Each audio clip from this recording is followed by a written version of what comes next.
I did what I always do. I said some stuff to our beloved guest tonight, the belle of the ball, NACHI Free, right before I push go on air. And you know what, folks? I'll tell you what, life is so short. And for me, throughout my existence, my wife is here, so you'll know I'm not, if I stretch the truth, she'll hit me with something from behind. So I'll just tell you, I've met Jesse James, the bike bill. I met all kinds of people. I go through, Jennifer and I have been to New York City. We've been to LA. We've been to every major city you can name in the United States. I myself have partied in all those cities. Jennifer has watched me and made sure I didn't go to jail. And I've met all kinds of people. But in this strange little thing that's going on right now in my life, I have met some of the most interesting human beings in my long, strange life. And so just very quickly, I'm going to introduce the ones that are here now, which is Amanda Wolfchild. She's just a wonderful YouTuber.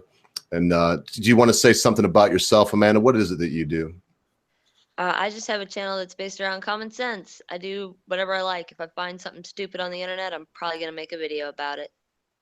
And she'll do a good job at it. You can find all of the links after the show is ended today. If you go back in the description, I've put them up there.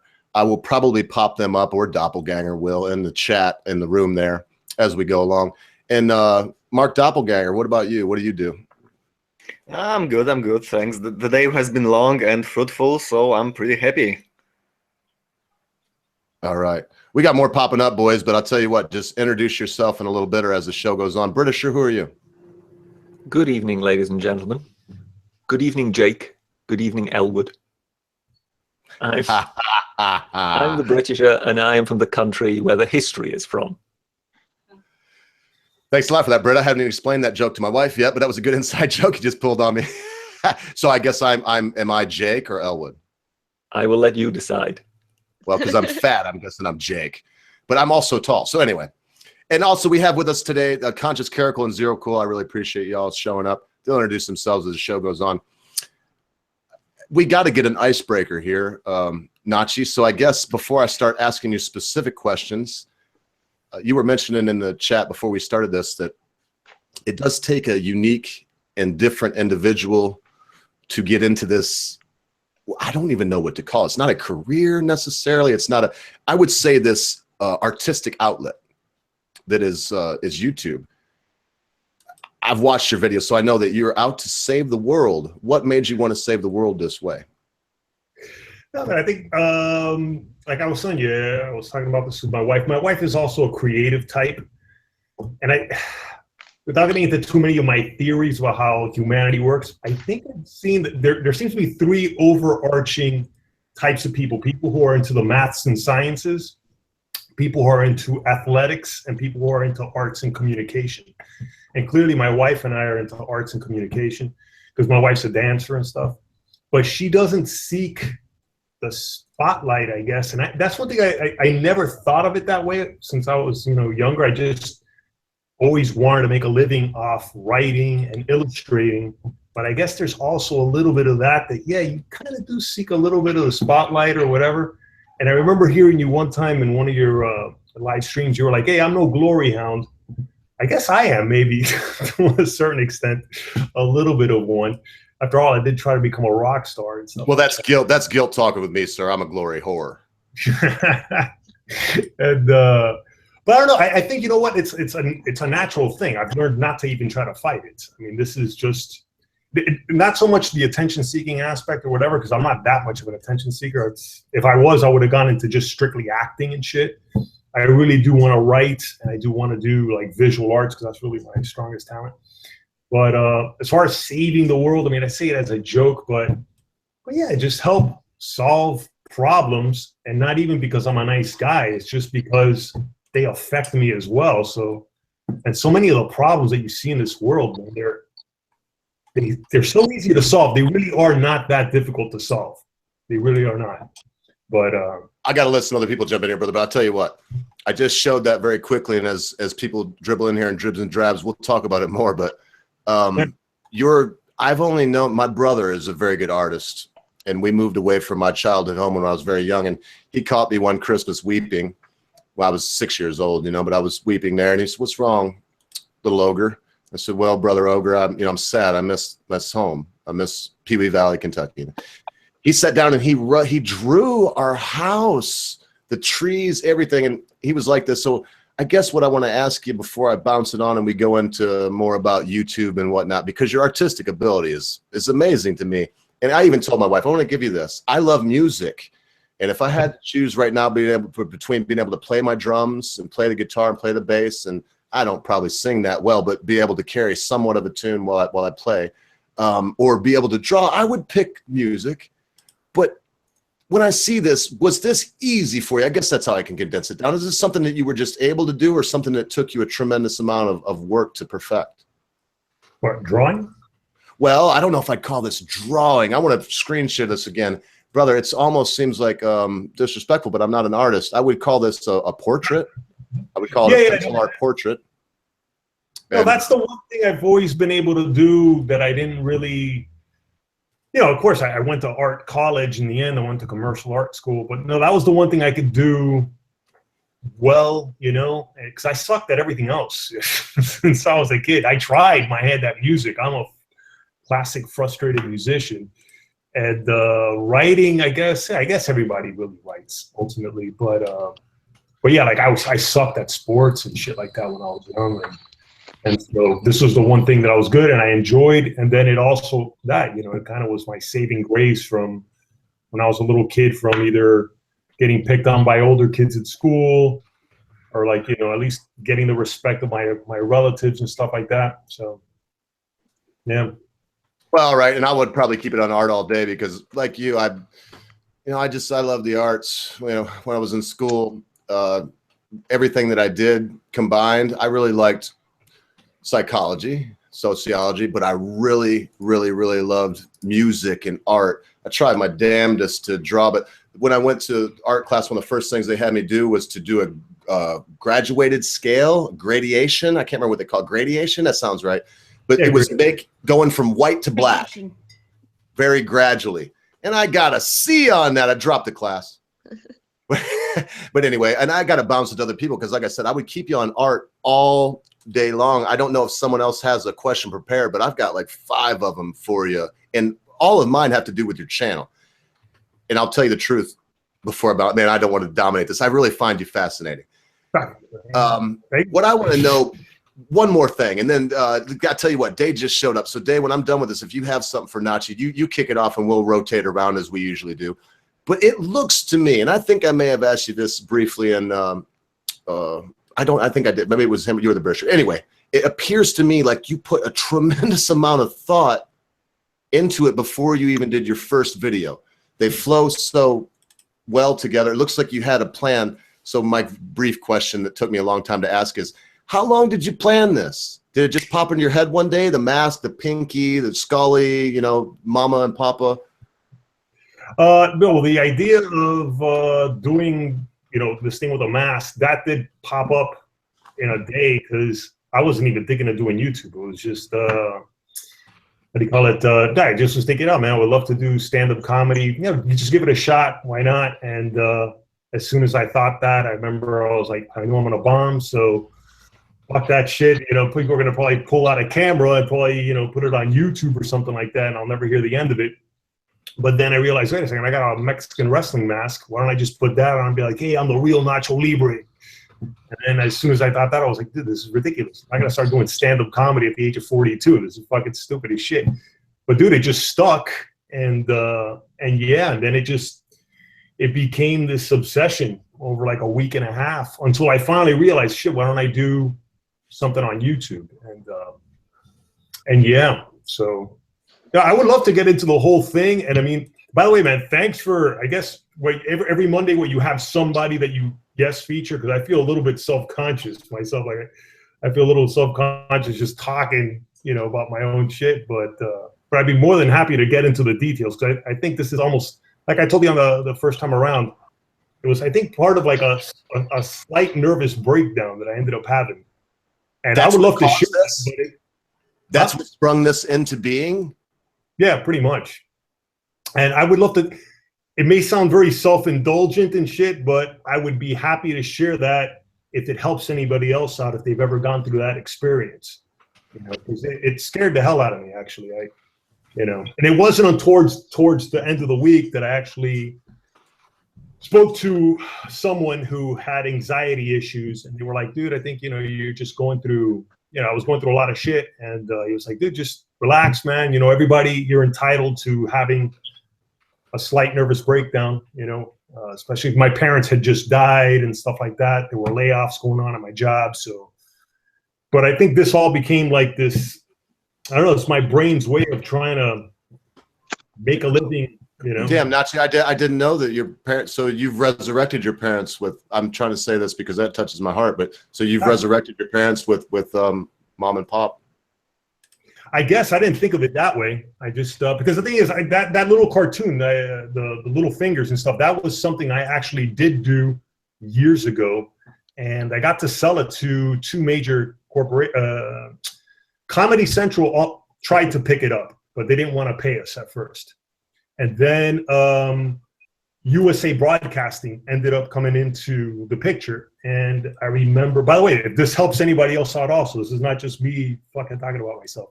For anybody who wants to take their YouTube experience, if you ever get tapped by a major corporation like Comedy Central or USA Broadcasting or FX Networks, like I went through that whole thing.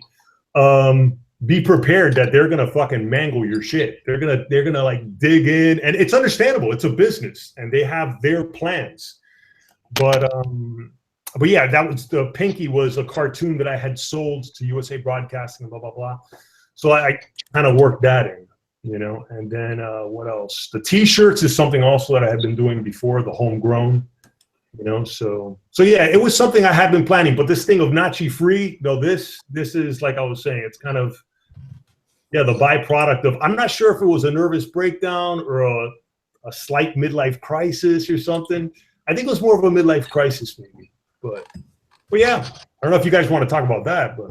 Yeah. Oh, I have no problem. It's interesting. Yeah, what we usually do, Notch, is start the show out, and then basically we like the guest to take the helm. And perhaps to give some context, if I can ask, how long have you had the channel going so far? Now, like about a year and a couple months.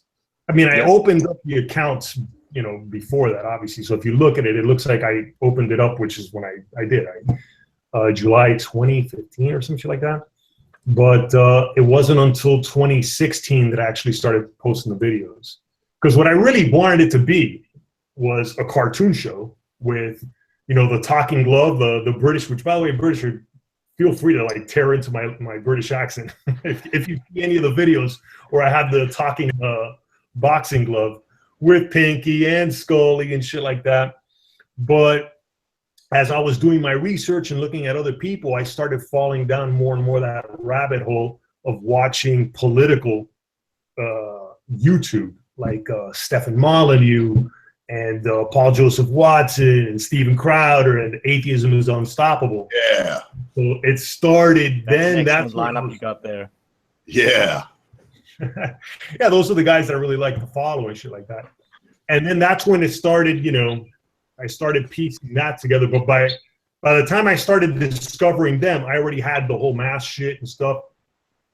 And I didn't know how YouTube worked when I was coming up with this, because like I said, it was very manic. Like I probably shouldn't be reviewing. Fuck it. If this helps anybody else out, man, I hope it does. I went through a little period where I was wondering, am I bipolar or something? Because like I said, what unleashed this was like a week and a half of like racing thoughts. It was very difficult to sleep at night. And I've had those things back and forth throughout my life, and I always assumed it was inspiration. But when you cannot control your thoughts and you're like waking up at 3:30 and 4 in the morning and everything's interesting and everything seems groundbreaking and you're just fucking, you know, I was like, this is not normal, you know? And when I was at work, it was very difficult to concentrate. I was writing everything down, everything fucking, like, you know, it was like fucking every thought that crossed my mind felt groundbreaking and shit. I wish I had some of that right now. Well, you're in good company, because I think even Day is dead. You're in good company here, sir. You just described probably everybody on this panel. All right, cool. No, That's what I miss that. I used to have like bursts of inspiration or like hypomania or whatever. That's And it. yeah, hypomania. It's not full blown bipolar, but I have like mood disorder, like bipolar tendencies. Like when I was a teenager, I was diagnosed with bipolar, but it was very quick like that. Like it'd be like a couple weeks where I just like bam, bam, bam, all the ideas. But mostly I'm just depressed now. But Well, it makes sense that it came in your midlife because that's like kind of another, almost like adolescence. It's like kind of a similar thing, even though it's different when you're going through your midlife crisis, you know?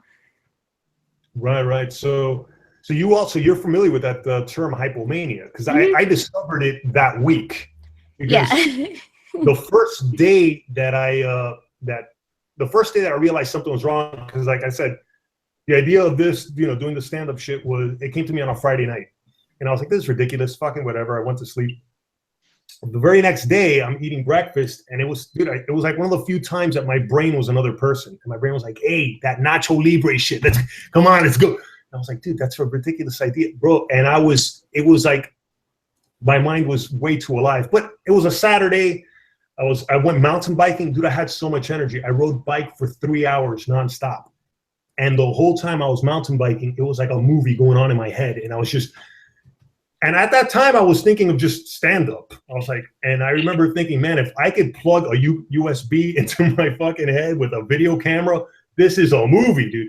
And I was just, and so that was fun. The very next day, same thing. And I'm like, wow, dude. And I'm like, okay, Coño, it's just creative. I didn't even really give it too much thought. It wasn't until, like I said, on Monday, I'm at work and I'm like, wow, this is not normal. Am I having like a slight flashback? Because, when I was younger, I used to trip acid and stuff.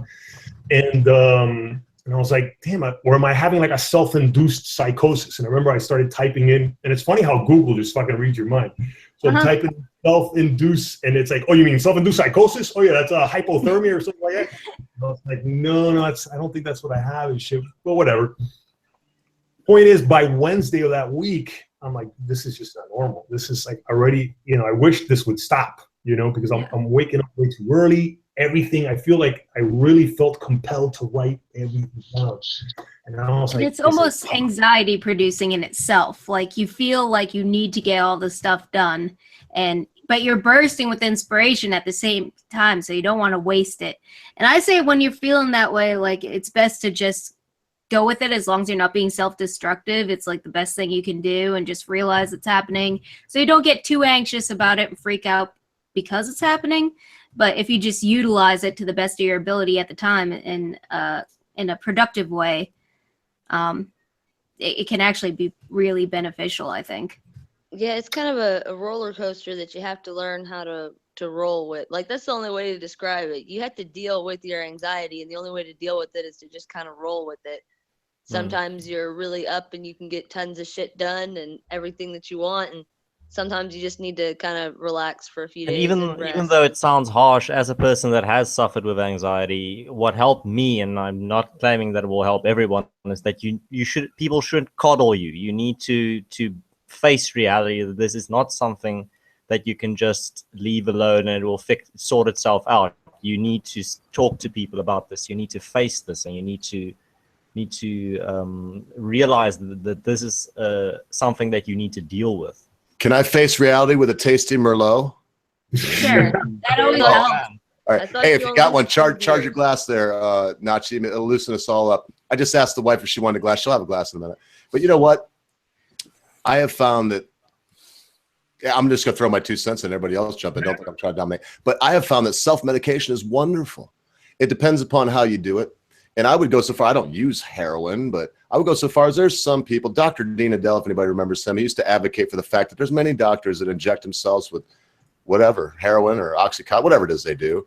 And the point being, before I get off in the weeds so far, the Britisher sends me a note that says you suck.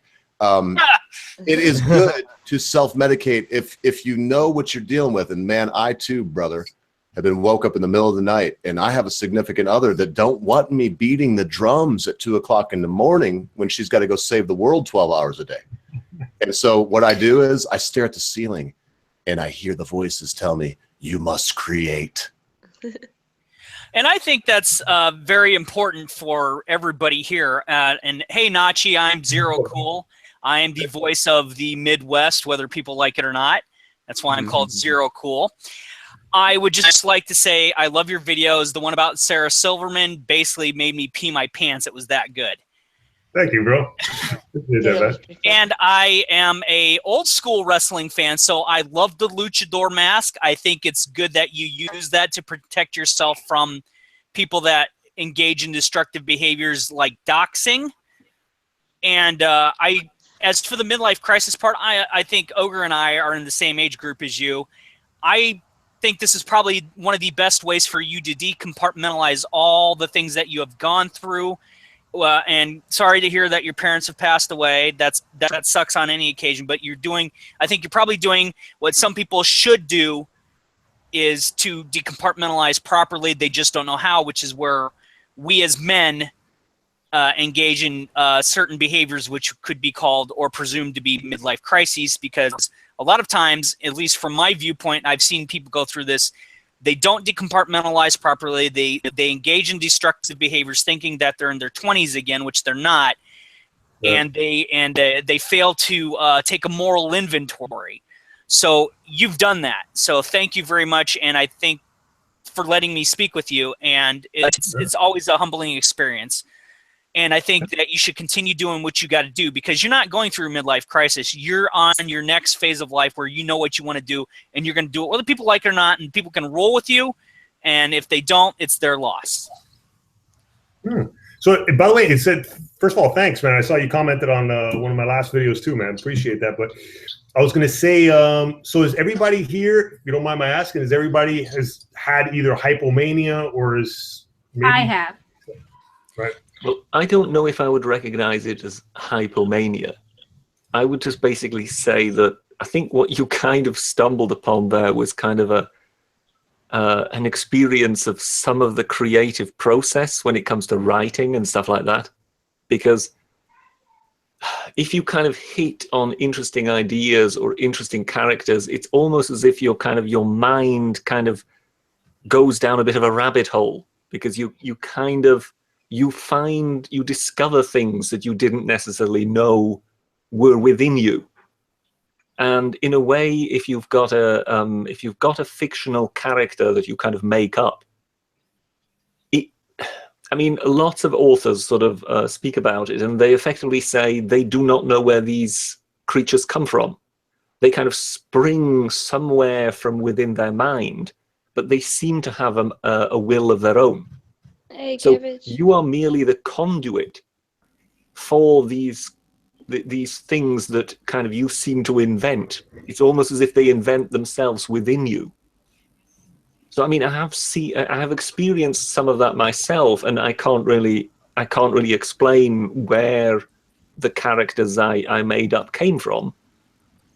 But when you kind of hit upon that, whereby you are making something up like that, there is a sort of almost slightly manic side to it, because this thing is almost giving birth to itself. Once it's kind of there, then sort of the hard slog begins of writing it, if you know what I mean. But at some point, it just suddenly emerges within you, and suddenly this character, this part of your fiction suddenly exists. So I think that is, in a way, what you've experienced, and you've kind of tried to almost sort of self-diagnose it as some kind of a condition, whereas I think it is just basically creativity taking hold. I don't know. Can I disagree with you a little bit, Britisher? Go ahead. As someone who has experienced hypomania, there is a difference between inspiration and hypomania, because it lasts a lot longer than the idea. Like, the idea is not just like, oh my God, I have this idea, I'm like super into it, let me get this down. It will last beyond your comfort zone. And that's what I was talking about with the anxiety. Because it lasts beyond your comfort zone, you start to get worried and nervous, and you don't feel quite yourself, but good things are happening and coming from it, but you know something's off. And it is an actual like diagnosis in the DSM-5, whatever. And it's a very specific thing. And from what Nachi was saying, it sounds like that. Doesn't sound like full-blown mania. Full-blown mania, you're doing things just to do them. Hypomania is like a milder form where you're just like, I think I explained it already. If I was going to explain it any further, I'd just explain what I just said again. But yeah, it sounds different. That makes sense, Dave. But I'll say this: there is something that they call the muse, and some people search which is for a the thing, muse. but it's different. I would say this, but to people like I would humbly say the Britisher and myself, maybe we skate a line wondering if it's the muse come to give us inspiration, or if we're fucking batshit crazy. It's not that kind of a divide, though. Like, it's not crazy. It's a thing that really it doesn't happen very often to most people. It's and that was the thing. Also, I was wondering, is this just inspiration? But it does get to a point where you want it to stop. I'll never forget one of those nights waking up, and I was like, please make this stop. It's almost scary. And then that's the weird thing. Like, I remember when I was younger, being into Pink Floyd and especially Salvador Dali and stuff like that, and that whole thing of insanity and craziness and all that stupid shit. And it seems kind of glamorous and cool, but man, it does not feel good when you think you're losing your mind. Tripping on acid with Dark Side of the Moon. Right, exactly. Dark Side of the Moon and all that shit. I mean, as such, the creative process as such is not rational, is it? I would dare to ask, how is it not rational? Let me bring an alternate viewpoint to this real quick. Let's look at it. I'm going to do this uber quick since you guys are really in a heavy conversation. I just want to add, let's look at Batman real quick for a second. Does the character of Batman stem from Bruce Wayne's tragedy, or is the Batman something that was always within Bruce Wayne waiting to come out? Because let's face it, even if his parents hadn't died, would you consider that Bruce Wayne would want to do something to help the people of Gotham? Do you think that he could have looked into the abyss, face it, and stare it down that he does as Batman, because that alter ego has to exist, which is why we all go by code names for the most part, or usernames on YouTube? But isn't that the wrong No, question? see. Because Bruce Wayne is himself a fictional character. So in a way, you would have to ask that's strictly the author. a fictional. Well, that Yes, I but can't resurrect. I can't resurrect Bob. The author who created Batman. Where did in that author, where did Batman come from? I think what Zero Cool was trying to say in also many words is that art flourishes not in spite of hardships and constraints, but thanks to them, right? Yes, but we're talking about real people's experiences here, not comic book characters' manifestations. Yeah, and I appreciate the tie-in too. And Zero, look, anybody on this big stream, because we've got so many people in here, try your best not to talk over anybody. And this goes for Britt, me, and everybody else. If I do it, mute me. If somebody else does it, mute them.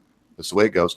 So I will just say I love, as a preacher, I've got to go with Zero Cool, everybody, because it is a way to disconnect yourself from it. So even though we're not talking about real people with his analogy,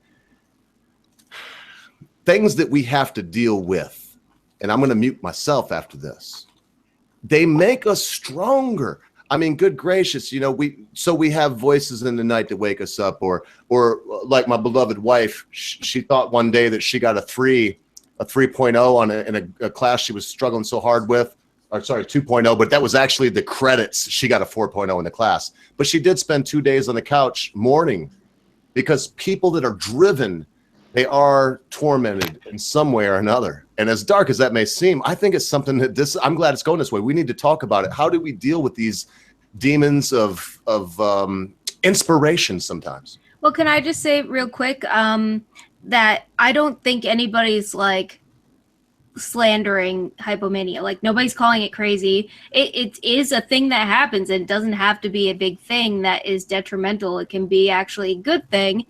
But as long as you're aware of it, you can actually utilize it in a positive and productive way and know what it is and not be so scared, know it's going to end, and just really appreciate it. Because, like, I miss my hypomania. I've been depressed for years without a little bit of it. and I miss it. And so it doesn't have to be a stigma. It doesn't have to be you're crazy. It doesn't have to be a bad thing. Everybody has their own shit. But it's not really something that I think it's something that can actually be a positive instead of a negative. Yeah, well, there's people who have compulsive natures, and there are people who just, you know, they get overly involved or overly invested in. Well, not overly, but that's the whole point. That's why I don't like that hyper. You know, the element of hyper in the beginning of it. It doesn't make any sense. It's just people. It's hypo. Hypo. Well, whatever. Hypo is based on hyper. I mean, you know, hypo is the potato, potato. Hypo is the opposite of hyper. Potato, potato.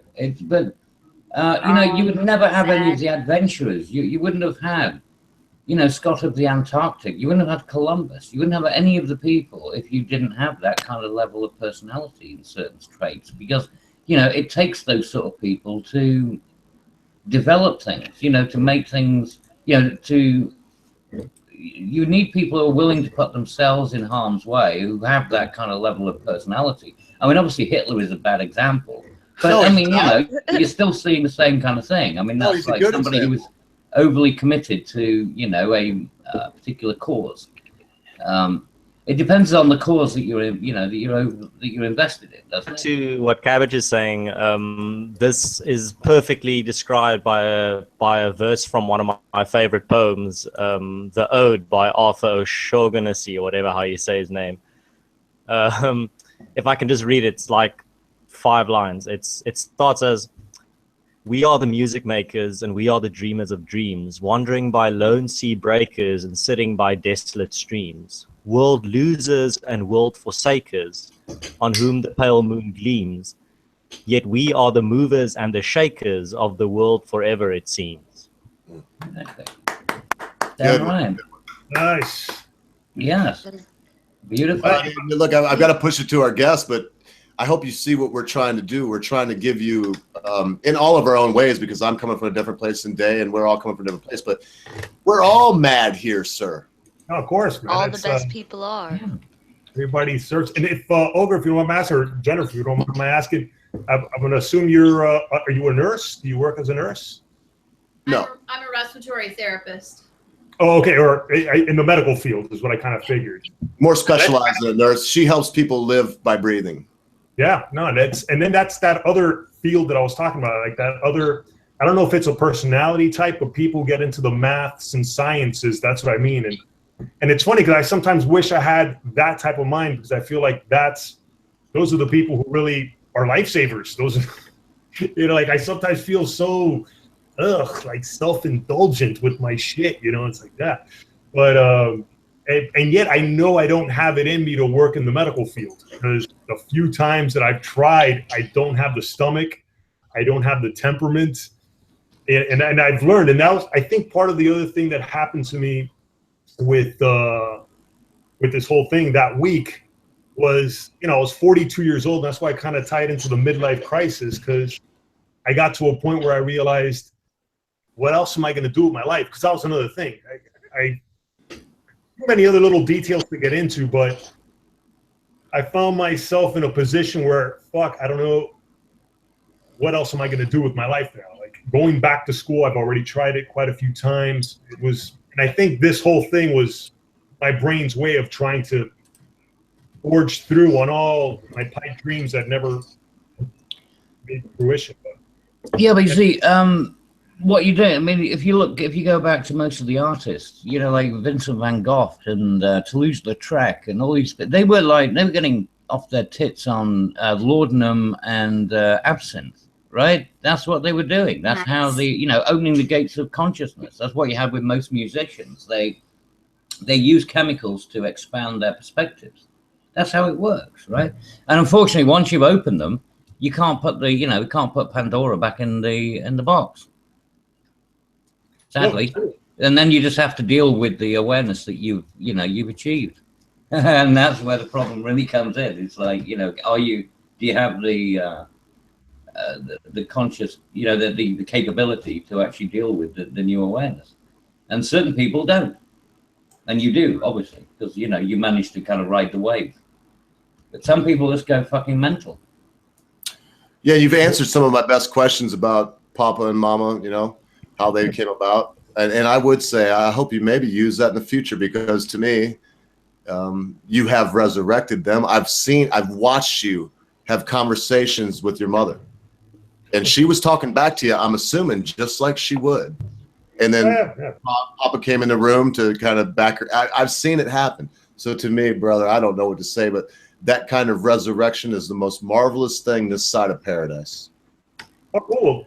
Thank you, bro. I really appreciate that, man. And by the way, I want to say, hey, Cabbage. So I really love your voice in juxtaposition with your little. Thank you. Okay, awesome. It's a great combination, man.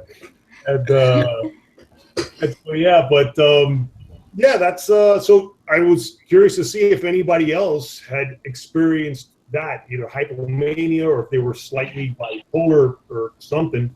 And I was even debating, should I even talk about this shit? But I'm glad I did, because there you have it. Apparently, there's probably some of us represented here that aren't. Like, I don't know. I'm not going to mention names right now, but there are also, I will say, with myself, my wife knows I'm either up or down. There's very little in between. There was a guy that was one of my professors in ministerial school, and he used to say, I have two speeds, go and sleep. And I stole that because it described me the best way that I possibly could, because I'm either very happy, very grumpy, or sleeping. And I just don't like know why, all the dwarves, all the seven Feely. dwarves. Yeah, but Feely as well. Oh, I did mention a couple of them, didn't I? No, that was unintentional. But for me, and I would say this, I just got to say it as many times as I can. Whatever we deal with in life, whether it's Mrs. Ogre laying on the couch because she thought she got a 2.0 when she actually got an A, or whether it's me wondering if I got the baseline absolutely perfect with no lag in anything, or whatever. We all have something that we strive against, and in the end, it's not the weak man that points out how the strong man stumbles. It's not the fool that points out how the doer of deeds could have done them better. It's the man that's actually in the arena, the man whose face is marred with dust and blood. And yeah, that's from memory, so I probably mangled a little bit, but that's what Teddy Roosevelt said. So in the end, if the great, immortal Teddy Roosevelt could take a lesson from losing his beloved, beautiful wife when she was yet young, and his mother and all these things, and he could look at it and take the world by the balls, so to speak, first president to ever leave the country, all these things he did, well, then I guess that all the rest of us could look to the immortal Teddy Roosevelt and say, well, we could do the same thing. We could use the trials and tribulations as jumping off points and as strengths in our lives. Yeah, no, that's a good one, dude. Here. I don't know if like I said that. So do you have your glass of wine ready, Nachi? Because I love this stuff, and we'll talk about our own demons and trials and stuff all the whole time if you'd like. I don't really have a problem. I have to go get it. Yeah, go get your wine, Nachi. And I'm going to say something real quick while you're gone. Go get your glass, brother. I mean it. It'd be great. So while he's gone, so that, look, you see him leaving too. I want to say, listen, folks, I'm going to show up a portrait here in just a very short time when Nachi's talking. Look for him while he's talking. I'll be popping a portrait over top of it. He's working on a commissioned piece for TheBritisher. And someone today on Twitter called it fan art. I wish it was, but when it's fan art, someone gives it to you. I'm paying the man because it's his profession, and he's very good at it.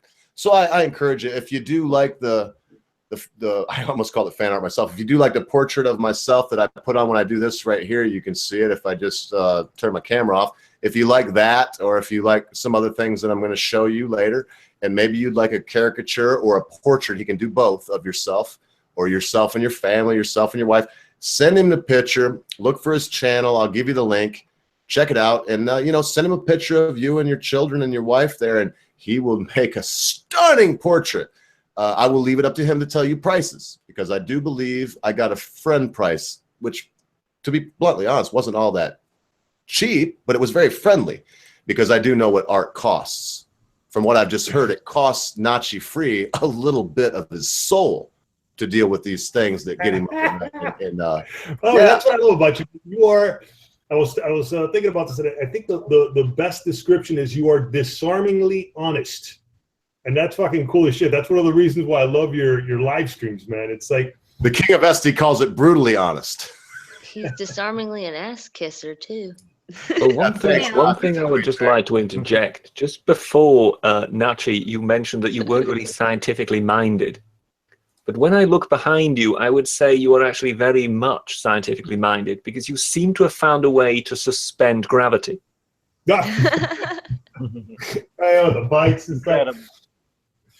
That's my other hobby. It's or my other passion, riding bikes. I love bikes. So that's but yeah.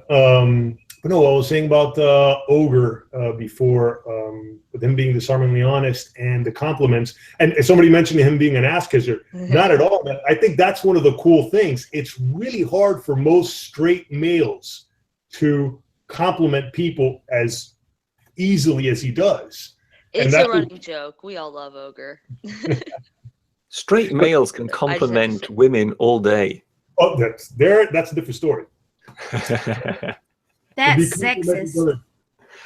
Well, listen, Nachi, if you compliment me too much, my head will blow up into oblivion. Because I'm going to give you one more. I'll say, as far as your art, and I got to say it again, Nachi, I'm going to send out a link to your and people will watch this, believe it or not. They'll come back. We have folks that Captain Coal Pile's here. He plays our stuff in a coal mine somewhere in America, and there are people in offices that listen.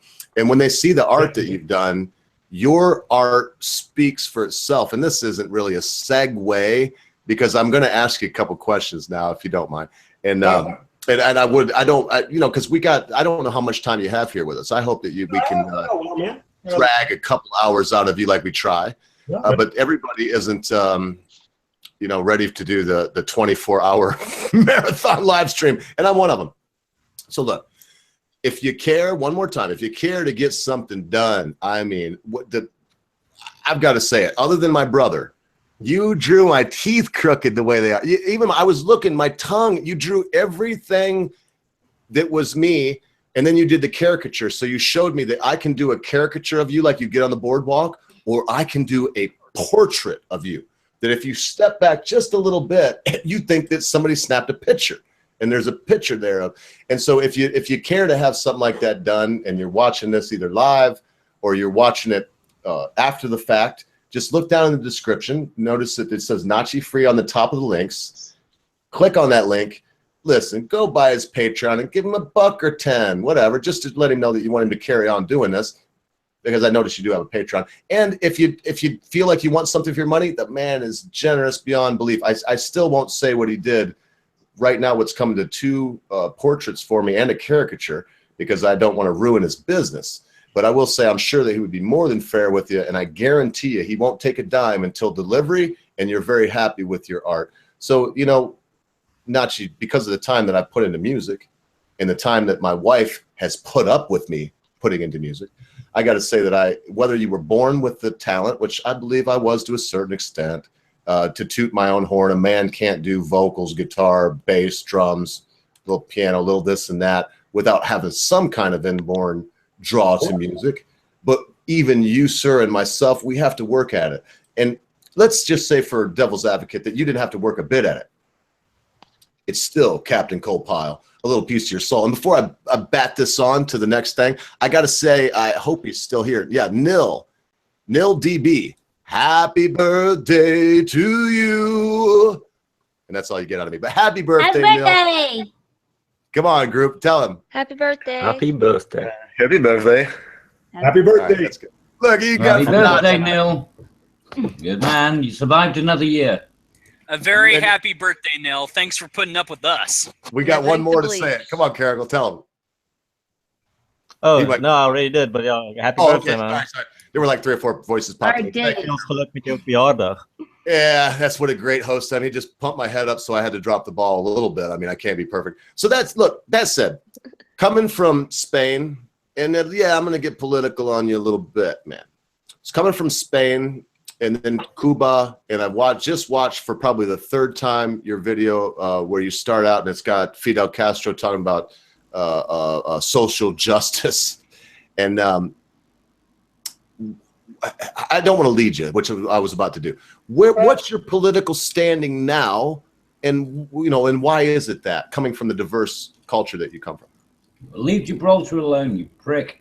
No, wait, what did Cabbage say? What did you say? He said he's not Spanish anymore. Well, Spain had a ship off of Gibraltar. We talked about it about a month ago. I don't know how close you follow the news, but he's just Cabbage. He's not Spanish now. He's actually ardently American. But he did. I believe. I don't want to give the cat out of the bag. But you were born in Spain, correct? Yeah, Barcelona. You lived sometime in Cuba. No, I never. My parents left from Cuba to Spain, and then from Spain they came to the United States, and then been here since I was 2 years old. So I have to say I'm American. But growing up in So as I ask you again, and I take the last nice guzzle right out of the jug like the wino I am. Joining you right here. How did you arrive? Because you even say it in one of your videos. So I'm not trying to lead you terribly, but I want to tell you where I'm coming from. You say that even though a lot of Cubans are right wing, you're not, and because you're Cuban doesn't mean you're right wing any more than because you're white and Christian means you're white right wing, or you're atheist means you're left wing. So what was it that got you to arrive at your political standing? And then if you could explain maybe what that is a little bit. I would say life itself has just made me arrive where I am. And that's the thing. It's a shame that people look at it from left and right. I don't think it's, as a matter of fact, today I forgot who I was listening to, that I think more and more people are starting to realize it's not about left and right. It's about, I wish more people just understood, it's about reality and what works, And so I would say I'm socially liberal, fiscally conservative. And I guess I've always been fiscally conservative because I've always been very frugal with my money. There you go. I'll fucking admit that. And but I think you have to be, and especially like when it comes to self-responsibility, a lot of people, it's a shame. I'm waiting until somebody starts to say that self-responsibility is racist. I'm almost certain somebody's going to come out in the next couple months. Somebody's going to be like, "That's racist." That made Mrs. Ogre laugh. On that. You just yeah. made my wife laugh. They convinced the media that the OK sign was white supremacy. So I'm pretty sure if we get that idea to them, they can arrange something. Their reach is infinite. But look, talking about the self-responsibility thing, this weekend I did an art exhibit for autism, for this autistic school. I'm already starting to slur my words, and I ended up talking to this one social worker, and we started getting into politics because I had my little NACHI free videos playing, and she was listening to them, and I was like, "Hey, look, I hope you're not offended by my views, but I try not to inject just opinion. I try to back everything up with facts and stuff like that." And I said, "Look, I don't mean to be judgmental, but you work social, as a social worker, you see poverty and stuff. Am I wrong?" And many other people, because I'm obviously not the first person to notice this. Is it wrong to state that the majority of poverty and crime stems from children being born to unwanted, loveless families? Is it? And that person was like, "No, that's exactly what's going on." That's a shame because, and then they started talking to me about so many of these cases that they see, and I'm not blaming single mothers because obviously the father has something to do with it as well. But that pattern of people, let's just say people having 5 kids with 4 different partners or more, like 6 kids and 7 kids with like almost as many partners, that's a recipe for disaster. And man, your mother's role. I mean, when I think of you, can I just, before you continue, please keep that idea in your head. Your mother and your father were with you until you were grown. Am I right, sir? They were with me. Now, my mother and father were both, now with me saying that, both my mom and dad were married and divorced before they met each other. My parents probably should have gotten divorced because they would argue like crazy. But you're better off for it. I hate to interrupt again, but you're better off because I can tell with you, sir. You say I'm sorry when you should. Sometimes you say you're sorry when you shouldn't. It's obvious that there were adults there that taught you how to be a man. That's all I'm saying. Right, I guess. Right. Look, there's that disarming honesty that comes in really comes in very convenient. But yeah, and it's a shame. It's a shame that so many of the world's problems really stem from that. And yet that's the ironic thing. That's just the way life works. Like right now, there's a bunch of kittens. There's like a whole new crop of kittens around our neighborhood. And that just happens. Animals don't think about that. Like, you know, cats don't get married before they have a fucking litter of kittens. You know what I'm saying? They just do it. And then, by the way, is this true? Does anybody know this? Can a female cat be simultaneously impregnated by, well, you know, not 5 cats all at once, but is it that a litter? Yep. Yeah. Same with dogs. So that's I think, I don't know if the right word is dichotomy or the irony or whatever. It's interesting how so can humans. There's a lot it's extremely rare, but yeah, it's extremely rare. But there's cases where humans can be pregnant by 2 different men at the same time and have twins. You know, not identical, but twins, 2 different men. It actually has been on Maury twice already. I'm assuming. Well, was it now? Sorry to be vulgar, but was that like a gangbang night or something? I mean, was it an orgy that they were having? No, it just has to be. Yeah, go on, Amanda. The 2 eggs just have to drop. Like, you don't necessarily get pregnant on the same night, just within a close enough range that both pregnancies are viable about the same time. Oh, so I've seen porn movies that I was like, oh my god. They actually say that most women do get pregnant with twins, but it'll be by the same man. Of course, it'll be within the same night. You'll have 2 eggs already. But the stronger absorbs the weaker, and it just happens at an early enough stage that we don't really see it that often. That's a new study I saw not that long ago. I'll see if I can find it real quick. They say a lot more pregnancies than we realize are actually twins. Wow. Oh, that's interesting. There is also a more complex element to it in that some people are born chimera, in that they have genetic material and cells from 2 different people just fused into one body. Some strange cases have occurred where, for example, women had ovaries from different genetic set than the rest of the body, so her kids weren't genetic match for her, for example, skin cells. So apparently, mother who just gave birth to the kid was not a genetic parent, apparently, to this kid. Well, it's some weird stuff. And apparently, this is actually quite common. We just don't really find it out all that often because simply we don't get tested genetically through our whole bodies. No, and I got to be honest, what you were just saying kind of went over my head, but I think I got Yeah, well, I didn't get it either. I really didn't get it at all, Doc. No, but I'm going to rewind. I mean, later on, once this is up. Yeah, or if you can ask that in English with your accent and all, but if you could ask that where we could understand it, us mortals. Wait, you're asking me to ask it? No, I was asking Dop if he could restate that in a way that I could understand it. But I don't know. Go ahead, Dop. Well, it's just geeking out, actually, but basically, the human body doesn't have to be one single genetic material. It could be composed of bodies of, let's say, twins that merged together and formed one body. And you end up with some organs being with one set of genes and other organs with other set of genes. Did I mention that Doppelganger comes from another planet? He's actually the evil twin of a human being here on Earth, and he's here to destroy that person's life and to eventually take their soul back to the planet Kolot, which, yes, is the origin of Scientology. I get what you're saying, Doppel.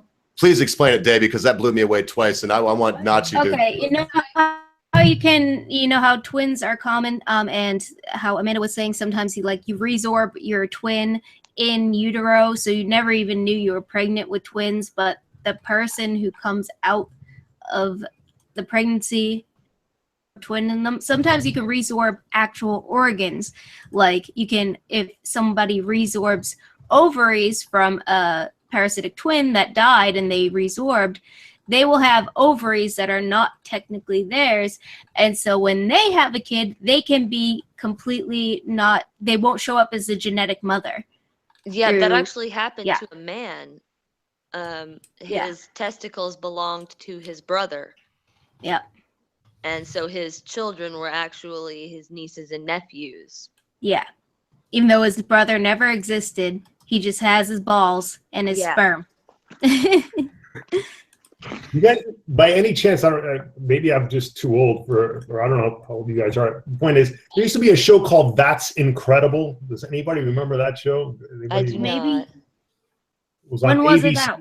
Hell yeah, I remember. That's Incredible was one of my favorite shows when I was about 10, 12 years old, man. The same age, then.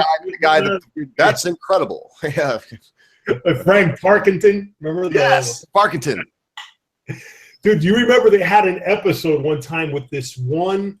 It was this Chinese guy who was deformed. And what it was is that it was supposed to be twins, but one of them got absorbed inside the other one. Yeah. And he had the mouth on the side of his head, and he had like a real. finger. I remember that distinctly. I thought it was fake even then, but it was looked so. Anyway, yes, I remember that. Yeah, but But now that I'm mentioning this, maybe it's. I guess it was. I mean, I was 10 years old also when I saw that shit. So I thought to myself, "Wow, that's real." I mean, Well, I'm gonna steer. Look, if you don't steer the ship in another direction, I'm gonna. Because I love you, Dot, but we're not gonna talk about absorbing. And look, I could. Okay, here's the fact. I could have a heart or a lung from a twin, but unless I had the mind, not the brain, but the mind, which makes me from a twin, there's not much they could do about it. You can give me a heart transplant, and I do not believe. I mean, somebody was saying earlier about how if you get a heart transplant, suddenly you like stuff. You know what? NACHI free. What was it like? Sure. What was it like? If I could interrupt before you answer that question, I think I'm going to opt out, Ogre. It's getting quite late. Thanks a and I'm lot, working in the Caracal. morning. It's bye, very late there. Cece. All right, nice. Cheers, to meet guys. you. Enjoy the rest of the stream. Yeah, good to have you on, Nachi. No, thanks, man. Nice talking Hope to to you. see you next week, Caracal. Thank you for hanging in. Oh, yeah, no problem, man. Cheers. It's the wee morning hours there where Caracal is, and he's got a day job, and he's such a good guy. But I always like him on. So what I was going to ask you to steer it away, because look, man, Dop is so deep, man. I'm trying to wrap my mind around what he just said. And I didn't have enough time to prepare for it, Dop. I mean, But yes, I we did could have put absorbed in the the twin. side chat. Sorry, mate, but actually they explained it perfectly, so props to her.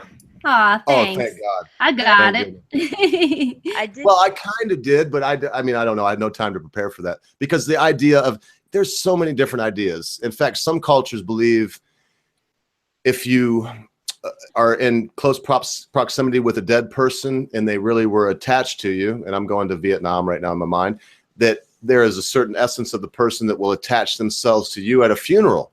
But that said, hey, man, when you went to Cuba, did you get a chance to see the countryside? My godmother used to tell me about them taking banana leaves, and when it rained really hard, it would be going down the grass, you know, on the mountainside, and they would take banana leaves and ride them like we do the snow up here in Michigan. Did you get a chance to do anything fun like that when you were in Cuba? No, I did go off to the mount. I guess there's the Cuba, if I'm not mistaken, has one of the most unique hills in the world. They're called mogotes, and they're like these, they almost look like bells, like just these natural grass covered bells that are massive. And it's in an area called, I believe, Pinar del Rio. And so I saw that. I went to the beach, Varadero Beach, and saw that. I'm trying to think of anything, but no, nothing like down banana leaves or anything like that. Did you drive one of those classic cars? There was a lot of other things. I just kind of was prompting you to give us an anecdote from Cuba that maybe wasn't about communism or the bullshit. Was there something fun that you did there, you know? Oh, yeah. Well, no, I'm trying to think. I'm sorry, because for me, it was all kind of political and stuff like that. I mean, I had that, and it's funny. Some of my relatives were like, why don't you just drop it and fucking enjoy it? Because I was trying to document it. Back then is when I was starting to write and get published about, you know, political articles and stuff. So I had that in my mind, and so I'm trying to think. The music was pretty amazing. Like going through some of the like the neighborhoods and stuff, and just hearing people play music, and I mean really good music. I mean incredible musicians in like some of the poorest neighborhoods that you could imagine. And you just hear like, especially piano players and stuff like that, where I was like, wow. That was really impressive. The history, the overall history of it, and like, you know, the Spanish forts, and you realize, wow, this country is as old as the United States, if not as old as the United States, you know. Well, it's much old. Well, I mean, as far as I can't say it's older, but you know, in Cuba, what happened was when the Spanish and some English went there, they thought that the Cuban natives, their heads smoked because they smoked cigars for millennia there, as far as we know. And they did it to keep the bugs away. And of course, it gives you a nice buzz and everything else. But they said they had smoking heads. And so as far as culture, I mean, good gracious, sir, the cigar was invented in Cuba. I guess so. And I believe the tribe that used to do that was called the Siboneyes. So if you guys are ever on like a Jeopardy or something like that, and you're playing trivia, I think the tribe was called Siboneyes. And I think it was only 2 tribes, the Siboneyes, and I forgot the other ones. And one of them were peaceful. The other one was a warring tribe.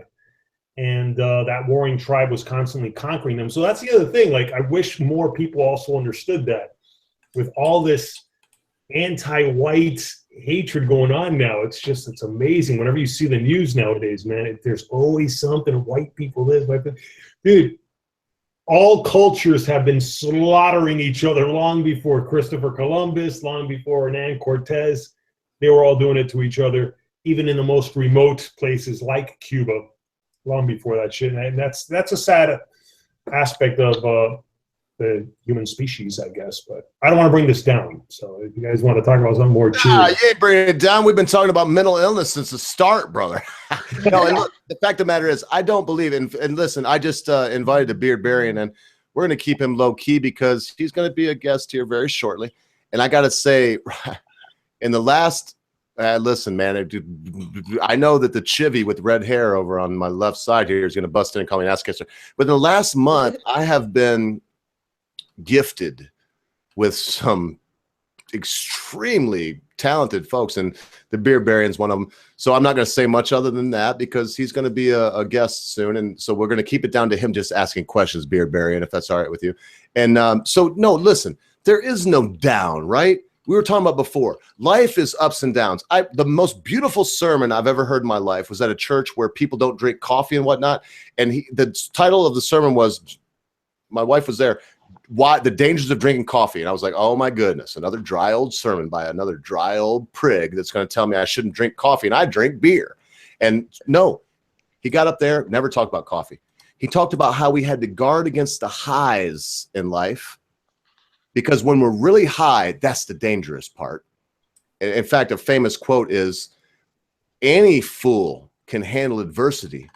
If you want to test the mettle of a man, give him power. And that was Abraham Lincoln that said that. So we can talk about anything, Nachi, because in the end, if we talk about the things that bring us down, we can handle the things that bring us up. I know that sounds weird, but we have to guard against the highs more than the lows, because when we're at the low, we know who we are. When we're up high, we think we're God of the world and whatnot. So look, the music of Cuba, has any of that infiltrated your life? Do you like the You sound like you're saying Cuba Gooding Jr. You know, that Cuban beat, man, that El Sol está muy caliente. You know, that nice, smooth Cuban sound. No, man, maybe it's because I just took it for granted growing up with it. No, I was always more into rock, and to tell you, Southern rock, man. Southern rock, like when I was a kid. Fucking A. Did you say fucking A? Is that Yeah. Fucking A. Leonard Skinner in Alabama and all those, that's Southern. Alabama. Oh, she's doing that because I was supposed to put out a track for her to do the vocals on, and I've been such a bastard. That just kicked me in gear. Guess what, brother? Within the next week, I will do Sweet Home Alabama on the drums, bass, guitar, and Amanda Wolfchild will do the vocals. And pray God it will be in your honor if I'm not dead from the foresaid stroke or whatever that I mentioned could happen to me. Oh, looking forward to that, man. Looking forward. How's to that it. for bringing it down, brother? I think I mentioned like 7 ways I could die at the start of this thing. You know what? And look, so no music. I am giving up. Nachi, tell us something that you want. What steer us in the way you want to go? We talked about a little bit of mental problems people could have, why folks might be, and I feel like, you know, every time we have a big guest on, and yes, in my mind, you're a big guest.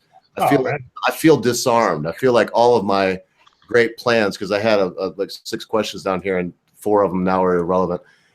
They all go to hell. So where do you want to steer the ship? Do you want to continue? Just go ahead, brother. Well, I'll be really honest, man, to talk with Day is Dead about, not to bring this down, but a little bit about the depression and stuff like that, because I myself, again, look, this is one of the things that I love about YouTube, and this is why I think these chats are more than what my wife mentioned, that they're like, you know, self-indulgent. And she's kind of gotten into them. Like, I've sometimes dragged her into listening to some of these things, and she kind of gets into them and stuff like that also. The beauty of these things is that when people are truly honest, that's when you really learn about life. When people are being honest and people are really, you know, sharing their experiences unfiltered and stuff like that. So with that said, yes, I've also had, just as much as I've had those highs, you know, and which I've always assumed was inspiration and stuff, man, I've had like the lows. Never to the point where I was about to slash my wrist, but I've had, I don't know if I should admit this publicly, but fuck it, if this could help anybody out, suicidal ideation, you know, which I never even knew that, that, how do you call it, that term existed until I started researching that stuff. And, but I've never had depression to the point where I couldn't get out of bed either. And so with that said, yeah, I mean, would you care to talk about that? Because when you said that you suffer from depression, to what point is it like debilitating to you? Yeah, well, I'm dealing with depression more so these days. When I was younger, it used to like oscillate much more quickly, but these days I'm mainly in depression, and that's why I said I really miss the hypomania, because I would actually get shit done back then. And I feel like when I'm depressed, like I just don't feel like myself. I feel like I'm almost disembodied from myself. It's like my brain shut off. I don't know what to think about. I'm just down. And a lot of that has to do with my disability these days, because it's gotten really bad where like everything I was planning on doing just got cut off all of a sudden. So I had to, I mean, I guess it's kind of like a different form of midlife crisis. It's not in my midlife.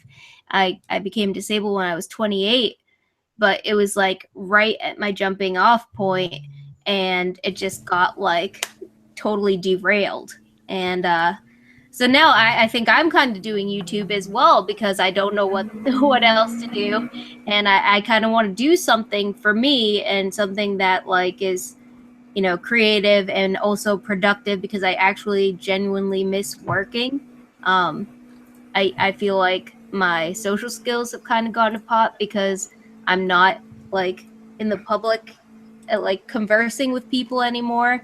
And yeah, so the depression, it's not so bad that I can't get out of bed, but it's so bad that like I don't want to leave the house or like do anything or can really think straight without like, I don't know. It's just like this cloud that's always there. See, but go on. I was just gonna say, I'm like the opposite of you. I had more depression when I was younger, and then I almost killed myself when I was about 10, and decided that I wanted to live. I didn't, fuck it, if it's gonna suck, it'll be good sometimes too. You know, if you're dead, then you're just not around to see what happens. It just ends for you. That's kind of where I'm at, yeah. Like, I might as well see this ride through. Like, I know what's gonna happen if I die. I'm just gonna be dead, but fucked up stuff can still happen and be interesting at least. I live for the interesting moments now, I guess. Exactly. I have to deal with, like most chicks have to deal with, you know, you get depressed around your period. That just happens for most of us. But other than that, I hadn't really had to deal with depression since I decided to live. But my anxiety can be quite a bitch sometimes. Yeah. I have general and social anxiety, and it can suck. Now, Is that the beard Barian? Is that who I'm looking at right now? No, that's actually Jason or Jeremy. I'm sorry, Jeremy. If you want to, I call him Jay. This is my French friend, and I actually invited him on tonight. Some other people were invited through Doppelganger, my producer, but he's just a French guy that I know that's actually a little fucking batshit crazy like I am. He's our French dude. He's our resident frog, Pepe. Hi, Jeremy. Okay. I wanted to interrupt for a second because we have a challenge of sorts from the chat. Billy Bong is saying, I have a feeling Nachi's mustache is real. Nachi, is it? It could be. You stay no. He's clean shaven underneath that thing. That's my bet. No, he's got an even bigger one under there. Yeah, that's a joke. That was the beard variant. What up, Billy? And what was I gonna say? Bringing it back to depression. No, but now anxiety. Now, like here's another thing. Like, talking about am I wrong in assuming that there's 5 major emotional states, which would be happiness, sadness, anger, fear, and sexuality? If I'm not mistaken, those are pretty much the 5 major ones. I think most psychologists would disagree with me on the sexuality thing, but because I think most psychologists would say that the 5, because I've seen that before, the 5 major emotions, I was right about 4 of them, but they usually say that shame is another one, but I think shame is a form of fear. Isn't anxiety a form of fear as well? Oh yeah, it's I will say this: I wrecked my gold wing. I was beaten nearly to death by 3 gentlemen and left for dead in a ditch. And the anxiety, I had anxiety before that. I would say this: all those incidences actually helped me with the anxiety I felt before I had nothing to fear.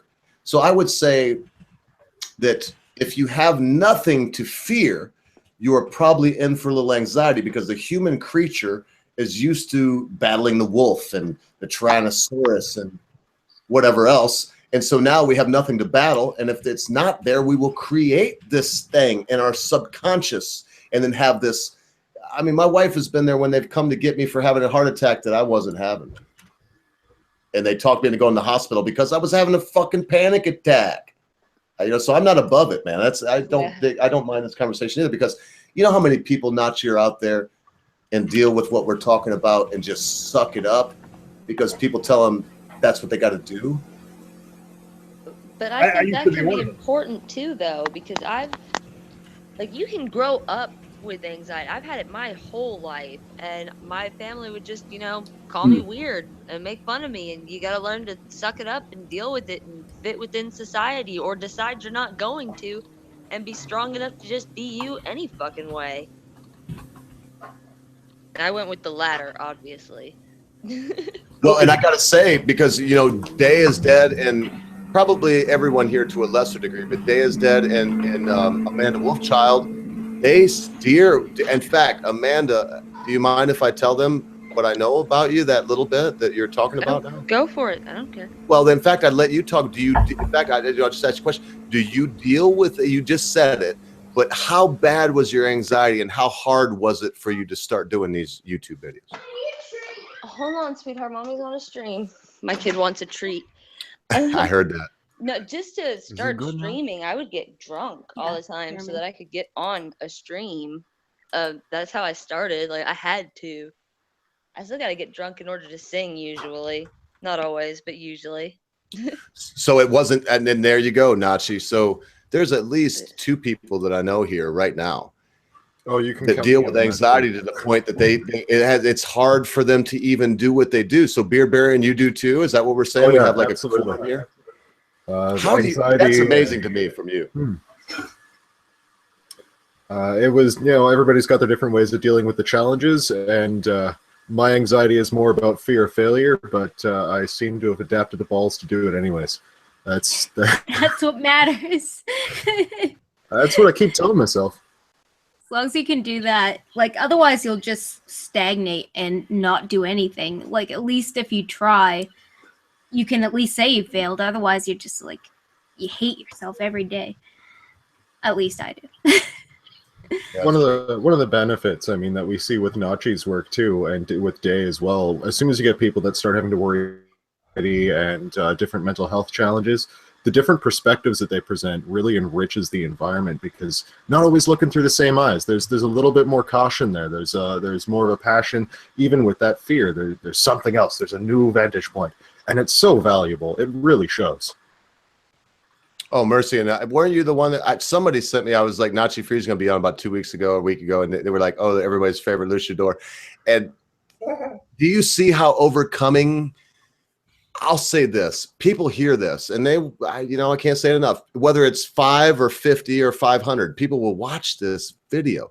And some of them out there, Nachi Free, they're going through the same thing you're going through. Didn't it help you? You even said it earlier. Didn't it help you to confront these demons? Oh no, for sure, man. That's how do you call it? There's a car going by in the background anyway. Yeah, no, I've learned so much from you. That's why for me, I remember like you emailed me like, what do you want to talk about? That we're going to ask you, why do you do this? And one of the reasons why I do this is now one of the reasons why I do it more than anything is because I think I'm addicted to YouTube. I'm addicted to these, little chats and shit and stuff like that, and listening to other people and following other YouTubers.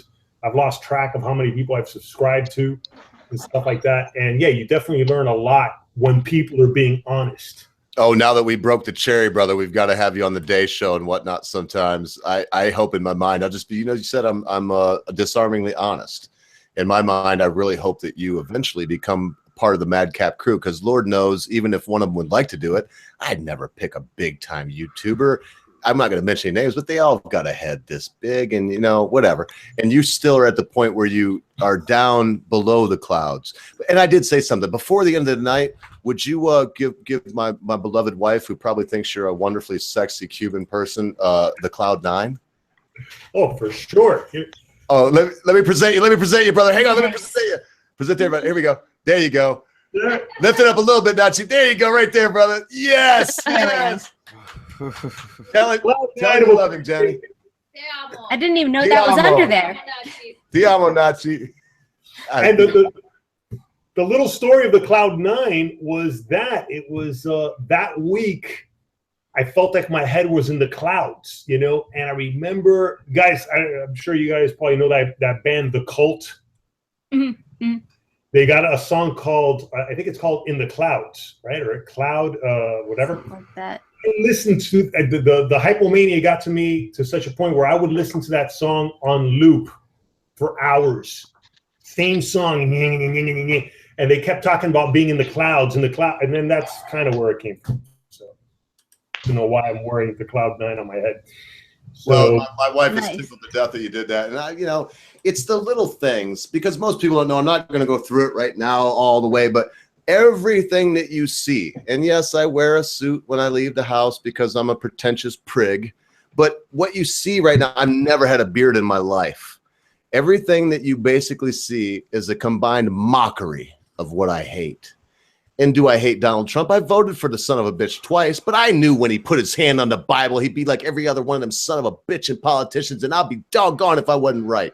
Just another double-tongued, fork-tongued liar that says they got iron in their words and then leaves you flat. Well, duh. So you know what? Watching your videos in retrospect, maybe I should have listened to you a little bit more than I did and just voted for Gary fucking Johnson. That was the weird thing, man. I didn't know. And I felt like towards after the Aleppo remark, after he said that about Aleppo, I was like, oh, fuck. No, see, Gary Johnson's gaffes and stuff, I looked at it from a point of view of somebody with serious anxiety, and that's all I saw. Like, this dude just doesn't know how to talk, in person. And his VP was really good at that, so I thought it would balance out well. And I'll tell you what, diplomacy ends at the water's edge, Amanda Wolfchild. So who the fuck gives a shit that he didn't know where Aleppo was? None of our politicians should know where Aleppo is until Chicago's fixed. I'm sorry, that was loud, wasn't it? And that makes me angry. They care about, he didn't know where Aleppo is. Well, do you know how many people were murdered in San Francisco last night? Do you give a shit? I mean, and they care about all of these other things. And when it comes down to it, I care about my wife. I care about me. I care about you. I care about Nachi Free, the people represented here, and the people listening to us. Well, and some of them ain't Americans, but I care about them too. But not as much. I still can admit that Gary Johnson wasn't a perfect option either, and I'm a little upset with the Libertarian Party that a better option wasn't put forward in a year when they could have won. Well, if I'd have just listened to Nachi, maybe I wouldn't even freaking voted. Well, you see, I can't stand because I'm not American.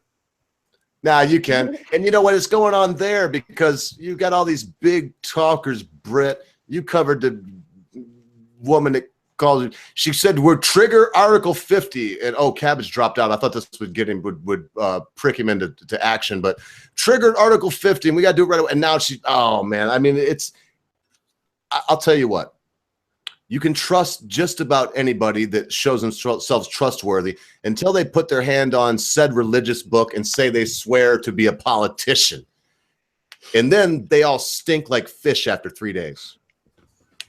Could be. I mean, you made some good points about the thing of Aleppo and comparing it to like how many people died in Chicago and how many people died in San Francisco. But I think, like, for example, I forgot now if it was before I voted for him or after I voted for him. I remember seeing a video of him where he was going to speak at some college. And the woman that spoke before him, that introduced him, she was a cancer survivor and stuff like that. And when Gary Johnson came up to speak after her, and he was thanking her, like in all that she had gone through, he was already crying. And I remember thinking to myself, that's not good for a leader of a nation, dude. And that's the weird thing, and that's why Donald Trump, I think, won. I don't know how else to explain this other than, dude, we're all monkeys, and we're all looking for that ape, that gorilla alpha male, and Donald Trump represented it. And here's the other thing I'd hate to say, as much as I despise Fidel Castro, always will, and all. Look at my hands. Look how my hands like, naturally. But he was that, unfortunately, to Cuba back in 1959. He was that alpha male. And the other day I was with my relatives talking, and all the females were all like reminiscing about that little honeymoon period that they had with him where they all loved him. And supposedly my mother, who ended up in one of his goddamn forced labor camps, she stayed as long as she did because she liked the guy. And that's the weird thing. And that's why we have Donald Trump, I think, as our president. And I don't believe in destiny. I don't believe in fate. I think but things happen for a reason. Oh, hello. What the How are you? This is one of your videos about the subject. I'm just popping it up, letting people see. I'll try not to distract you, Nachi. I just like when you're talking. I'm going to put up some of your stuff. I got Skully. I took it out too late. You were talking to Skully. I'm not going to go back to that, but your videos seem to be very well thought out. Maybe it's just because you were up nights that I didn't know about and being tormented by your own personal demons. But I got to say that, man, and even though the demons tormented you, I got some really wonderful content out of the deal. So I'm sorry I cut you off, brother. I'll try not to do that again. No, it's fine, man. That's but I think that's why we have Donald Trump as president. I think collectively the United States we had, especially if it's not for nothing, why we have Donald Trump after somebody like Barack Obama, who was just like this extremely tepid and wants to be Mr. Nice Guy with everybody. And like, Can I ask you, do you think that they actually are like that? Or is that an image they construct for themselves? Because if you look like someone... Sorry? For Obama, it's totally a construction. Like, he's not always Mr. Nice Guy. Like, he made his image to be that way. But he was in a rough spot, too. Like, he was the first black president, for crying out loud. But I mean, also, the strongman image that you describe for Castro. If you look at someone like Putin, who very, very carefully controls how he appears so that he is the man who is always in control, who is always calm, no crisis shakes him, he is the strong man of Russia. Sort of, that is in a way how I see Castro. That basically he created this image around himself of being the great, big, strong, charismatic leader. No, but one thing for sure, as much a construct as anything else. No, I think what he really constructed was the humanitarian side. He constructed the whole with the free healthcare, the free education. Hey, look at me, I'm with Nelson Mandela. That he constructed. I think he and Putin and Stalin and Hitler, all those people really are these fucking madmen, because all you have to do is read up on their life history. If you read up on Castro, if you read up on Putin, they were bullies. I mean, fucking Putin was in the KGB. Castro, if you look him up in his college years, he would literally NYC, right, brother? NYC. What do you mean?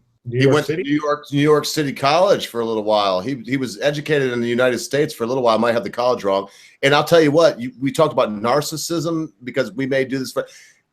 Fidel was a narcissist, the real thing. He looked in the pool so long, he drowned down in there. The real Fidel that none of us know was dead. And the Fidel Castro that was the evil dictator that would murder. We know there were people that were Adventists there, Seventh-day Adventists, the church they come from, and they were going to shoot this guy. And Fidel was very educated. He knew a lot about a lot of different religions. And the man said, please don't kill me. I'm being killed because I'm religious. And Fidel looked at him and said, what religion are you? He said, I'm Seventh-day Adventist. He said, draw in the sand down here the 2300-day prophecy, and I'll let you go. And he did. He drew out the prophecy from Daniel to Jesus when he died on the cross, whether it be true or not, and let him live. But these people are so, I would say that it comes from something like maybe we discussed that all of us have to a lesser degree or a greater degree, whatever it may be. But what it comes from is he really thought he was a god. He really thought that he had the right to choose between someone living or dying based on their skin color, their abilities, whatever it may have been. And I tell you, watching because if I remember, in fact, I know I remember, Mommy came out and told you to keep your mouth shut, Nachi. She said, don't talk about this shit, Nachi. You're making yourself look like a fool. I was there. Mommy was right there. And how hard it must be for someone like you that was raised up saying, don't even say shit. Just lay down and take it. I'm sorry, Britt, if I stepped on what you asked too, but when I think about these things that Britt brought up, it makes my heart bleed for you, because Cuba está cerca de mi corazón. Wow. But yeah, no, I mean, I lost my train of thought now, and I was going to tie it into what you were just saying right now. With, that's my gift. That's my other gift outside of the disarming honesty. I'm a fucking moron that speaks when he should be quiet. No, but I think what I was going to say is I think you look at most dictators, they have that. And I think that is almost, and I'm okay, fine. If I'm sounding like I'm trying to be fancy with my words, whatever, I think that is the algorithm of the human species. Sadly enough, the majority of people follow, and there's a small group of people who are the leaders. And people who are willing to be in total power and have no problem killing other human beings. And they're just natural, true narcissists. I mean, YouTubers are nothing in comparison to these motherfuckers, dude. I mean, fucking, yeah, PewDiePie, just to say the biggest YouTuber, which he doesn't strike me as a narcissist. But anyway, I'm trying to think of maybe an actor who's a real narcissist. Anyway, none of those people are in comparison to these people like Saddam Hussein. Well, there's a great documentary, which I tried to cover in one of my videos, called A Day in the Life of a Dictator, where they cover the lives of 3 dictators, which were Joseph Stalin, Idi Amin, and Gaddafi, Muammar Gaddafi. Oh my God, that is I think one of the greatest documentaries every single human being should watch, because they really get into depth, and they hit on that about the problem of dysfunctional families, especially fatherless families. And in the case of Stalin, Stalin had a stepfather who was extremely abusive to him and stuff like that.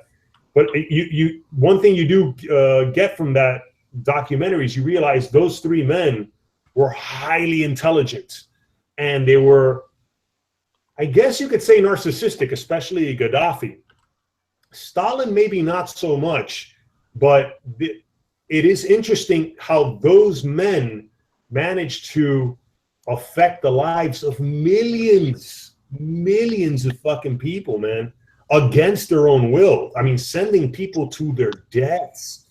I'm sorry, I don't mean to bring this down. If you guys want to fucking talk about something a little... No, keep going. And don't worry about bringing it down. Actually, I will say it one more time, Nachi, and then don't forget your idea that we got to talk about this stuff. And you are a great example because, as I said, you've shown it. I'm not bringing any news. Mommy was there telling you, keep your mouth shut. Why do people, it's Stockholm syndrome, right? Yeah, probably. A collective Stockholm syndrome, perhaps. I think also people, look, I love my mother, man. And, you know, look, even though I'm not religious, I'll just do this in honor of her. How do you call it? That was one thing I never liked. I feel weird saying that about. But the one thing I never liked about my mother, or I kind of despised, she was very much a conformist, very much a go with the flow, you know, kind of person. And yeah, it's not for nothing why she got stuck in a forced labor camp. It's not for nothing why it took her a while to, you know, snap out of that shit. And she was very much like that, you know, the kind of person that, you know, how dare you dress that way? Chances are this is also a subconscious fucking rebellion for all I know. You know, a subconscious rebellion for my mother trying to tie me down. And it's not for nothing why it probably happened after she died, you know. Even though I tried my hand at being a rock star and all that shit, and I used to put on my underwear and stuff like that with a snake hanging off my crotch. But, how do you call it? Yeah, I think the majority of people are like that, sadly enough, and that's why you see that. That's why you see. My wife wants to hear more about your huge Cuban snake. No, if I can just. There wasn't mine. That was also probably. No, I'm sorry. She's mad at me now. That was. If funny. I can just ask, you know, before when you were talking about the dictators, do you think that they have some kind of intuitive gift toward understanding psychology? Yes. They effectively know when they need to pander to people or when they need to terrify them. Yes. Yes. I think they either stumble into it at one point or another, or they inherently have it. I am positive someone, I know I keep always bringing it back to fucking Castro, but that's my frame of reference. That's where my fucking family came from. So whatever. The point is, with someone like him, his father was pretty tyrannical. His father was a land baron. And he probably learned a lot of that shit from his own father. You know, his father had a bunch he didn't have slaves, but his father had a bunch of probably indentured servants. I wouldn't be surprised. He had probably a lot of people working for him at cheap labor and shit like that. And he probably learned from his dad how to keep people in line. And he probably realized at a young age, like, oh, so this is how it works. So he understood the power of fear. Oh, for sure. For sure. He was known. Probably because he was himself scared shitless. You know, like that. I'm sorry. I'm gonna go back a little bit to like, how much is it creeping me out that Putin is so much like Napoleon? Napoleon, in the entirety of his life, had only one person that can talk down to him and get the fuck away with him, and it was his nurse.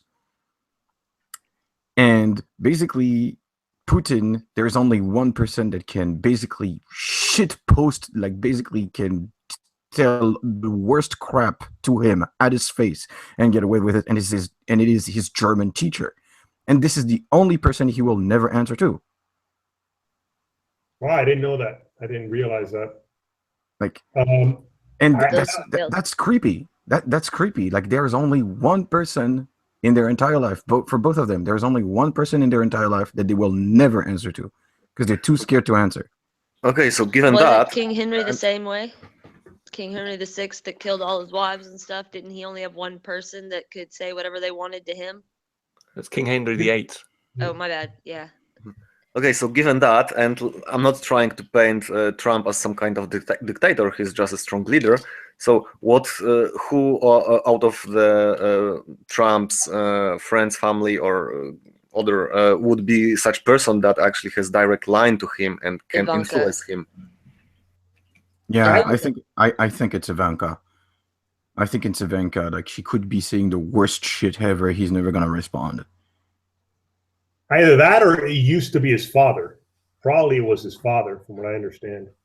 So we're talking about Trump anyway. Ivanka, man, Ivanka was a motherfucker. They're still friends, but I think Ivanka, That's why he likes Ivana so much. Or I'm saying it wrong.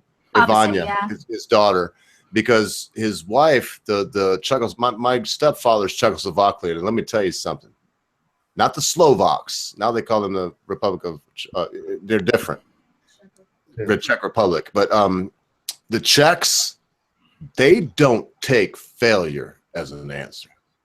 They don't take I don't know anyway. I mean, so I would say as far as Trump goes, man, when it came to his wife that made Donald Jr. and the rest of them, boy, she's a ball busting bitch. She ran Trump Towers. She ran the big casino there, and oh, I'm having brain seizures right now. She had to ran the banks because I drank all that wine. You saw that, Nacho, Nachi. But Nachos.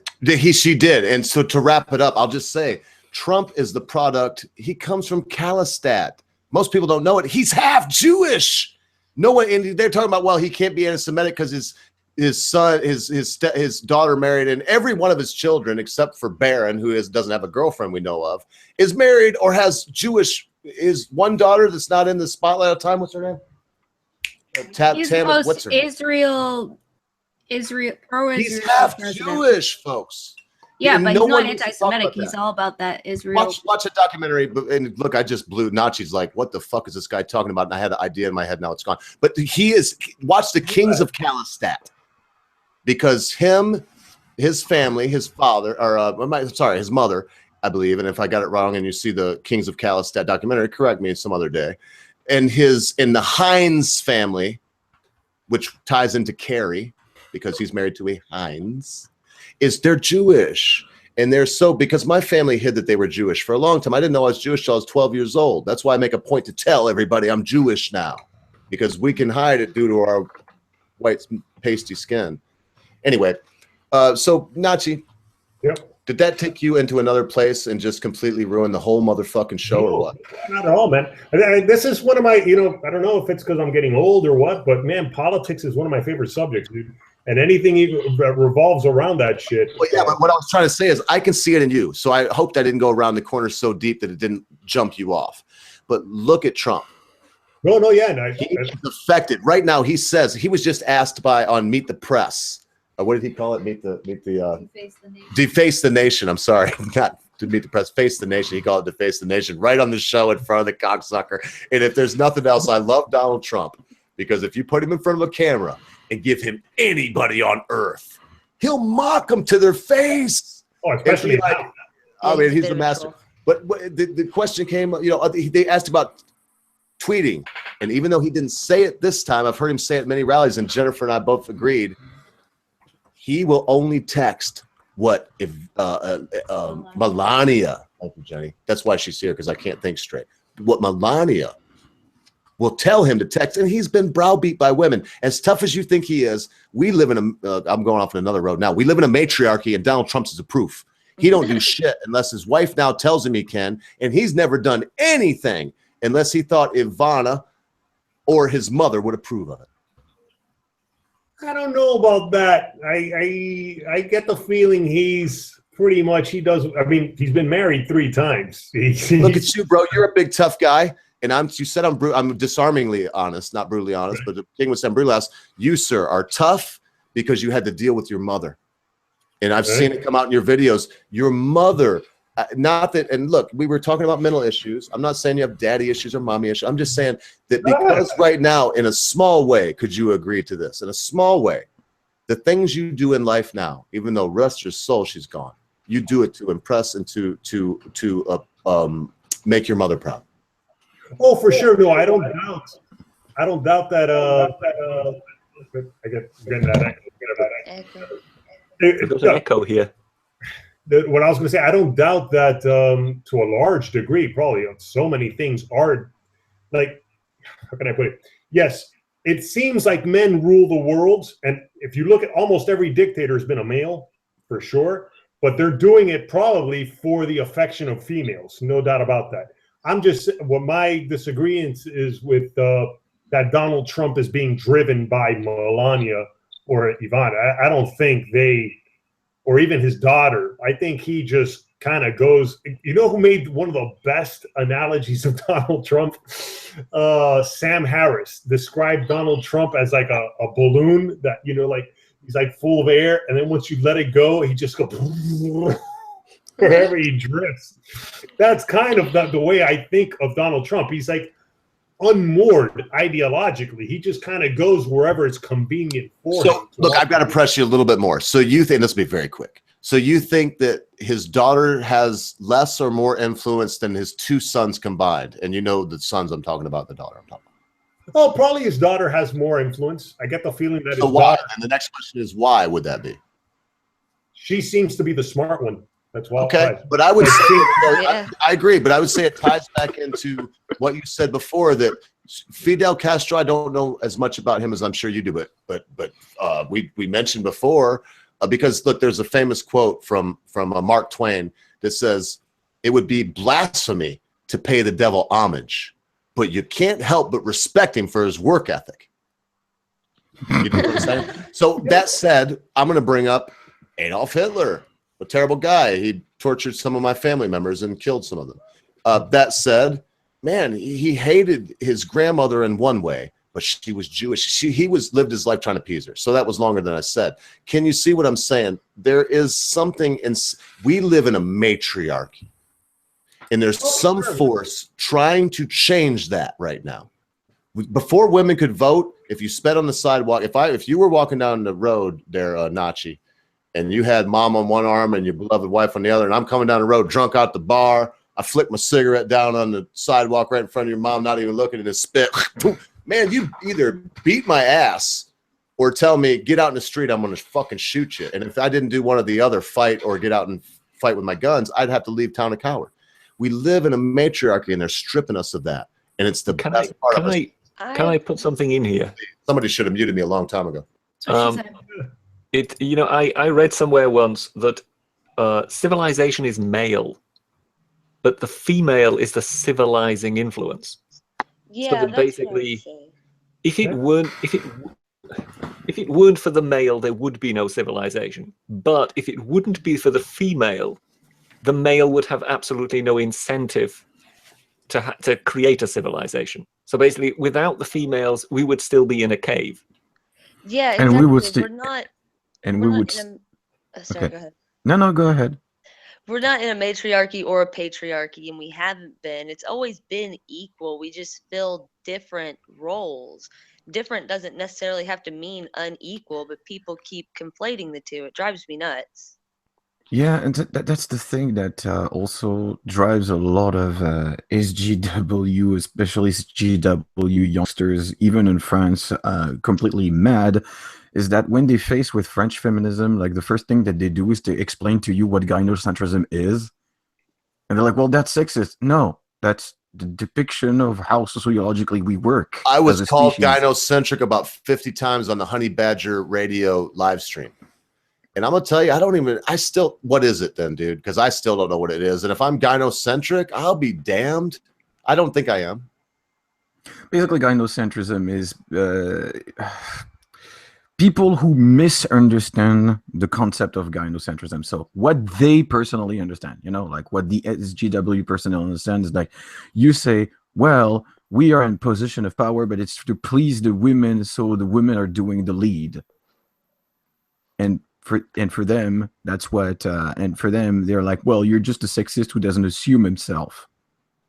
Okay. That's what they tell. That's what they tell you. Like, you're just a sexist that doesn't assume themselves. Well, they were using it to me as an insult, and to me, I'm telling you, I guess I'm saying that I'm trying to get Nachi, huh? That is an insult. It's an insult because I'm saying that Nachi Free, a dude that I would not want to meet in a dark alley. I want to say that specifically, Nachi, in case we ever do meet. If I fly down somewhere where you're at, I don't want you to beat my ass. Is what I'm saying. But I would say that we're gynocentric, meaning, in my mind, that we give respect to females.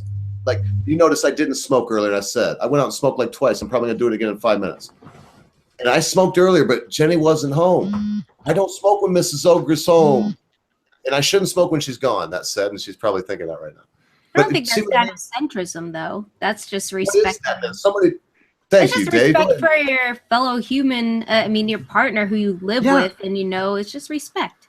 Yeah, but that's the thing, is that they make it an insult because they view it as sexism, because they don't understand what is being laid out in front of them. And what is being laid out in front of them is sociology relying on biology and relying on genetics and relying on neurology, explaining to you, no, we have made evolutionary choices that made our societies the way they are. Yes, I kind of I triggered the conversation a little bit in that stream with Sargon by saying it was a choice. We at some point in the evolution of our species chose to go the route of the nuclear family, and because we did that, it changed the course of our species. And you believe, girl, that the catalyst for changing it to a nuclear family was the female of the species. Is that correct? Well, not necessarily. I mean, it's hard to pinpoint. We don't really have any evidence of, what that was. It was probably a shift in population is my And holy shit, you know what I'm doing? I'm doing a couple things that I tried to stop Doppelganger from doing earlier. So I want to hear your whole idea on this. And after that, this is just a teaser there, Nachi. Is it possible that Justin Trudeau is the love child of Fidel Castro? So think about that while she finishes her idea. That's from Doppelganger. So, girl, I'm going to ask you again.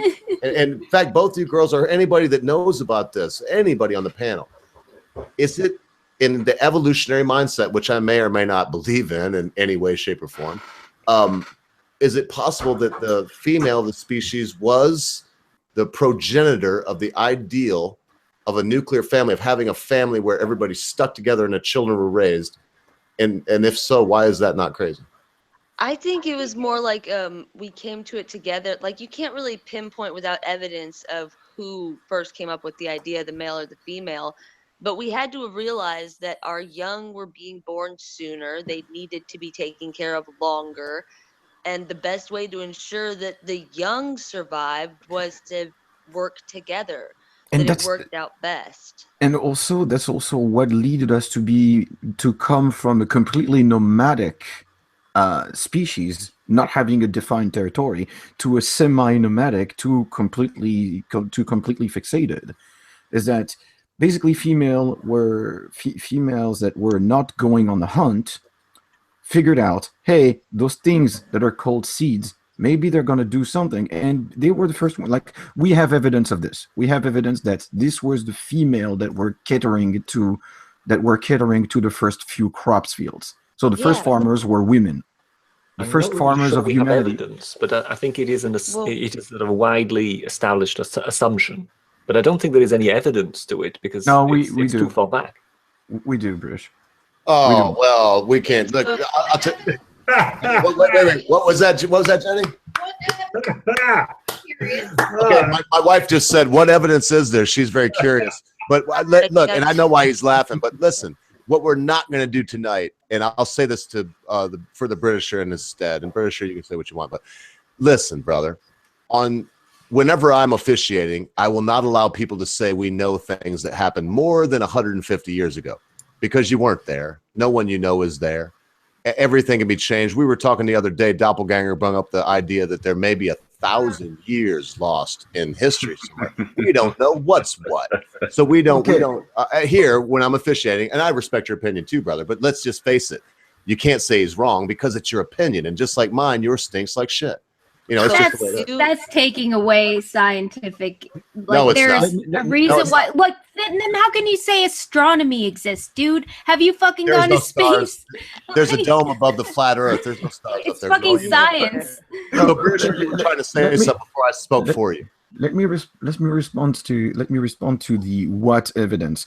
We have petrified fields that we have found petrified fields of back from prehistoric times, and the only human DNA that is on those crops that we managed to unpetrify, the only human DNA is strictly female DNA.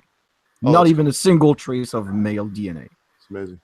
Cool. Strictly female. You know that for years. Unpetrified DNA. I'm sorry. That sounds. No. The outside of the crop.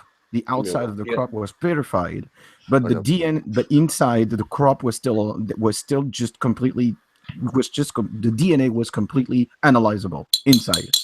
So they Any last thoughts, Brett, before we move on from this? No, I just thought, that as such, I think it's a sort of a very well-established theory that we basically say that humans were hunter-gatherers, and it's fairly obvious it would be the females who would be the gatherers. So if anybody was most likely to have made the discoveries regarding seeds, it would have been the female of the species. But We also have I very much just doubt that there is actual strict evidence that could show us this, even though it's fairly logical, because it's. I'll give you that. I'll give you that. I'm just saying. I have read some papers. Oh, I think our esteemed guest wanted to say something on this topic, and then we're moving on from this, man. I don't like to talk about things that happened 500 years ago because nobody can prove shit. I've tried it. I just wanted to say, if you checked that that documentary that I sent you, that I know I reference a lot, but I found it fucking fascinating. They were like them getting. We do have some kind of observable evidence that seems to show it was possibly the female of the species. All right, I've got observable evidence that says that the world is flat, girl. If you want to discuss it, we can do it for 15, 25, 30,000 hours. But the fact of the matter is, there's all kinds of observable evidence. Subject regarding Nachi again. Yeah, that's what I'm drifting very far. Thank you, because look, back to me. Yeah, man, that's what I'm saying. To the ball. And listen, girl, I'll say this before we move on. I got to say this: both of you people know more about your arguments than I do on this thing. I know, but I showed you that documentary. I was just seeing if you checked it out. Yeah, I watched about 20. I'm not even gonna lie to you. I might have made it through 15 minutes. Girl, you got a deeper mind than me, and I like art and love and Ogre theology. What you blew me away with that. When I started the stream is asking to have you muted. Oh, they can all suck my dick. Trying to mute the stream, you faggots. Hey, listen, we're going back to NACHI Free like this. These people are coming to watch the Ogre's live stream, and then they want the Ogre muted. Yeah, they can all line up and kiss both sides of my Jew ass. Hey, listen, that said, hang out, don't leave. Because, look, I just want to shift gears, man. Because you could try to mute me if you want, that's fine. But then the Britisher would say we're talking about some deep shit. The fact of the matter is we got the bell of the ball here. So I don't know. I tried like 5 times. I would like either Day is Dead, starting with her. If she don't have anything, we'll move on to Amanda Wolfchild because we're gynocentric over here and they're girls. And then we'll go to our other esteemed guest who's a Britisher. And if one of those 3 don't have a question, I'll figure out who from there. So let's try to steer Nachi in something that isn't twins melding together. And not like I did with Castro. How cool is he? I got something, but I'm going to wait till the end because we are going to talk about whether or not Justin Trudeau is the love child of, and that's totally doppelganger. That's his thing that he turned me on to, and I can't fucking believe it. So, Day is Dead, what do you got for him, brother? I called you brother. That shows how, because she thought I was, I teased her a lot, and she thought maybe I was serious. That tells you, girl, I almost called you brother. Freudian slip. Go ahead. Yeah, I've researched that Trudeau Castro things. It's very interesting. But anyway, we'll get onto that later. No, we can do it now if that's your question, sweetie. I mean it. I don't care. I'd love to get onto that with Nachi if you even have an opinion on it. I looked into it like months ago, but I think I came to the idea that it wasn't true because they were trying to say that some timelines lined up where the mother and the father visited Cuba at the time around when he was born, but it wasn't when he was born. I don't know. I'd have to look into the conspiracy again, but I don't think it was actually they're related. Know what I mean? I don't know. I want to know what Nachi thinks. Well, I remember we talked about it before, and the Britisher brought up a really good point. He's like, well, let's also look at Justin's own actual father. And if he looks as much like his father as he does. Yeah, I mean, that's, yeah, I don't know. It's a fun little conspiracy theory, but yeah, fuck it. Actually, I wanted to bring it over to France and radical Islamic terrorism. If anybody wants That's a segue. Okay, sure. Okay, sure. The chat, is it really as bad as InfoWars and Paul Joseph Watson is painting it out to be, or is it as where's the truth with what's going on over there? It's concerning, yes. I'm not gonna deny that. It's concerning, yes.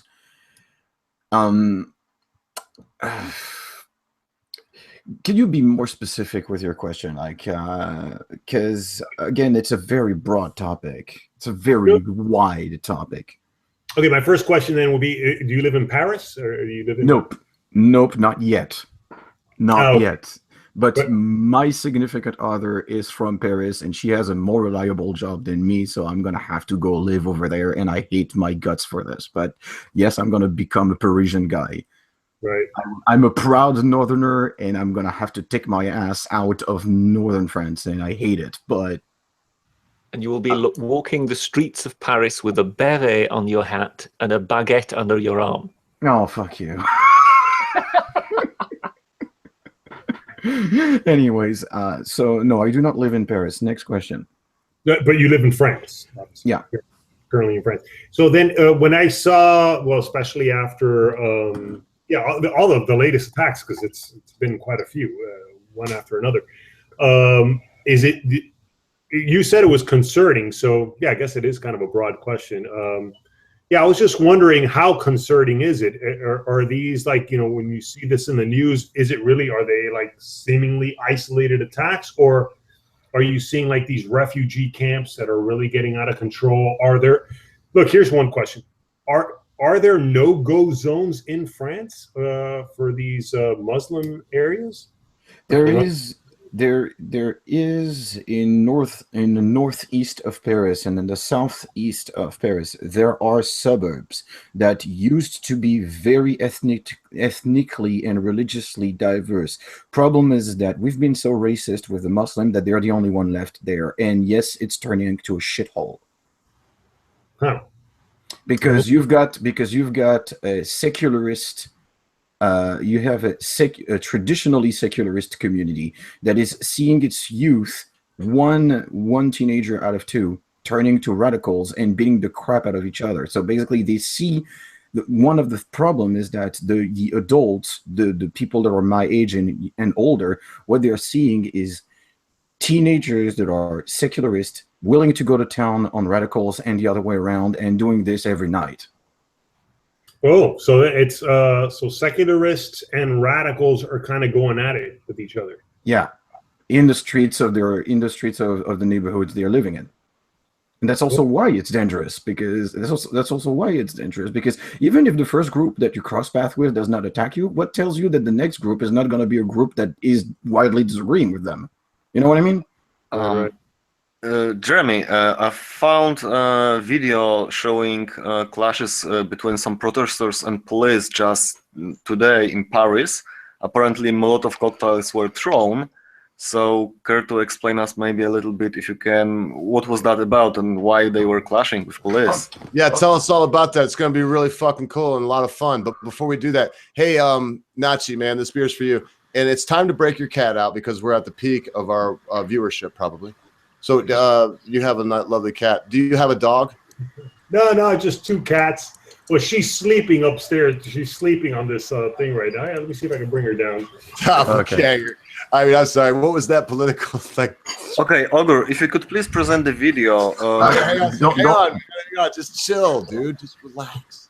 It's Monday. I'm wearing my suit, but it's casual Monday. So, luchador. Look, I know this is kind of rude to say in Spanish, but I'm going to say it anyway. This is what we would say in English translated to Spanish. It just means salud in a really cool way. Salud a tu familia, mi amigo. A la tuya también. Even though that almost sounds like an insult when I said a la tuya. Tuya también. También. Kitty! Buenos noches. No, I know some others like El Mar está bonito en el hermano. No, en la mañana. I'm sorry. El mar está muy bonito en la mañana. I just like some phrases in Spanish that are strange that I remembered. So anyway, look, we can talk about this. Look, it's Doppelganger. Before you go that direction, 2 hours. Just please present Nachi. 2 hours. I love that cat. You can see the cat. 2 hours. So we're gonna stick with cats and shit now. It looks like my cat Ava. I'm gonna get my cat. Yeah, get your cat. Look, growling. You say YouTube is all about cats. I'd be curious to see if she could recognize it. Oh, she was growling. She was looking at your cat growling right now. She just grabbed her blanket and split out of the room because she's so pissed. Jenny, I'm not kidding. She has her blanket. She sees that cat. Yeah. Look. Well, I got to present myself for you. I'll see you can see her on the couch in my small picture. She's got her blanket. Oh, look at that. She's young. Oh yeah, her hat just raised up. Bro, she killed a cat about 3-4 months ago, didn't she, baby? I mean, a mean tomcat, man. I didn't want it to happen, but it was Bill the cat that lived here, and I don't know. You know how animals are, bro. What happened? Look, we had a cat. I got chickens, and my chickens were, sometimes they get eaten by some of these tomcats my neighbor has. He's probably got 250 cats in his barn, all like wild cats. And Bill the cat moved in over here. He didn't fool with the babies, didn't fool with nothing. And my wife's right here, who's a really cool cat. Not making any of this up. And then we named him Bill the cat. And then one day, Lily went outside. She saw Bill the cat, and he bowed up. And Lily ran out there, man. Lily almost died because he bit her in the head, and it was over. What holiday was that? New Year's or something. And the vet wasn't. Luckily, I had some antibiotics here at the house to give her. But anyway, no, my dog, she's such an asshole, dude. I will only have Doberman pinschers because you can't come in my house unless you're going to kill my dog. Not a mouse, but she's smart enough to know that the chickens and a few people that come over often, maybe 3 or 4 other people, are cool. But everybody else, little kid, grown adult, old lady, don't matter. It's time to die. So yeah, man, that's cool. I'm just jealous of the cats because I'd like to have an indoor cat, but my wife hates them. This one. Let me share it. This Beautiful. Ava. Yeah, that is a pretty cat. She looks like Nachi's cat. Looks very similar. Y'all don't know like what kind of cat it is like we do dogs, right? Like that's not a whatever. How do you know that he's not the same cat? It's true. Now you're not seeing them at the same time. So This Schrodinger. I've seen Grumpo in the comments section. I just want to keep it so light now, folks. I really do. It's late. It's fun with the cats and stuff. Oh, no, that's it. I'm not interjecting anything. I kind of want people to ask you questions about your life, your childhood. I mean, so you mind talking about where you grew up, Nachi, or Bert, did you have something? I totally have one. It's always something that's dear to me and a neat question to ask people, especially ones that are quite as fun as yourself, Nachi. Your top 3 childhood heroes and the great virtuous traits you earned from them. I'm really curious about your roots, man. Yes. Well, I'm speaking from my childhood bedroom right here. So that's I'm fucking in the same house that I grew up in. My 3 childhood heroes: David Lee Roth, Arnold Schwarzenegger, and I hate to admit, John Holmes. That's when I was John Holmes. You mean like John Holmes? Yeah. It was when I was a teenager. I was like, I want to grow up to be like those 3 guys, all rolled into one. You can't grow up to be like John Holmes, man. There was only 1 or 2 of them, man. I thought I was getting there, but apparently not. But my high school sweetheart was like, nah, you're a long way from there. Sorry, sir. You struck my wife and my funny bone. That was so. And to carry on what he said, so what is it that you hope to achieve as a man like John Holmes achieved? No, that was the thing. I mean, look, being horrendously honest, I guess my 2 real dreams were to be a rock star and a porn star. That's what I always wanted to be when I was younger. Wait a second. Tell us, what's the difference? Hey, you're right. It's true. Oh, it is the difference. I guess, you know what? I discovered anybody could be a porn star. As far as being a guy, you could be a porn star if you want. You don't have to have a big one. You just have to have the deep pockets. You just have to be willing to spend the money. And then that's the irony. Like, Miami is now one of the porn capitals of the world. But no. Yeah, with Mia Khalifa, and there's a lot of stuff coming out there. But you know what you have to do to be a male, to be a porn star? You have to have a package of some kind. You can't have, but you have to be able to get hard on camera and listen to people shout things like deeper, get your leg out of the way, that kind of thing. And everybody can't do it. But by the way, now I brought that up just to note, how many other guys ever thought of like seriously getting into porn? Or am I revealing something I shouldn't have? And my wife was right here. When I was very young, I may or may not have done some things for money, but I'll tell you this: if anybody wants to get into pornography, be it male or female, think about it deeply. Go ahead. They only pay you enough if you're a male to need to do it again if you were poor. And in the end, it just ruins your fantasy of wanting to be a porn star. Oh no, I'm sure, yeah. No, that's one of my. You know, it's funny. Like when people say, "Oh, that's one of my biggest regrets." not getting into pornography is one of my biggest. Good thing I didn't do it. That's one of my best decisions, not doing it. But yeah, those are my three: David Lee Roth, Arnold Schwarzenegger, John Holmes. But afterwards, once I started, growing up, I would say Albert Einstein was one of them. God, was another one. For a little while, Bill Gates. And, another one. Believe it or not, Donald Trump. There was a little while when I was a teenager that Donald Trump was kind of like my hero. Until I started seeing him too much on TV and realizing, oh, this guy just, there was just something about him that was just.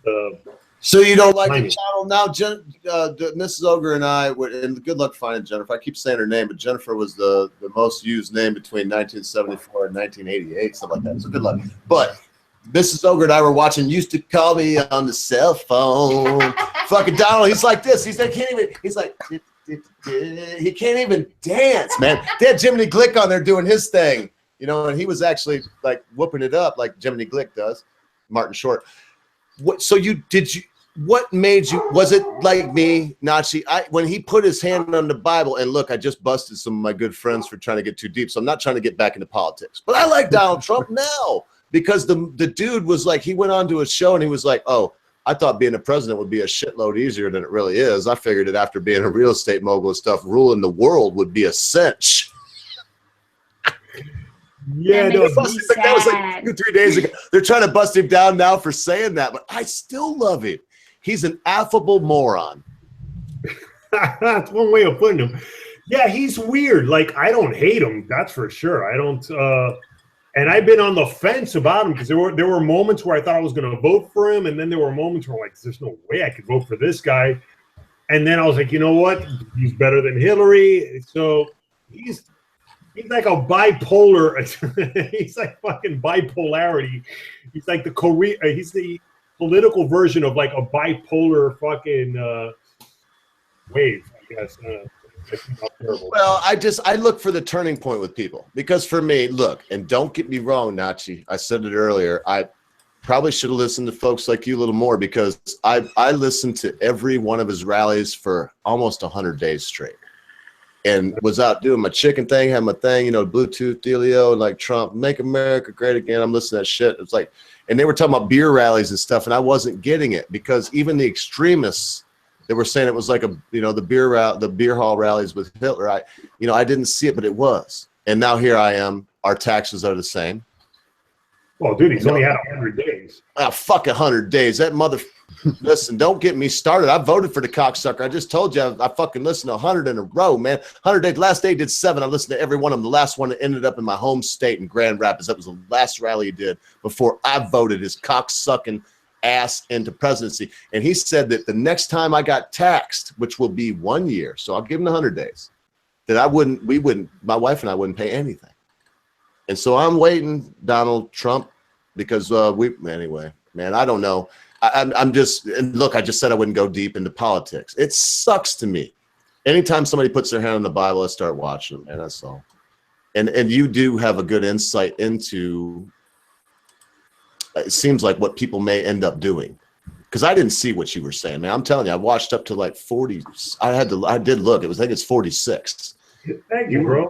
You were warning us. And what I don't like is, and I gotta shut up now or somebody will mute me. What I don't like is the idea that he was better than Clinton. Is that what we've come to? We have to pick the better of two shitbags? I mean, the sad thing is that the kind of people, it's weird. Like, we need leaders and things need to be delegated, but not everybody wants to go for it. And the kind of people who do are usually scumbags. I think that's how it boils down to, because it's funny, like a lot of people with all my videos and shit, people are like, man, why don't you go into political office? And I'm like, fuck no. And like, one of the reasons why I won't go is, to be honest, one of the many reasons, one of them is I don't want the responsibility. I'll be honest, The main reason is because I know I'm not qualified. The second reason is because I know I would be beholden to a lot of fucking people. But the other one is that there is a major responsibility and not a lot of people want to take it. And then the kind of people who do, or the Hillary Clintons, or the Fidel Castros, or those are the ones that. Hey, I hate to jump in, but I gotta go. Hubby got home early apparently, and I need to make dinner. That's okay, girl. And by the way, since she's going, everybody say bye to Amanda Wolfchild. Bye, Amanda. Bye, guys. Yeah, Amanda. Day, I sent it to you in the side chat, but I realized I just did what I just like bitched at 2 people for doing. So if you could do, What is it? if you could just override what I just did and get us back onto some kind of humorous track, that'd be wonderful. Because Oh, I can totally do that for you. So John Holmes, is that why the mustache? He's one of the many. He's one of the many that is in honor. That the mustache is in honor of him. He's one of them. Power of facial hair. and the question mark is Nah, it's just a hokey. I mean, the whole thing is hokey, but how do you call it? I was thinking, like I was explaining before, I was thinking of doing like a little lightning bolt to match the lightning bolts here. mhm. But then at the time when I was, trying to fabricate the whole thing, I remember thinking, well, I'm more than likely gonna start most of my videos with a question. So why not put like a little question mark upside down, especially since I'm Hispanic. Oh, hi, Kat. She's getting a little rambunctious right now, but anyway, so yeah, that's what the question mark was for. But Nice. and so, like, yeah. By the way, speaking of the bell of the ball, is Ogre? Is he there? Or is he smoking a He cigarette? went to smoke. He stepped up for a smoke. I'm gonna play something for him when he gets back. Cause the fact that he kept calling me the bell of the ball. The bell of the ball. No, How about you play it for us? Sorry, and- I was out smoking. I did bring the cigar back in here, and I'm in serious trouble, Lucy. But what? Okay, so because you've been presenting me as the bell of the ball, right? Yeah, so you can go anywhere you want, brother. No topic is off limits. Absolutely. So in that honor, I got my own parasol. Oh, But Oh wait, you guys show my wife that. She just got a glass of wine and gonna bring a good chair in here so she can join the conversation. But she said don't tell you. She's not drinking wine. She's drinking Kool-Aid, man. It's not good. So show him. Man, I'm in trouble now. the parasol, which is just a camera. It's really a camera. No, and it's not. It's not. She don't drink booze. She's an upstanding citizen. She's never touched liquor or anything like that. But speaking of bell of the ball, did you guys everybody here ever watch that show, The Office? With the that's why with the bell of the ball. Both and I of have a them. parasol too. There's also a camera, a light thingy. So wait, I actually have it queued up. Here, wait, let me see if you guys can hear it. Oh yes. In prison, you are somebody's bitch. Oh, you, my friend, would be the bell of the ball. Don't stop. So good. That's what I kept thinking of too. That's amazing. I love that's my favorite episode of The Office, dude. It's my comfort show. Me and Grandpa watch that way too much. Well, which Like, one though? fall That asleep. I like both of them, but I like the English version, and I like. Well, first, I'm having a brain fart. What's the dude's name? Ricky Gervais. Ricky Gervais. Yeah, Ricky Gervais. He sends his buddy. Ricky Gervais sends his friend all over the world. He had him in Mexico. Anyway, I love Ricky Gervais. I like both of them very much, but the An American idiot abroad. Office is just like such a comfort show for us. We just like whenever we're going All right, to now sleep, it's on. we like put on The Office. Y'all. Oh, I'm still presenting Ignacio. I'm sorry, Nachi. What I'm saying is now I'm in serious trouble because Mrs. Ogre is where she can reach me and also talk on the mic. So you'll notice she's that you getting won't have to closer. mute me anymore because she'll just bust me in the face. No, she doesn't abuse me, but she's very good to me, and she does tell me when I'm being a jackass, which is very often. Get ready. I saw your drum set in the background. Look, here's mine. Can you see it? Oh, Mine's you an got electrical. Are those Rollins? No, it's a Yamaha. Oh, that's even better, actually. Yamaha makes some of the best triggers there are. So I didn't know you played the drums. Are you pretty good?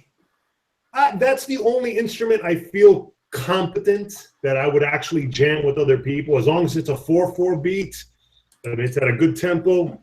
So you heard the little garage stuff that I do. Yeah. You can do any of those beats. Not easy, right? Huh? You can do any of those beats. Like I just did Country Comforts and put it up for Amanda Wolfchild, and I did. I mean, I do. So I don't know if you've heard any of the little garage shit that I've done. Oh no, yeah, I have. Yeah, that you could probably do any of those beats. That's easy stuff. Yeah, I mean that's that kind of stuff. You know, even a little more basic, probably. You know, because it sounds like you're more competent than I am. It sounds like you can play them better than I do. But yeah, that's the one I feel like, okay, I could jam with friends and I could sit on this. But, man, we may or may not be doing and Britisher is going to pop up. I got to be very careful I say this. We may or may not be doing a wee bit of a song, like a We Are the World situation. And I'm always the narcissist that's playing the bass and playing the guitar and showing how big my musical dick is. So maybe you do the drums on it if this ever comes to fruition. Hey, it'd be real easy, like 4/4 straight up. I wonder if it would be possible for all of us to be playing on a live stream. The sound would be pretty bad, but The if we lag is what makes it Too much of a delay. Yeah. really, oh Yeah. Yeah. Yeah, no, there is. If we were all to start playing, it would hear our. Because I even said to you, I'd like to do a collaboration. There's a couple other people like the Dingo. Anyway, no, but what we can do is we could all do a part, and then even have lyrics to a song that we all sing a verse. And you do the drums. I'd probably do the bass. We'd find somebody to do the guitar that's much better at me than that. And anyway, we could talk about that also in the future. But I tell you what, this is the wonderful thing. And you know what I always like to speak of when I'm on here, because Mrs. Ogre does know the idea of I don't even want to look at the subscribers now because it's been going up drastically in the last few days. That's all cool. And it's fun that there's people watching us and whatnot. But the collaboration that happens, and Amanda Wolfchild's gone now. She's the single best collaborator I know on YouTube. She collaborates with people all over, live streams, all this stuff. And we can do that though, Nachi. And if you'd be willing, I would love you to be our percussionist. And let's face it, man, you're Cuban, man, you're Spanish. You got it. I missed that part though, because I got my little bongos over here also. But, oh, you gotta have bongos. If you don't have bongos, you cannot be from Spain, sir. Excuse me for a second. I just dropped because I gotta go in a minute. So I just dropped a link to a very nice collaboration between 3 good YouTubers. So consider maybe checking it out, seeing how it works out for them. And also on that note, thank you very much for the stream, and see you next time. Thank you. I'll check out that video. Thank you, man. On his home planet of Kolat, it is something like 4:30, 5 o'clock in the morning. So he has to go. Yeah, he has 75 celestial wives that he must pleasure now. But now here's the thing: why not gonna be that much of a delay? I mean, right now we're not interrupting each other. Well, let me get my guitar. We'll find out. Yeah, we'll try it. Try it. Fuck it. We'll do it live. Yeah, I'm terrible. Already I'm self-conscious.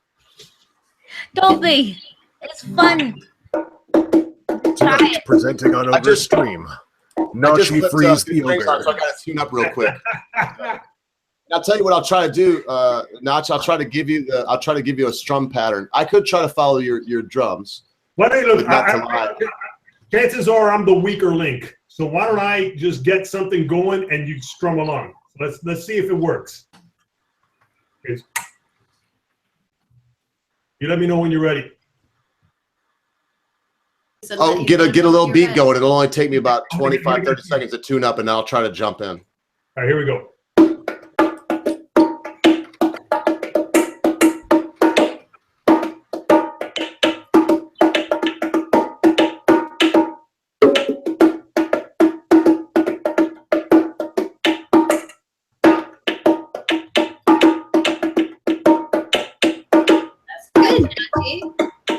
Oh, thank you.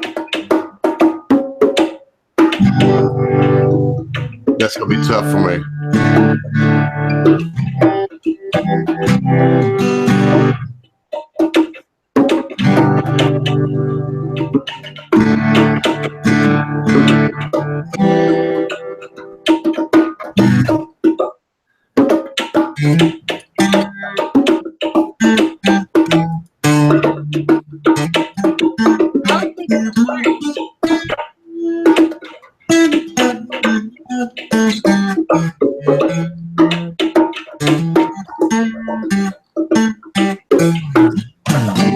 Yeah, I'm telling you what, I did my very best there.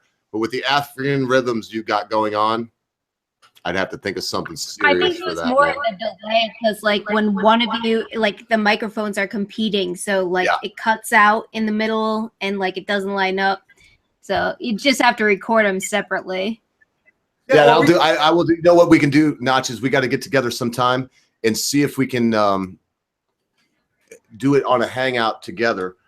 Because I'm sure I could tune my mic down. But what's happening too? I won't even lie to you. You were doing an African rhythm, or you could even call it a calypso. It was like a mixture of the two. That, man, unless I really thought hard about the lead of what song to play, I know a lot of 3-chord hat tricks and rock and roll, like you know, and you know as well as I do. What you were just playing, that wasn't exactly Bob Seger. That was much more complex. The funny thing is, you were like, I'm going to be the weak link here. And then you started playing like an African rhythm that there's no fucking way my moron ass is going to follow on the guitar. I could play it on the drums, though. I don't feel confident on the guitar for that. Now, you got it as good as you were right there. Have you ever seen that? It's there. I don't remember what it's called, if Jenny knows. But there's a box. It's an African drum. And different parts of the box, it looks like a wooden box, makes all kinds of different sounds, man. And a guy that's as good with his hands as you are should probably, I'll find out what it is now. Because I have a cajon. Yeah, cajon. Yes. I got one of those here. But that's probably the best percussion instrument that anyone could own. Yeah, that one's fun. I gotta practice that one a little more, because I mean, to do that one really well and stuff like that, it's that one. That's as intricate as a steel drum, man. There's so many different places you can hit that on with different fingers, even, and make thousands of different sounds. Yeah. Oh, I was blocking in my dog's blanket. So yeah, man, this is groovy. I'll tell you one thing. In the end, what matters for everything we've been talking about tonight, however long it may last, is if you don't have a little art. You know, like we were talking. You know, everybody has problems, Notch. Everybody here does. And I got to remember, I can't say Notch. It sounds like Nazi. Oh, why not? No, Notch is good, right? Notch. We know what matters. Notch is from Minecraft. We have a creative outlet. And in the end, if we can all find that, I think we'll find peace. Yeah, could be. And then it makes me wonder, like, fuck, man, this weekend on Saturday, like talking about how we could find peace. Maybe I just have too high expectations for humanity. I wonder what it would take to just finally have people stop being such assholes. Like this weekend, some guy was just going literally from car to car in our neighborhood, just trying to see which how do you call it, which cars he could like break into and stuff.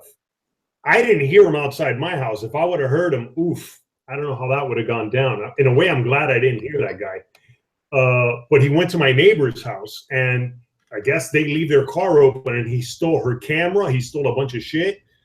And what a piece of shit. Like, that's the one thing why can't people just be good? Like, that's the thing I didn't understood about, whatever. It is what it is. No, it sucks. It sucks. It really sucks. I feel like humanity as a whole could be a lot better if people just were better. Well, I don't get it. I think it gets worse when you get close into humanity. An old Lakota Indian said, man's heart away from nature becomes hard. And there's a long quote after that I'm not going to remember perfectly, but my wife and I have stood at a wonderful camp many a year back, up to date, and looked at that quote with the old Lakota chief there. And, when we get together and outside of our tribes and we get together in these big cities, man, it makes our hearts cold. It really does. And we start to forget that we're all only 3 minutes away from death from breathing, 3 days away from death from water, and 3 months away from death from food. And we start to think that life's going to go on how it is and that we can treat people however we want.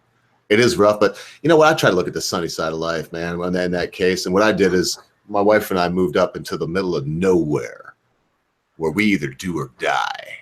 When the dark, cold winter sets in, I've either cut enough wood out of the timber to keep us warm, or it's 20 below zero with the wind blowing. So, do as much as you can for yourself, and it'll make life seem easier, as hard as that might sound. Make Is that true? Are we 3 minutes away from death when it comes to breathing, 3 days away with water, and 3 months when it comes to food? That's the rule of threes, yes, sir. Oh, wow, I never knew. Whoa, shit. I think I'm going to do a video just on that. Well, and I'd like to remind my tagline that I'm only going to give when you say it's over. I'll tell you the truth too, Notch. You could say you're going to leave now, which I hope you don't. Or you could say you're going to leave tag on Sargon. He tested my metal on this one. I won't even lie. But when you say it's over. But yes, we got to realize when we speak to our beloved loved ones that we're 3 minutes away. If somebody plugs my airway and makes it so I can't breathe, I got 3 minutes. And longer than that, I'm probably brain damaged. And then 3 days and 3 months, yeah. So the sooner we grasp that, and you got to admit, in the city where a guy is willing to go out and break into your car, not to eat or to drink or to breathe, but probably to get some crack, you got to start asking yourself, what's wrong with humanity and how can it be fixed? So I choose not to ask those questions. I choose to go to a place where you do or die. No, that's what. What? I just wanted to add my 2 cents because that's all it's worth. The thing I've found with humanity since I work with it on a regular basis is that those of us who have an attitude of entitlement die younger and of worse things than those of us who have an attitude of gratitude and realize that, you don't have to get all worked up about stuff. I mean, just take life as it comes and enjoy it to the fullest. Just be happy. You can choose your attitude. Sadly, most people choose to be turds. I don't know why. Bravo. It seems like the wisest thing said after 2.5 hours. Well, sometimes it takes somebody to be around folks that way to know the truth. Because a lot of us don't have the opportunity to meet people in the ends, and see how they got there. And maybe Mrs. Ogre is in that unique position where she can see people at the end and see how they got there. Damn. And I've thought about that, man. And I, whenever, especially coming back to, not that I want to make this about depression, but coming back to the thing with Day is Dead, and I want to ask her about depression and shit. Whenever I hit that, whenever I get those depressive feelings, I mean, to the point where, again, I've never wanted to kill myself. But for example, I'll be like, you know what? If I go cycling today, probably the best thing that can happen is that if I get hit by a car. I mean, I literally think that sometimes. I'm like, and I try to remind myself, I'm like, dude, you have a great fucking life, man. I mean, granted, I'm not a millionaire or anything like that, but I have nothing to complain about. Sometimes you get really down, and it's a shame that it takes me a while to remember that, yeah, that happiness is to a large degree a choice. It's a perspective, that you almost have to work at it sometimes. Well, and look, the Britisher hadn't said a word in a while. I don't know if he's still here, but I'll say this, and maybe the Brit can speak to this a bit. But it doesn't matter. You mentioned Bill Gates. It doesn't matter if you're Bill Gates and you own an island off of Oregon there, wherever it is, off of Washington State, or if you're a pauper in a cardboard box in New York City. Your problems are your problems. And maybe, just maybe, don't nobody get mad at me, Bill Gates' problems are worse because he can't pay for them with money. Yeah, I mean, I would not, believe it or not, I wouldn't want Bill Gates's, I know it's easier to say, I wouldn't want his life because I can only imagine the amount of stress and pressure that guy's got. But he probably likes that. The same thing with Donald Trump. You don't know, but imagine when he's battling depression, Nachi, because if you think he's not depressed, sometimes you're crazy. We know he is. He's probably all the things we talked about being up at night, being tormented with the muse, all these things. He invented the fucking computer in a garage. I'm sure he was up nights like Nikola Tesla and the wonderful minds of old, being tormented with the muse. But, hey, in the end, I think being rich is a curse because you can't pay your way out of your problems. That's, as simple as I can say it. Yeah, I mean, I'm sorry, I feel compelled to say, he didn't invent the computer. It's just he owns Microsoft. And then, interestingly enough, he didn't even invent Microsoft. He bought it off some other guy. I mean, the story of Microsoft and Bill Gates, it was two goddamn decisions that made that guy the richest man in the fucking world. When he bought it off of that guy, when he bought the software off of, I forgot the guy's name, and then when he sold it to Hewlett Packard, but he didn't give them the full rights. He retained the rights so that because he knew that chances are there was going to be a bunch of, I forgot the term now, for the duplicate computers and stuff like that, you know? He just knew that, but he retained the rights. Like, he didn't sell that off to them. So he kept that so that he knew that when all the competition that Hewlett Packard was going to end up getting, those two decisions, like two dominoes, man. If he didn't make those two decisions, he would not be where he is now. That's the interesting thing about that guy.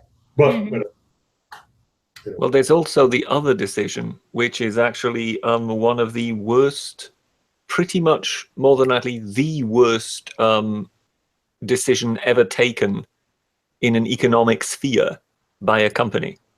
And that was that IBM was wondering what to do regarding an operating system when they produced their PCs. And they decided, it was IBM, right? I'm sorry, I said Hewlett Packard. I think it was IBM that he. And they decided it was actually the money was in making the machines. Exactly. They would just simply get it from Gates. And at that time, of course, IBM was still known as the Big Blue. They were the biggest company on the planet, and because their logo is in blue, the stock exchange traders just simply referred to it as the Big Blue. And it was just a leviathan. And nowadays, where's IBM? So basically, the money was literally transferred from IBM to Microsoft within that decision. That basically, Microsoft became the biggest company on Earth, and IBM withered away. And it was all IBM's own doing. The paradox of capitalism. Yes. One decision and they were screwed. That's all it takes. And yeah, man, that's the thing, you know.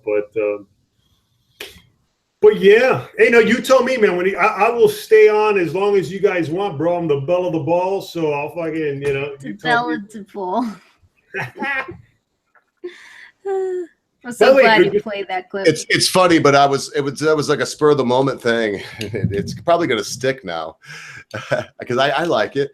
You know, it's probably feminine, Nachi, but you know as well as I do. Sometimes when you're and I'm reaching back to. I spoke fluent Spanish.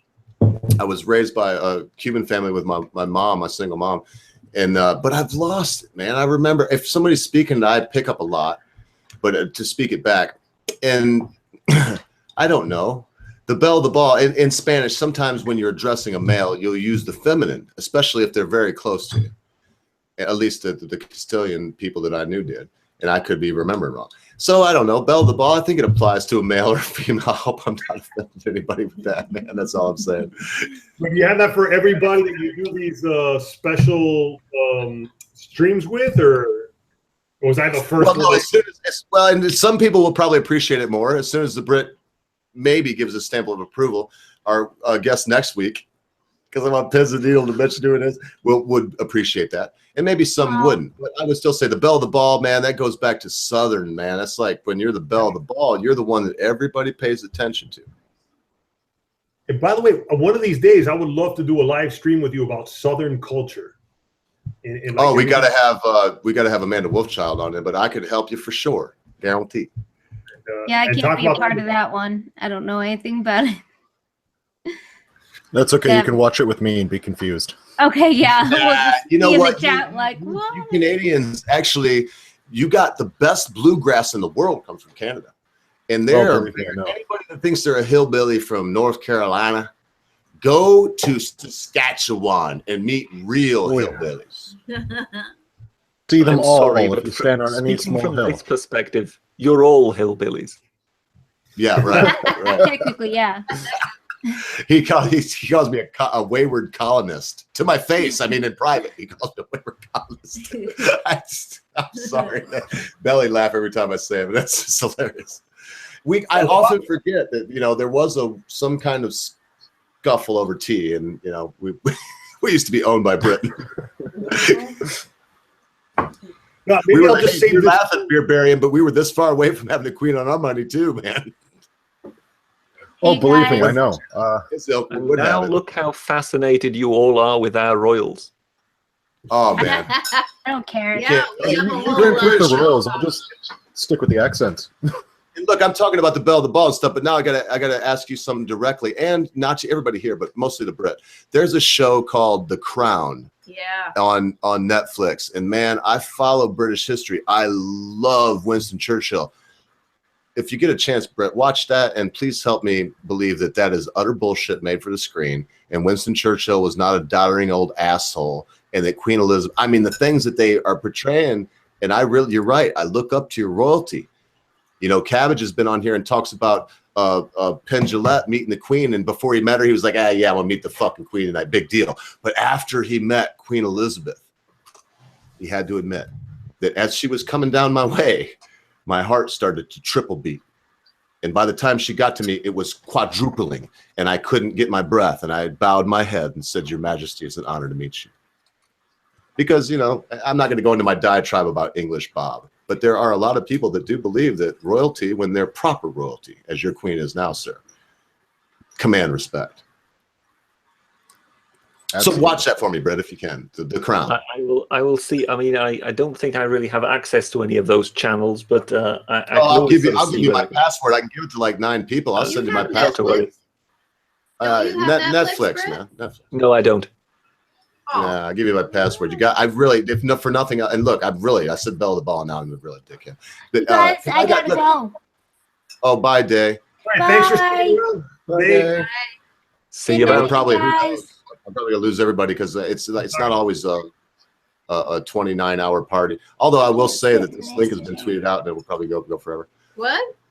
Oh, I said I can't sit in this chair no more. I'm gonna go. No, go take a chill, girl. I thought you had the other one coming. What happened with that? Are we gonna do the GoFundMe or did that? I don't know. All right. I'll see you guys later. About it when you leave. Nice hanging out with everybody. Bye. See you later. All right, 30 seconds then. I'm going to do a soap auction. What's in the 15th? I'll have to look at the date and get the date actual for a Wednesday. But coming up on probably every Wednesday for about a month, I'll do a soap auction. And anybody that cares to buy handmade soap from Cyclone Supernatural Soap, of which I am the everything that there is, including the maker, you know, we'll auction you soap and we'll see if we can't get Day a better chair.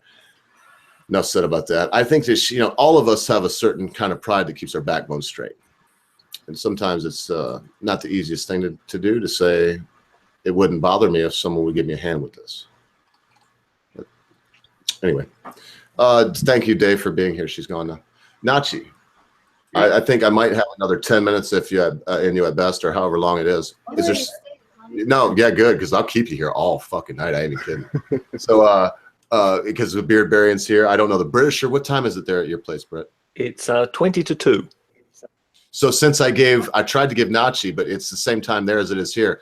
It's 20 till. So the next 20 minutes, I'm gonna watch this. As in the middle of speaking, I'm gonna say, Britisher, I would like you to take over right now. Yes, he always does something dramatic like that, doesn't he? Well, I was wondering, you know, sort of regarding the sort of Cuban connection. Right. You know, how far back you go in sort of your knowledge of Cuban history, because of course Cuba in that regard is a very old place in sort of America in that respect, given that the Spaniards kind of settled there pretty early on. Right. And you know, I think there's one sort of deeply historic town, isn't it? I think Trinidad it's called. Yeah, I guess so. I guess they're like, with you just mentioning Trinidad already. Yeah, I guess I'm not at that level of Cuban history. I mean, I know enough that, and I guess it's still arguable if the very first land when Christopher Columbus supposedly discovered America, if it was Cuba or El Salvador, but I know it was one of those. It was one of those that he stepped foot on first. It was either Cuba or El Salvador. So for me, it seems like the history is really not that long. You know, in comparison to, for example, England. You know. Well, yes, I mean, of course, you know, in comparison to the old world, right, it isn't. But what I mean is, within America, Cuba has one of the oldest histories there is, really. Yeah. It's one of the first. And the history. Oh, it goes way back, way before St. Augustine, which we have the oldest church, oldest school in America is all in St. Augustine, if you don't include the indigenous peoples. But yeah, you go to Cuba, I mean, there you go. I mean, you can go to also Haiti, or I like Appleton rum from Jamaica. You can go to Jamaica, man. They got schools, they got stuff there that way predates. Talking of Jamaica, because earlier I think you mentioned one of the tribes that was on Cuba, of the natives. Right. The Siboneas? Yeah, and you said there was another one, but you didn't know their name. And I remember on Jamaica, I think they were called the Arawaks, weren't they? Were they also on Cuba? No, it was just but they were on Martinique Island. Yeah, I can look it up right now on Google. Let me see. Of course, you know, one of the reasons I sort of always quite liked sort of that sort of era of history was because, of course, that was also the time when the French and the British were always causing the Spaniards on Cuba and Hispaniola and whatever a lot of trouble. Because we had the Buccaneers. French, British, and Spanish people were beating the shit out of each other in Caribbean Sea. Yep. Yeah, just like that's why the history of Caribbean is so confusing, because in order for you to understand the history of the Caribbean, you have to give a fuck about the pirates. You have no choice. Yeah. I mean, I think the French actually gave the Americans a word which they now tend to use a lot in sort of politics. Pour the parler. flibustiers, the filibusters. The filibusters. Actually, that comes from a French word for sort of the buccaneers. Yeah, filibustering comes from the word flibustier. Yeah, and basically, the flibustiers were paid not by the king but by local lords that were competing with the king, and therefore their job was not to gather riches but to sink ship. Period, fair and square, no matter what type of ships. And yeah, I think there was also some fantastic sort of daring do. I believe there was some guy called Pierre Le Grand who actually took a Spanish galleon once with a sloop. So it was just something absolutely ridiculous. He must have had about 30 men, and he took a Spanish galleon, and it was basically up to the brim with gold, and he sailed it back to Dunkirk. Oh, so it's not Pierre Le Grand. You're talking about Jean Bart. So yeah, the pirate hero over here in France. Yeah. Yeah. Well, over here in northern France, because he is from our neck of the woods. So yeah, and there is in Dunkirk, during the Dunkirk Carnival, there is always the song to Jean Bart, the hymn being sang to Jean Bart. Well, yeah, I mean, I know there was, you know, like the Dunkirk pirates. You know, there was guys based, but this Pierre Le Grand was actually supposedly in the Caribbean. Yeah, managed to get a whole galleon, but then sailed it back to France. Yeah. So do you like rum, Nachi? Yeah, especially coconut rum. Coconut rum. Like coconut, so do you drink Appleton ever, or what's your favorite rum? No, I would say Parrot Bay coconut rum. Okay, all right. No, and I got respect for that. I got heart for that, but I'm just saying that I like Appleton. That's what got us on this, is Appleton rum from Jamaica. Are there any things which are sort of specifically, you know, Cuban sort of traditional delicacies, or you know, like, are there sort of foodstuffs or drinks specifically that come from Cuba? Well, for me, if I'm not mistaken, plátanos, you know, like fried plantains. Yeah. But I like the ones that are crispy, the tostones. Those are really delicious. Good. We used to go to a Cuban restaurant. Continued though, but there's more. We like to call it chicken fried steak. Did your mama never make you like pounded steak that's breaded and fried in a pan? Yeah, bistec empanizado is what we call it. And say that again a little slower. Bistec empanizado. Steak empanizado. Yeah. It's steak in the pan. Steak that's been breaded. Breaded steak. basically breaded steak. My mouth's watering. We used to go. We would get fried yucca, fried plantains, and I would get this. Oh, Mercy. You got. I never really got too much into that one. There's two types of rice. Well, there's a couple of them, but the two of them that are moros and congri. Moros would be the black bean ones where the rice becomes purple. And the congri is the red beans where the rice becomes like a burgundy. You know, that one you barely find anymore. Yeah, they're both. We say we're both good. Look, in Orlando, man, the real Cubanos are there, man. We used to go to this place called the Tropical Grill. We get Cuban sandwiches, like flat, really hot, with like whatever inside, and then they call them frijoles negro, but it was probably but it was the purple rice you're talking about. Oh, so good. Yeah. It made me want to go home and slap my grandmother in the mouth and say, "Why did you ever not cook me this?" And I used to take all that for granted until I left Miami. And then now that I'm getting older, I don't know, for whatever reason, now is when I'm really appreciating Cuban food again. But I thought that you were still in Miami, but don't say where you're at. I really did thought you were still in Miami. So when you left the empanadas, because down in Miami, man, you go, they got the pastales, they got the empanadas right in the little thing, right at any gas station you go to. We drove trucking, plus we lived in Orlando, been there many times. Don't you miss that, man? Yeah, no, it took me a while to appreciate it because I moved to New York City and then 14 years, and it wasn't towards the tail end that I was like, oh shit, man, I'm starting to miss this food. But how about D&G? I know this is really, we're talking about drinking and eating stuff. So how about D&G ginger soda? You ever drink that? Made by the same people that make Red Stripe. It's actually got the red stripe on it, and a little cat on the label.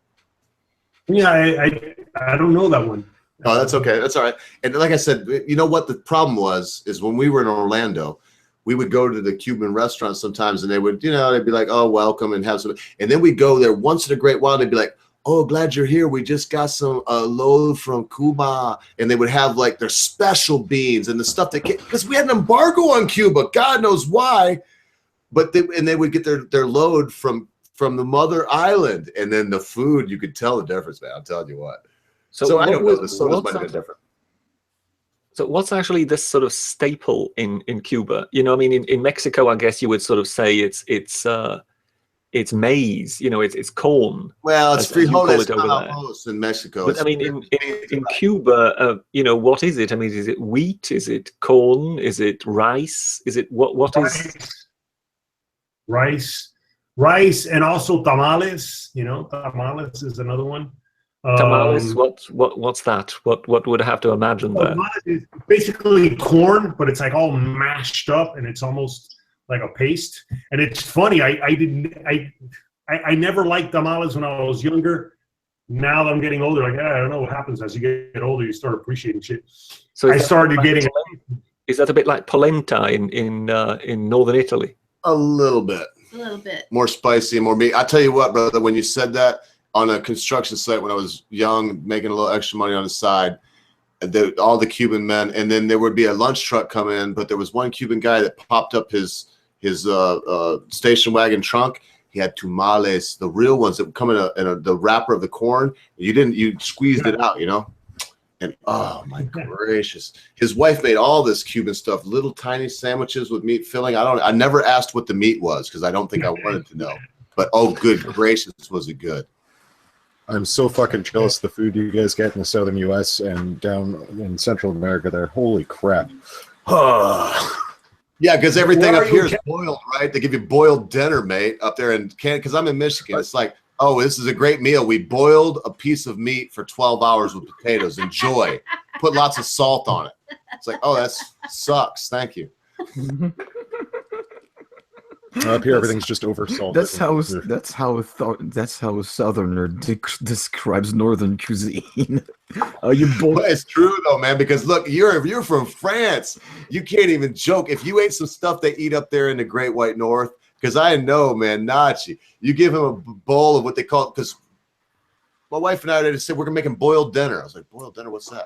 So come out, the boiled dinner, they put a piece of ham in a pot and they boil it for a long time with carrots and potatoes and whatnot. And it tastes like bloody hell. And it's dinner. It's like you eat it at dinner time. I think it's English, by the way, Brett. Are you besmirching our eating habits again, are you? Oh, mercy. Y'all have the most wonderful. I'll tell you one thing. I want to go to England. I would kill for fish two and main chips. reasons. The first is to meet you, sir, to meet you in Cabbage. And the second is to have fish and chips. But other than that, I don't think y'all got shit to eat there. Well, actually, there's one thing Good here chutney. They've there's been one great thing here chutney. that- I've had some. Yep, there you go. See, chutney. Yes. Thank India for that. No, when it comes to food, I would just like to mention this to Jeremy because I remember some years ago this came up, and it was that books of English chefs were beginning to sell in France. People like Jamie Oliver and things like that. And I remember it caused kind of outrage in certain circles of France because they were saying, well, hang on a moment, how has it come about that our young generation is buying cookery books from British cooks? Well, And- Jamie Oliver is a hero, sir. I got I'm gonna.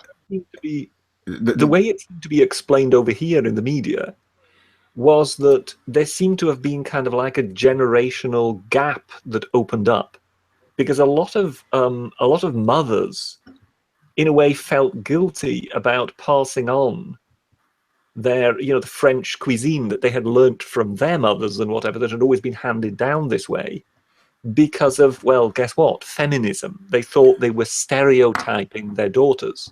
No. And that therefore a great deal of this knowledge was simply not passed on. And No, once those daughters reached maturity, they kind of eventually needed to go and buy some books on how to cook.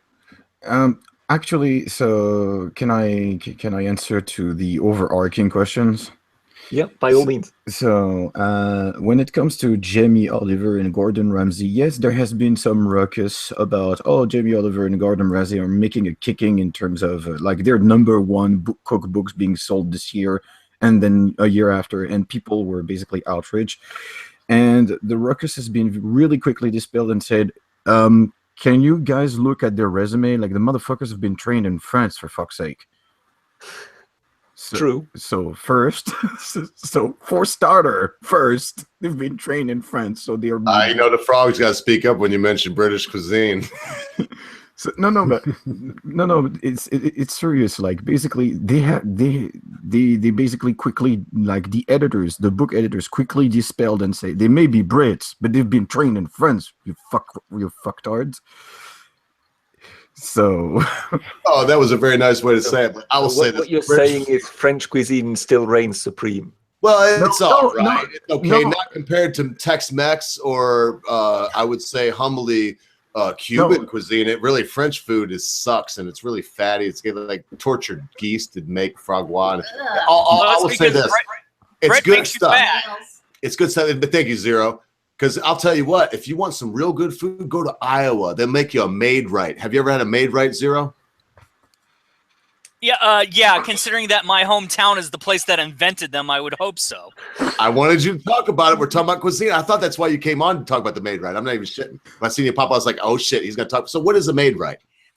It's basically a loose meat sandwich, and somebody's echoing.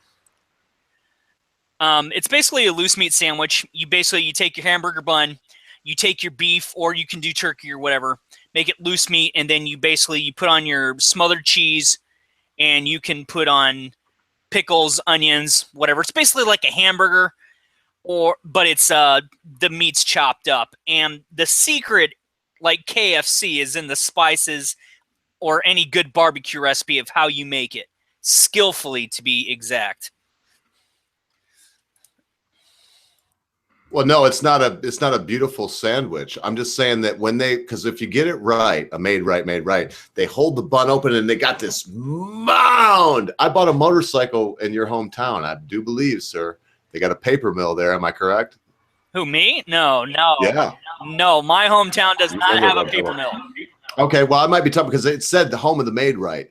So, but it was in Iowa. Yeah. And but anyway, they take the bun, they open it up, they fork the ground beef that's been chopped up in there, and then they put a healthy dose of mayonnaise on the top that kind of melts down into the. Anyway, We're just talking about cuisine is all. And I'll tell you, man, I was giving you hell, Jeremy, because French, you know what the problem is with me? French are like the Polacks.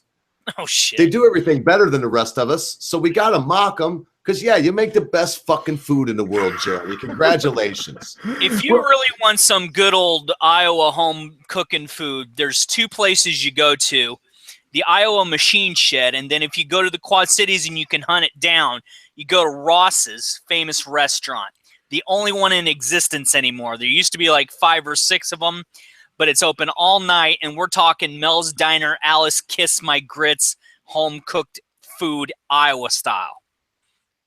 I've been there when I drove truck. I know where you're talking about. It's actually a smelly place. They let them smoke for about a year after the smoking ban was on. I was in there after the smoking ban.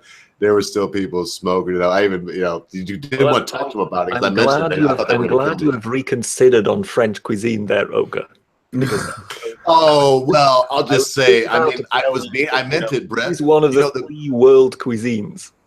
Well, we do have to say that I was serious when I said, not when I said was dog and French cuisine, but I was serious when I said French and the Polish seem to do everything better than everybody else. And that's why, in my heart, people mock, except for building cars for the French. The Peugeot is a piece of garbage. But other than that, they do everything better. So we got to kind of mock them to, not look like we're so far behind. Because, yeah, I love some shepherd's pie, Britisher. But most of the stuff from England, outside of fish and chips, that's all I can drum up. The rest of it that I've been to like English pubs and they bring me food and they're like, oh, you'll love the Scotch egg.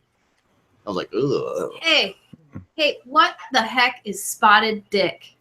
It's a dessert. It's a dessert. What is it? That Britisher probably knows better than the rest of us. I just said it too. I can honestly say that I have never had spotted dick in my life. You've never had a spotted dick in your mouth, Britisher? What is it? Well, that's good. That sounds like a personal problem. I believe it is some sort of pudding, is it not? With raisins on the outside, yeah. Yes, yeah. And they make it, they roll it up like a giant donkey dong. So I've got to think that the name comes from its shape. That it's like, oh, that's a spotted dick. Very British, yes, no doubt the name itself is some sort of, ancient gag. Yeah, I'm sure of it. It's a plague reference. Phallic reference. John Holmes. Hi, Nachi. No, hey, sorry, I had to turn off the camera because the mask was shaking my face. Dude. No, Oh. No, don't worry about it, man. In fact, I thought you just split because we done. It's going long. I don't even care. I'm gonna go get a fresh beer. I'll still hang here, dude. I had to just take off the mask because I'm like, after a while, it starts pressing on my forehead. Yeah, I can't imagine. Well, you never hear Zorro complain about that. No, but I got to say, Zorro didn't wear a mask. Didn't wear a full Lucha Libre mask. He wore a freaking Robin the Boy Wonder face paint. Yeah, not the full luchador. But I got to say, I always give people an out, and I can't believe it. I gave you an out about an hour and 40 minutes in, and I kept thinking to myself, this guy can't fucking hang in here forever with that. Is that leather? No, it's I don't know. I don't even know the fabric. I remember when I was shopping around, I bought enough of it to make 2 or 3 more masks. It's almost like a sort of nylon or something like that. Like it's somewhat elastic. The red part. So you made the whole thing. I wanted to ask you that in the show, but we got so off track, and I felt like my questions were all stupid at that point. One of my questions was, you made that mask. You sewed that together. No, I didn't sew it together. What I did is I designed it and I cut out the pieces. And then those pieces are, they're not leather. They're, I don't even know what the name of the thing is, but it's like vinyl. Yeah. Vinyl. Yes, vinyl. And then to top it off, they're 2 pieces of vinyl because it's the black vinyl and then the golden vinyl on top. So then those, after a while, they start pressing on my eyebrows. And it's like, oh. And I've noticed already, I've got like about a 2.5 hour window of time that I can hold on to that thing. No, I gotta say, brother, because when you first came on the Day Show, when I asked you some questions that I probably should have saved for today, but you were wearing that, and I'm gonna tell you, bro, when you're a real artist, okay, there's a line between someone that thinks they want to be Shia LaBeouf, and everybody will probably mock me for that, or people that will be Shia LaBeouf. And what do I mean by that? Andy Kaufman. There's some people that, yeah, I like that. Yeah.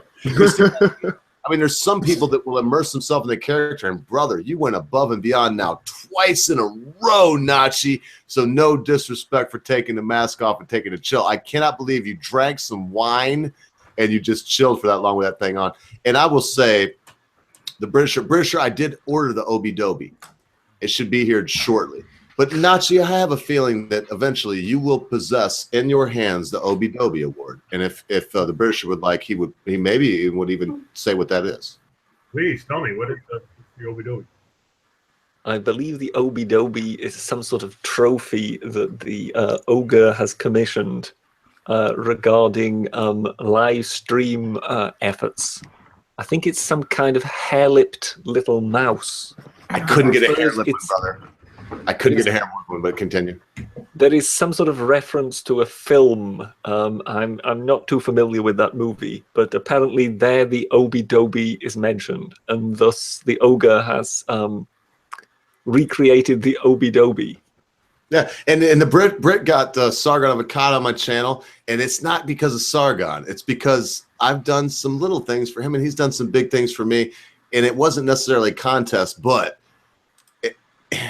in the end, the little thing he did for me kind of I'm trying to belittle it because I like to pull myself up by my own bootstraps, but it would translate into a huge thing for me. So Nicolas Cage, Gary Sinise, and Jenny does know too. She's just having a brain fart like me. And one other actor lived together for a while. Oh, and the funny guy that did Liar Liar.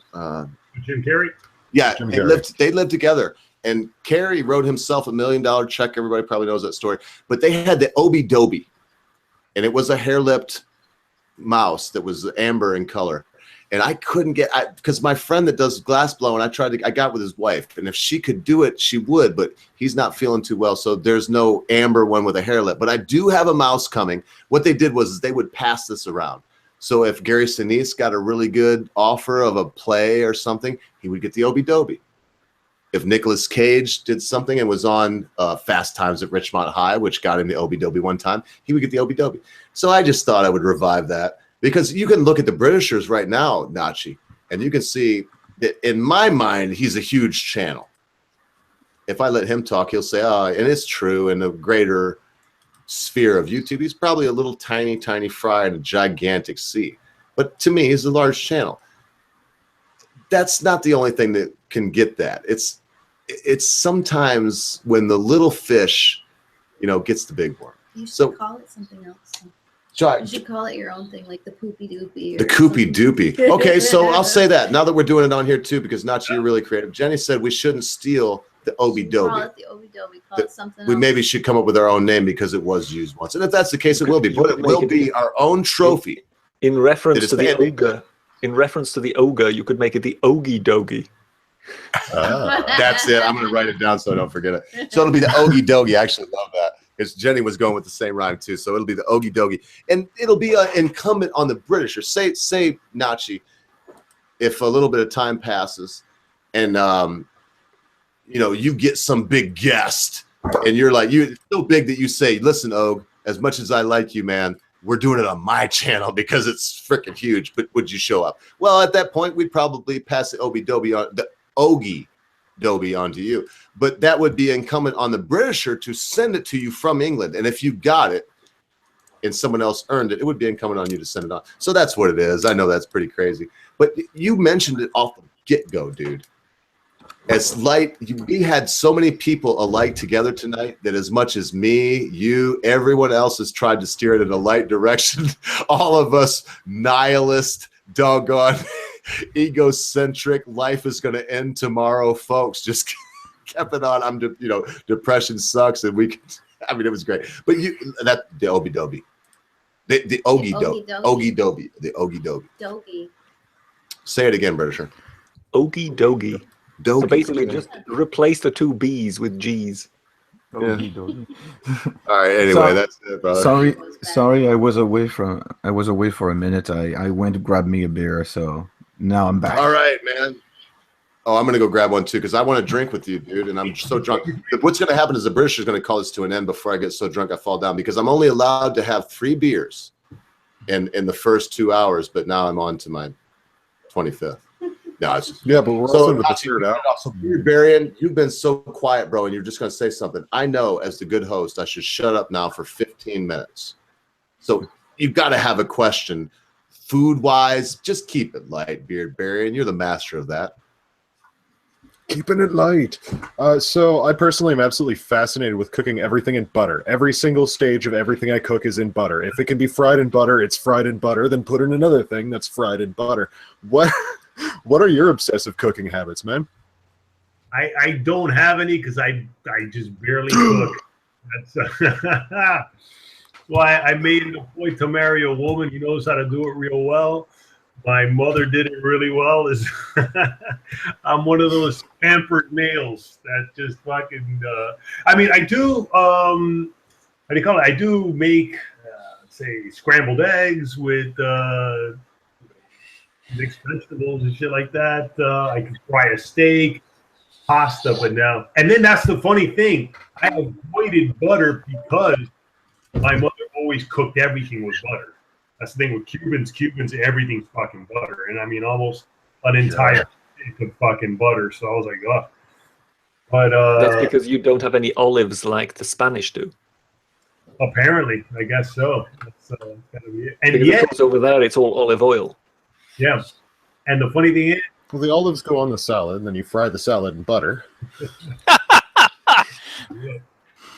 But yeah, is that called a heart attack special?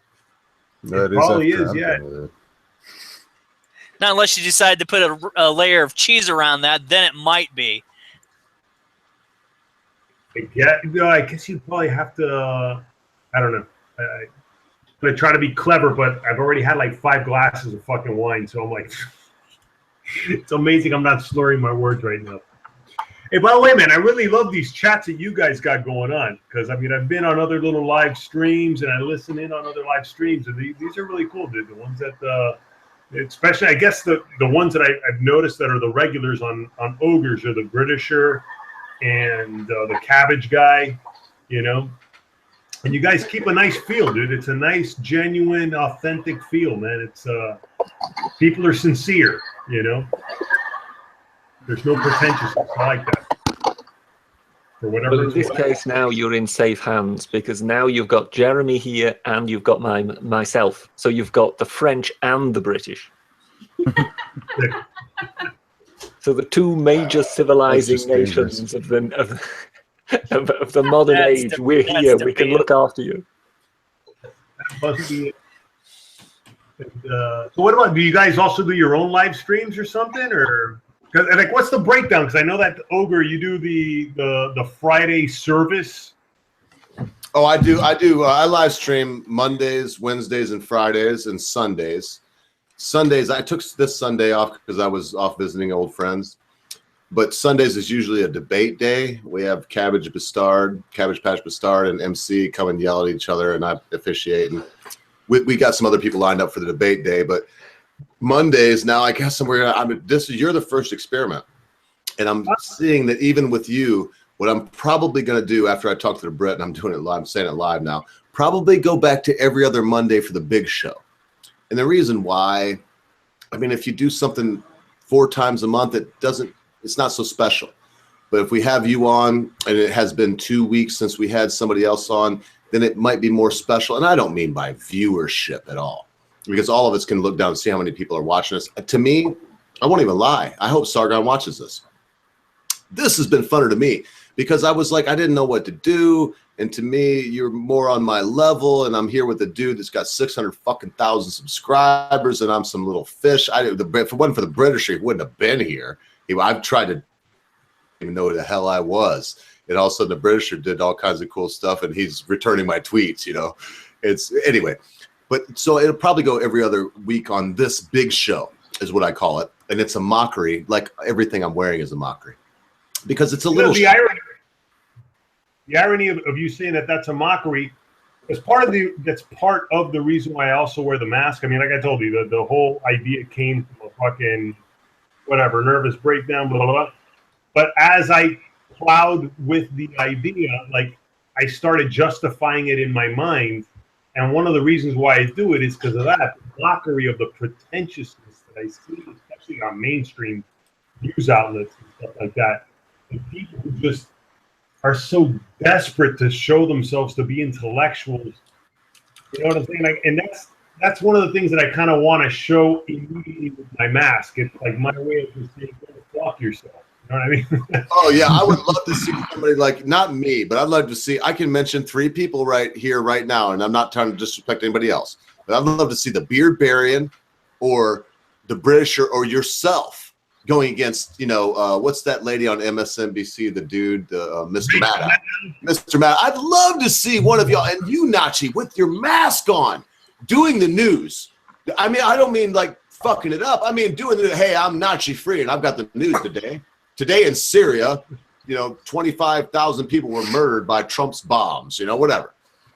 And but they won't let it happen, so we've got to be restrained to this. Not, you know, I look up to folks like Beard Barian. I don't know what rock you crawled out from underneath that, but you are the belle of the ball. But I gotta add, no, I can't. I'll save it because Beard Barian is going to be a guest coming up soon, so I'll save it. I've got a lot of questions for you, though, son. I got a lot of questions. I will prepare myself. Yeah, you're one of the and I said enough. I wonder sometimes when I watch Tucker Carlson, my wife will say, "Who do I watch, Jenny?" Tucker. I don't miss it, man. If I miss it, I'll marathon whatever he's done. I can't believe he went from PBS to MSNBC to CBS with Crossfire all the way to Megyn Kelly's spot. Now Bill O'Reilly did and he's out and Tucker's in, man. I can't believe it. But I would like to see some of you folks not forget about Mr. Maddow. I would like to see Nachi Free on a real channel next to Tucker Carlson and see what happened when Nachi or Britisher or Beard Barian had the ability to get these guests on and question them. Because I think that y'all would give them a run for their money. I don't know if that's my thing. My missus is just staring at me and nodding the whole way through this. I like what I think I'm going for more are almost like these little artistic video essay stuff, you know, and that's why I still haven't done any live streams. Like, there's another guy that I also have done streams with, which is Failure Accomplished. I don't know if you guys know him. Oh yeah, he's a Cuban also. Yeah, he's really cool. Like, there was some backdoor drama, and I will say, if you know Failure, tell him, man, he needs to listen to some real people, because I would love to live stream with him too, but there was some drama with somebody I ain't going to mention right now, and whatever. The internet has a short memory, and some fools just need to speak. I would love to know what that's about, but what was I going to say? He's been telling me you should do your own live streams and stuff, but that's not, you know, it's funny. I never thought of doing that. I mean, I like being in on other people's streams, but I don't know. Let's put it this way. I never wanted to do being a talk show host or anything like that. My thing was either being like I said, rock star, porn star, but aside from those two pipe dreams, realistically speaking, either being a writer or a visual artist. The thing with YouTube is that YouTube is like this awesome medium / platform where you get to like combine all these things. And so for me, it's a great experimentation. And now is when I'm like, you know, like what I've been doing for the last year. Yeah, fuck it, I'll inject myself. Why not? But I never thought of doing something like this. So that's why I don't aspire to that.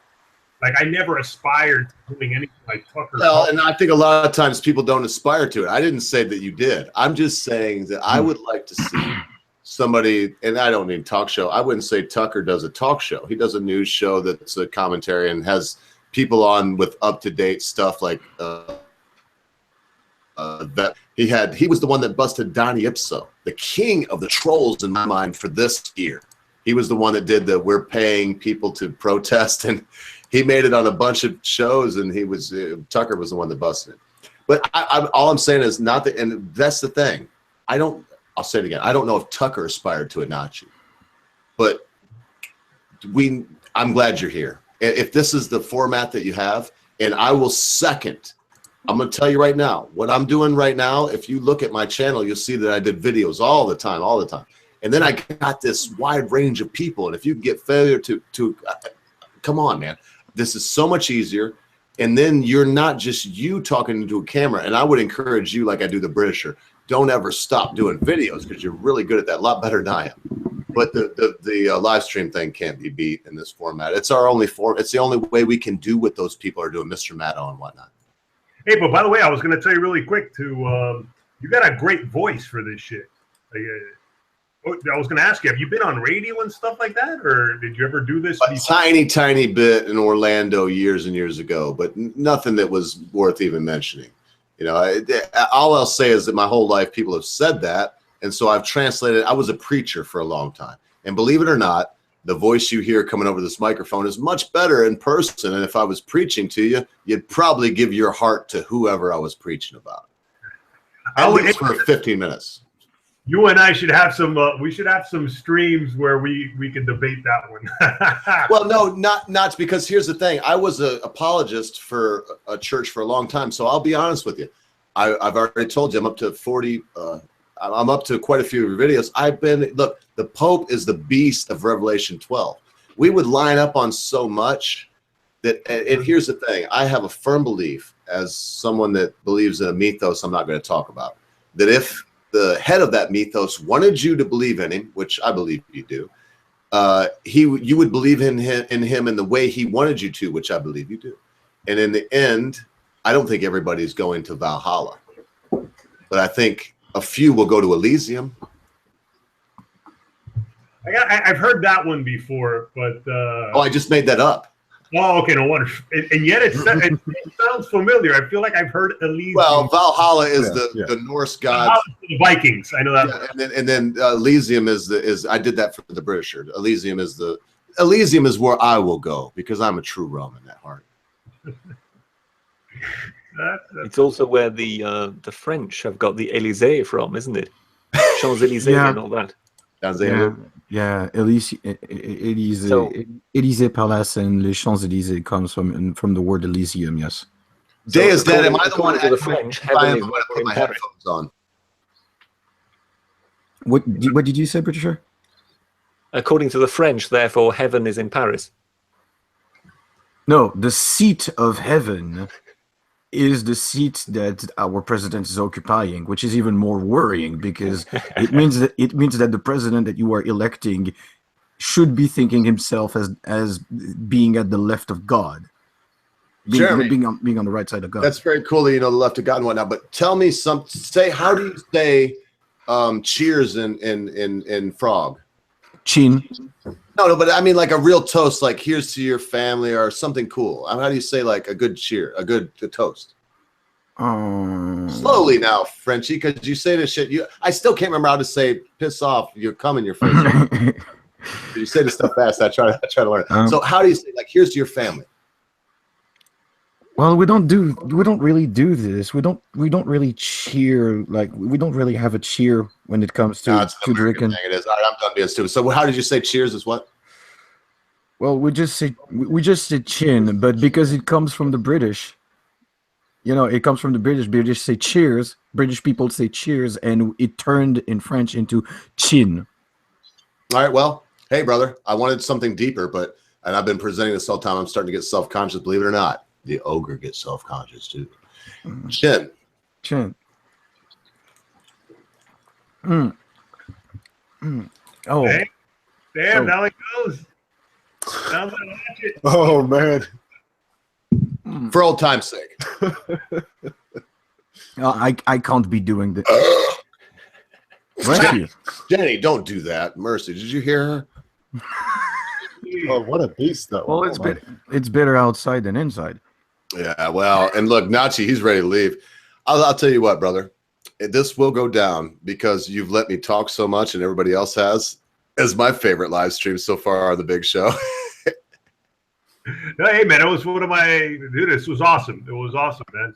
I had a great time, and I noticed a little fly out thing that said the ogre is no longer presenting. So are we offline? Is that what that means? Or No, No, that just means they meant I would just guzzled my beer, I think, because I said I quit presenting. No, we're still. It says stop broadcasting down here, so we're still on. But I'm gonna tell you the truth. Excuse me. I'm gonna stay on Nachi as long as you do. I have. That might be a problem because I was about to say the same. Yeah, thank God.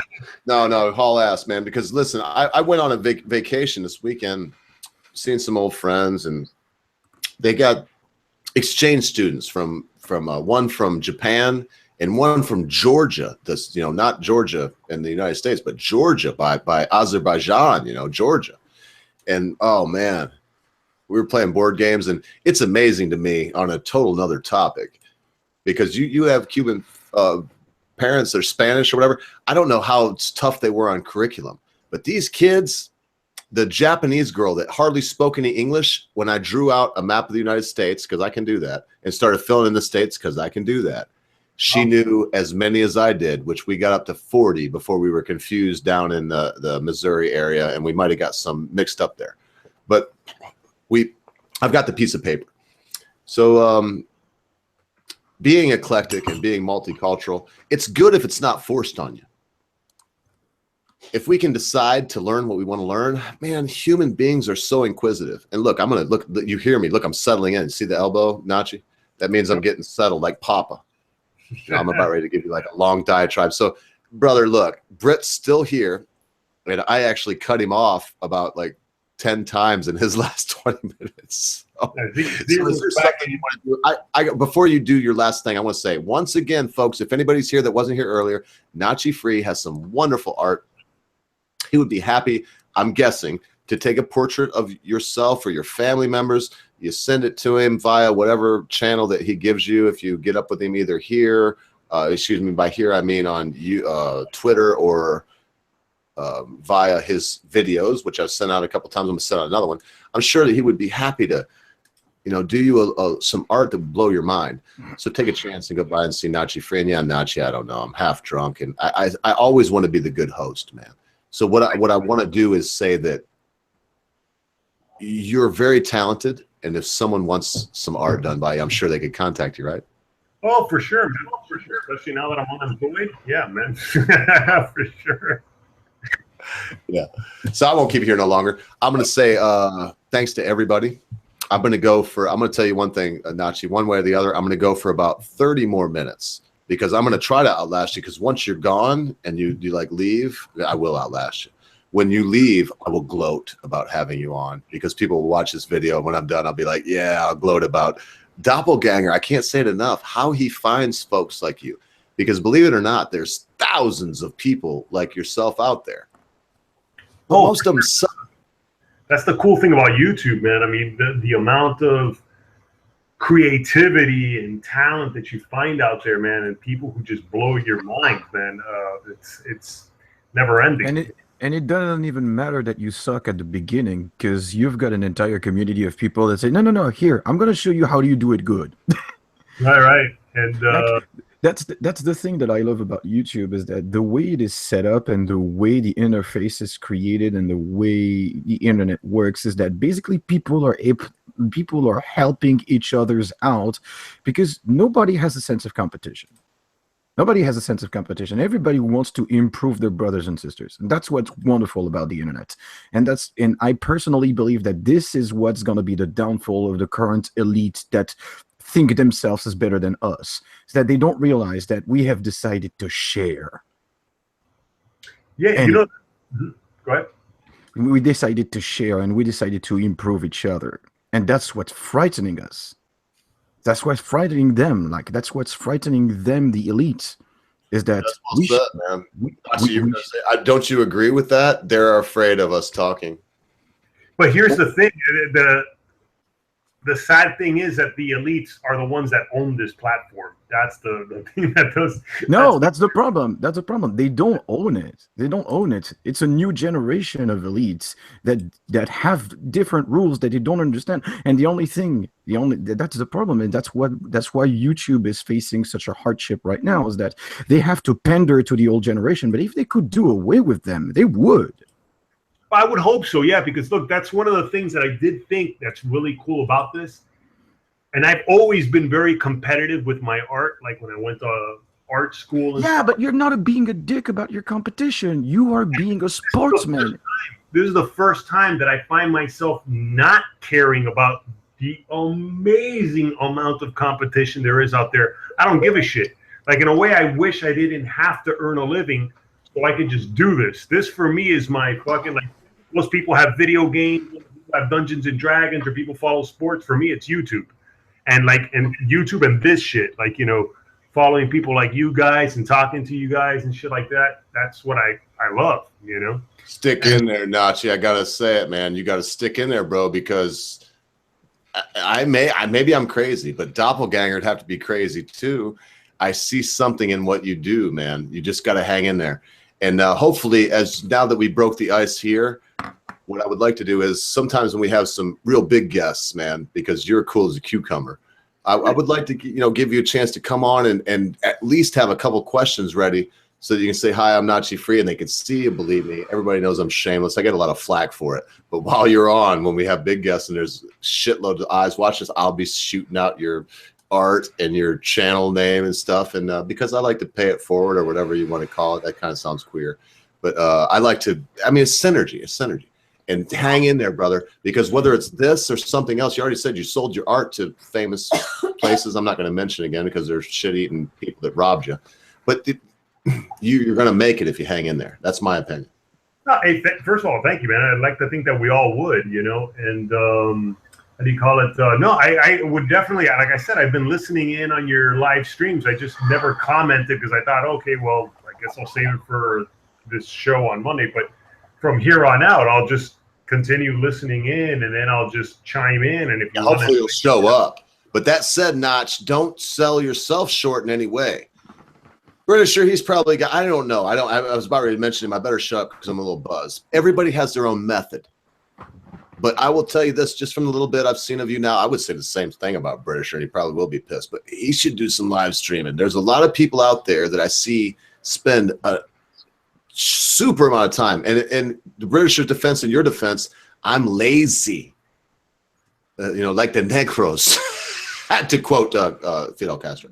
But so I'm lazy. So I do this because it's so much easier. I'm a moron, man. And when you get smart people around you, saying it's easy, man. It's easy. It makes it easy. Yeah, I guess.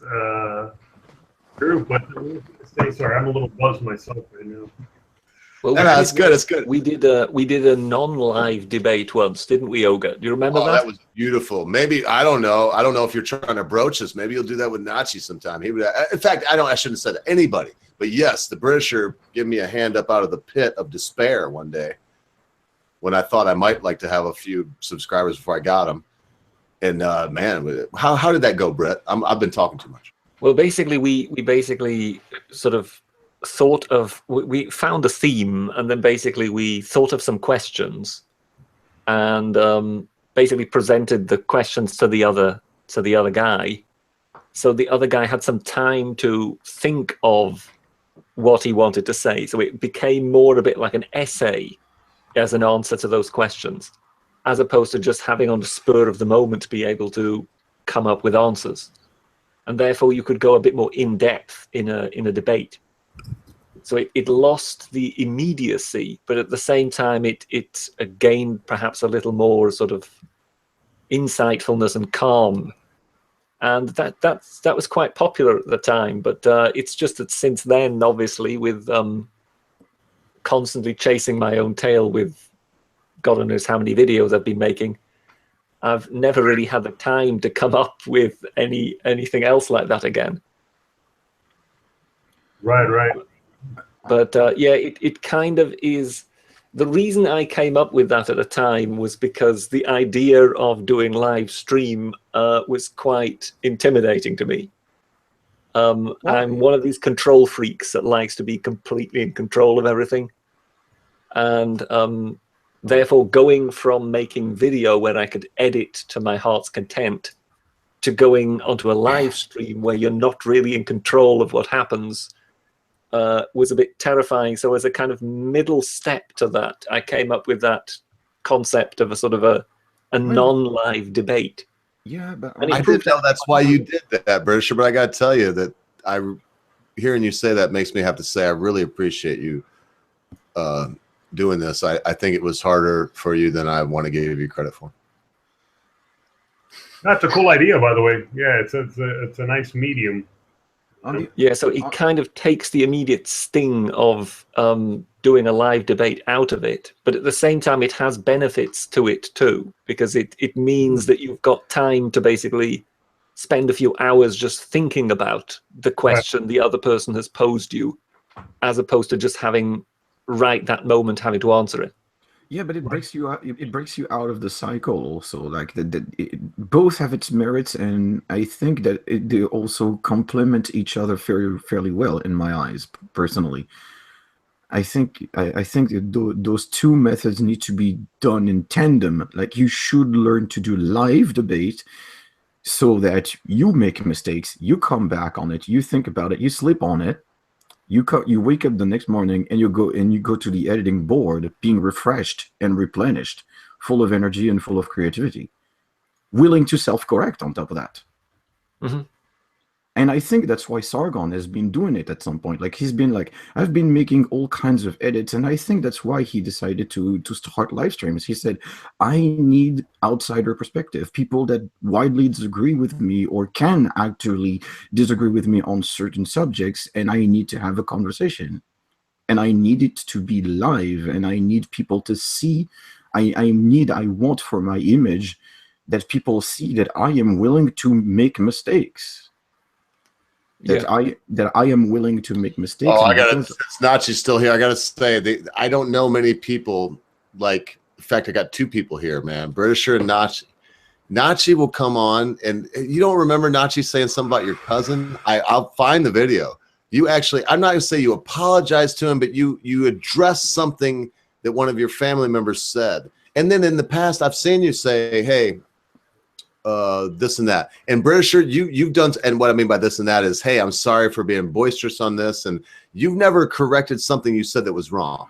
Britisher, you've said things like the male confessional booth, and you've came on the next week that was and said, well, I got fooled. And I love that, man. You rarely see that where someone has the balls to say, you know what, I could have done this a different way, or you know what, I had this information wrong, or I was lacking info. Right. Or I was lacking info. Like sometimes, like that's one of the things that pisses me off with the generation. Like with SJWs, that's one of the things that always pisses me off. Why do you go for malice first? Malice and malevolence should always be your last conclusion. Hanlon Razor, for fuck's sake. Anything that you will attribute to malice or that you will attribute to malevolence probably has far more how can I say that, far more human explanations, like lack of information, lack of experience, lack of determination, so on and so forth. Like do not blame on malevolence and do not blame on malice what can be easily explained by something else. Oh yeah, that's Hitchens, man. Well, maybe they don't want to explain it with something else. Maybe they think that they have to behave like that because otherwise they won't be heard. You know, quote unquote kind of thing. Yeah, but the problem is that it makes them adversarial because they go for the nastiest first. Well, I'm not arguing that. I think you're 100% right. I can relate to that. However, when I was younger, around that age, I did act like that, and I burned a lot of bridges, and I lost a lot of life opportunities as well as job opportunities. The thing was, my father said to me basically, "Look, Zero, if you don't knock this shit off, this is what's going to happen." And damned if he wasn't right. I did learn that, you know. But these kids, they think, you know, it's the same conundrum that we all have, Jeremy. It's we don't think other people have been there and that we're the first to experience it, and yet we fail to realize that hindsight is 20/20, and looking back is almost always a bit fuzzy until we decide to grow up. And it's just whether or not these people want to choose to get their heads out of their ass. I mean, you can tell them whatever they need to hear or whatever you need to tell them, but they have to make the choice. But you're right, they choose to go to that because they think they're being ignored when they know damn well they're not, and they just want to play the game. Yeah, it's just painful because this is something that has been in. Maybe it's because I've been practicing judo and karate and taekwondo and kendo, and every single one of my sensei told me never blame on malevolence what can be easily explained by something else. Like maybe this is because it has been beaten into me since I was what 6-year-old that I always have that particular reflex. Even during my teenager years and during my young adult years. That's why I never blamed on malevolence what could be easily explained by something else, because it was taught to me philosophically. Yeah, and not everybody gets that. I mean, I didn't get that when I was 6 years old. Hell, I didn't get any of that until I was in my mid-30s when I talked to Ogre about this when I started taking Taekwondo. You know, and then it's what my instructors, you know, I mouthed off to my instructor once and said, yeah, I know exactly how to do that move. And then he floored me. And I realized my ego had taken over. No, I didn't know the move, but that's kind of the thing. It's about their ego. They don't, and they choose not to go the violent and vicious route, whether it's with a sharp tongue or an inappropriate attitude. And one more chance before we get way off in the weeds where we can't see. And I love you. I know you're going to ask me a question. Zero. Nachi? You see where it's going, dude.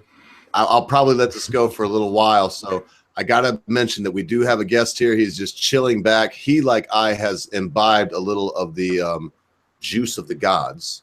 And, brother, do not feel harnessed in here. And if you do, make sure you say bye and say your last piece before you go, Nachi. This is your show, brother. Oh, man, thanks. I feel bad. Sorry, I got the echo. What was I going to say? Yeah, I feel bad cutting out. The only thing is that I'm working on this one thing that I'm trying to get done. Go to work, brother. That's why I keep trying to give you it out. I know Nachi has a day job. He does art. He just hosted a whole art exhibit this weekend in wherever it is that he stays. You could go to his channel and see where that was, I think. And Nachi, you hung in here.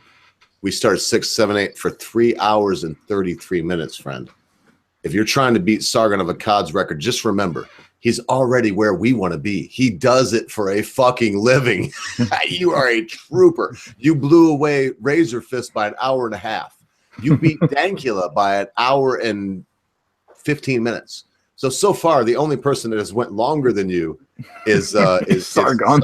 So you can honestly say right now that your cyber cock is as big as Holmes. But it's about 1.5 inches longer. Huh? No, at least John Holmes, at least it's at least 15.5 inches. Yes, thicker. 10.2. Much thicker. I would have stuck on for longer if it weren't for this thing that I got to get done. But no, not to do it, bro. Thanks again, man. It was awesome. I had a great time, man. Love meeting the new guys, man. Zero and Beardbarian, and I'm sorry, man. The French Ariel. What was it again? Jeremy. Call him the frog. He's our resident frog. He's badass. No, for sure, man. I would love to talk Taekwondo and Judo and with you guys some other time, man. No, we'll do it. And now, brother, listen, since you broke your cherry, even though we broke it kind of earlier and fucked up some stuff, maybe. I think this was a great stream, by the way, but I don't think it fucked up anything. But I will always send you a link in your mail now during the day show. Don't take that as pressure. That just means if you're home and you feel like piping in, or if you're listening and somebody says something that ruffles your feathers, you are an official member of the Madcap crew. You're always welcome here, brother. Thank you. Salud a tu familia. Awesome, bro. Hey, thanks again. Britisher, man. We'll be talking, dude. Okay. All right, man. Wait, okay, thanks.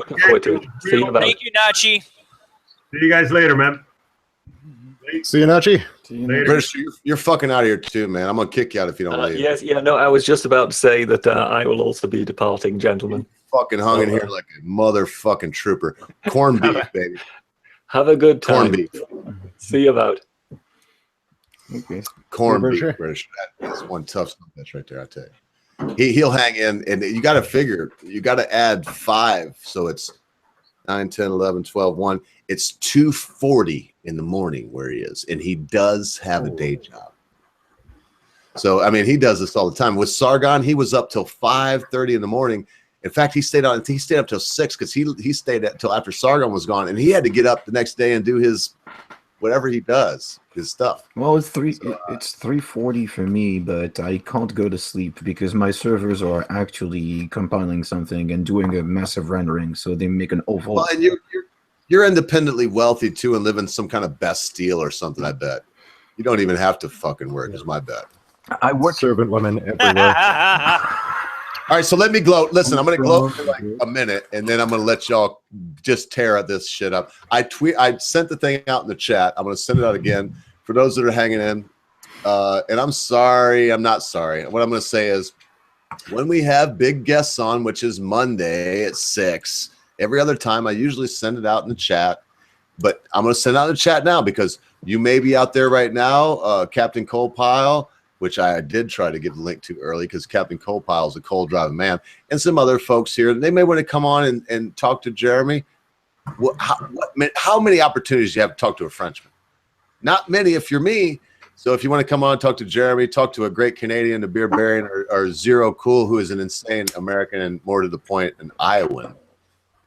Come on in. Damn right, I'm a hot So guy. I'm done. I'm done gloating. Nachi free, in my humble opinion, was the best guest we had so far. And the reason why isn't because he's the biggest. Because it's a close for me. I'm not even gonna lie. I'm saying it on air drunk. And Vino Veritas. Close second was Razor Fist. But damn, Nachi is Razor Fist. I don't even know. I can't. I have to put him tied. I won't even lie. I'm just battling it back. Because Jennifer and I spent some time today marathoning Zero. We watched the Ninja, the Return of the Ninja. We marathoned. We watched Cobra again for the 50th time. We watched a bunch of his and his movie reviews are second to none. Nobody. So it's a tie right now. It was amazing to have Nachi on. I'm done gloating. I believe that Jeremy was talking about something completely different that I just brought up. I'm going to turn my shit off for about 30 minutes and listen to you maniacs. Do something cool with the last part of the stream because people will watch this. And a lot of them turn it on at work and they want to go for a little bit. So I'm going to shoot for probably 10:30. Rock on. Okay, so I was just basically answering the tiny little banter and saying I work from home. I am personally a freelancer, so yeah, basically all of my computers are at my home, and that's also why I cannot sleep, because right now I do not have my own home with my significant other. I'm at my parents', so all of my servers are actually in my bedroom, so I cannot sleep when they are compiling or doing some rendering. You get a mass, or you getting a massive bzzz going on back there because of it. Yeah. That can irritate the shit. Have you ever tried just using earplugs? Earplugs. Oh, I don't hear it anymore. Like that's how much I'm used to it. Oh, okay. Oh shit. Like I don't. That's how much I'm used to it. On the other hand, when it's summer, I have to open up the window, because if I don't, I die cooked inside my bedroom, literally. Did you not stick like a box fan or something inside your window to let all that heat out? Yeah. Basically, like I got a big fan to let the heat out, and I have fans inside the bedroom just to ventilate me, because otherwise I'm cooked. I'm toast.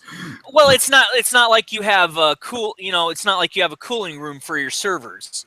Yeah, so, exactly. That's why I said you stick your fans out and just stick the fans in and let it suck it all out, because I too work from home. I work actually for Medicare, but what I do is I handle accounts. And so I get the flexibility of taking breaks whenever the hell I want, and I'll bow out and do other stuff, and then I'll be in here doing this, and I'm able to work my schedule. But I can just tell you right now, with the ACA being what it is, I get so many accounts from people who do not read the paper that says this is not a bill.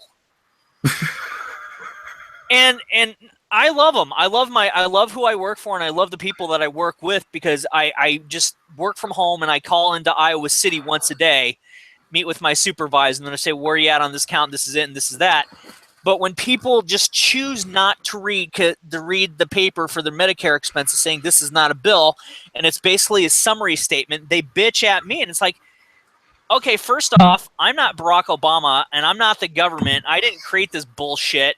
I didn't tell you that you had to change over, and then to hear everybody else saying, oh, well, we need to find something in place of the ACA, and it's like, you know, you jackhats, we didn't have problems before the ACA. You get rid of it altogether, we essentially go back to what we were before, and everybody's happy. Now, me personally, I get my Medicare at a discount, not because I'm a federal employee, I'm a subcontracted federal employee, but because in Iowa, we basically told Aetna and a bunch of other people to piss off, and we have now, thankfully, basically said to the ACA, screw you, and we have a better open market for competition. Not everybody has that. But that's my point. It's flexibility, flexibility, flexibility for job and medical. But my job, as much as I drone and ramble on about it, is infinitely worse than most, because I mean I get along with people and I'm very, you know, to the point, and it's a bureaucracy if nothing else. So there are advantages from working at home, especially when you don't have to wear a suit and tie. And especially when basically you are on your turf with your own system, with everything being set up on your home, and you basically saying, if I want to be working at 10 p.m., I'm going to be working at 10 p.m. If I want to take my shift at 8 a.m., I'm going to take my shift at 8 a.m. I don't give a shit. You don't like it? Well, screw you, because I work from home. I think you get a little more freedom on that than I do.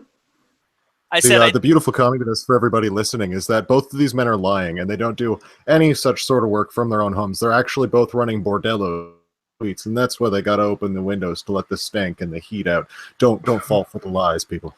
Oh yeah, I totally have a bordello of people that look like Kate McKinnon and Ellen Page.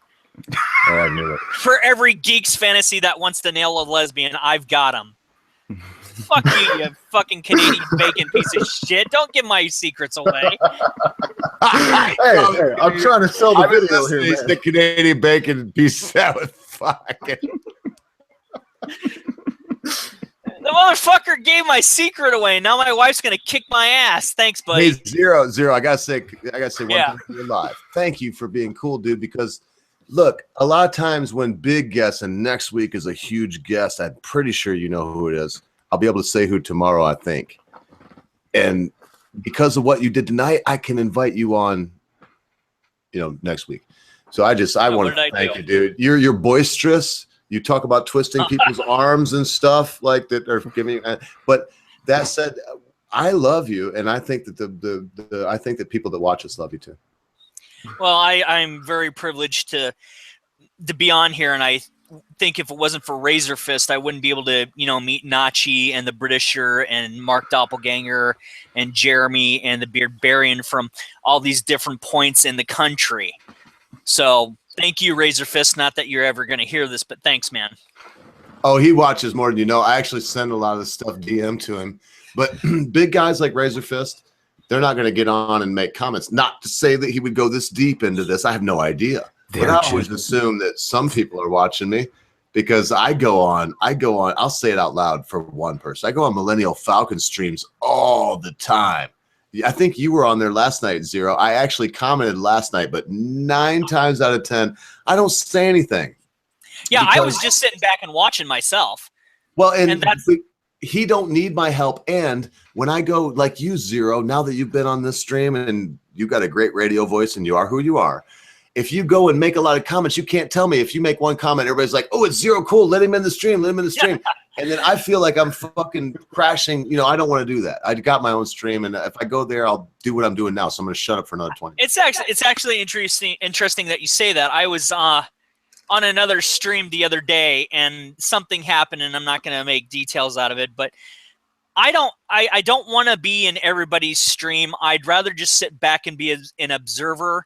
Even if somebody says, oh, hey, it's Zero cool. It's like, oh, that's great. I'm here. But just let me sit back, eat my Cheerios on my break, and let me watch what you're doing because I want to hear what you have to say. I could motor mouth for a good hour and a half nonstop about whatever, but I don't want to be in the stream every time. It's like earlier tonight, I said, hey, I got chores to do. I had to go grocery shopping. I had to go talk with the missus and do some other shit. And then I came back in and I was sitting back watching for a while because I really just want to, you know, see what's going on.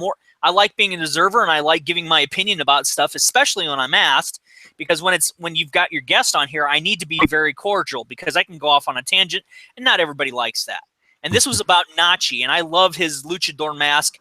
I'm from Iowa, so we've got our black, Hispanic, and white population, and we know the luchador history, but I wanted to just bow out and come back in later, so if other people get in. Yeah, I'm a little bit like Zero Cool on this. Is that sometimes I like to sit back and take the temperature. You know, like I pick up my popcorn and take the temperature of the live stream, and just like, will I butt in? Will I not butt in? Will people join me? I don't know. I'm just gonna sit back and have a popcorn a little bit, and then if I'm asked to chime in, I will. You know. For example, like in this particular stream, I chimed in because Ogre gave me the link. Ogre gave me the link on Twitter, and I was just like, okay, Ogre invited me, so I will chime in. And you know what I mean, Zero Cool? Yeah, I do, and I'm just waiting for the Beardbarian to say something because he looks like he just has something on the tip of his tongue, and he doesn't know when to jump in. Do I have to resurrect the ghost of John Candy to get you in here, buddy, or what?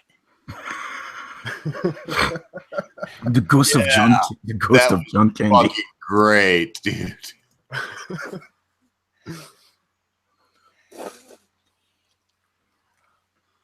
Beard. And then nothing, and then zero. He conjured up John Kerry, even. John Candy. Yeah, you did. That's harsh, man. Beautiful. John Kerry. Ooh, that's a burn. Sorry, dude. I mean, I was flabbergasted.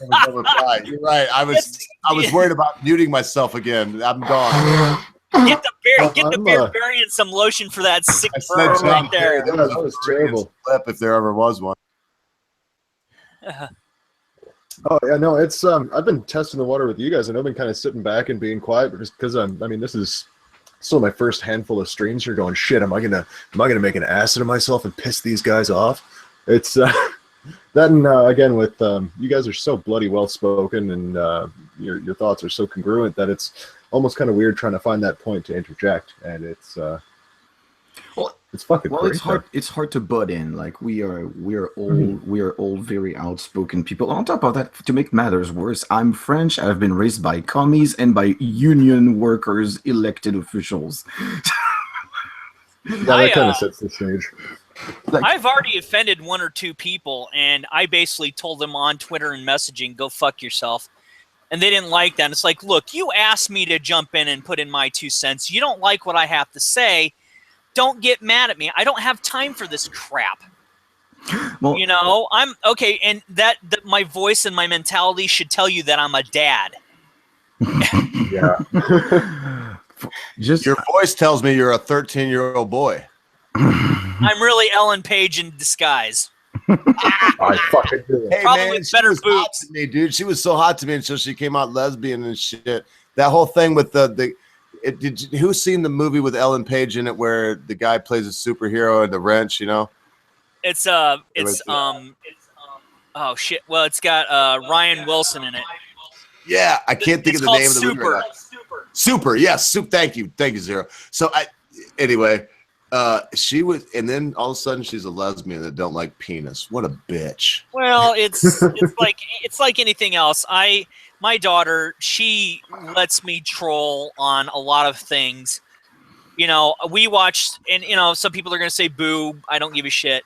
We watched Ghostbusters 2016, and I didn't like a lot of it, but I know that Kristen Wiig and Kate McKinnon and Leslie Jones, when they're in Mastermind, they work so goddamn well together, and you could just tell that Ghostbusters 2016 was such a shit script.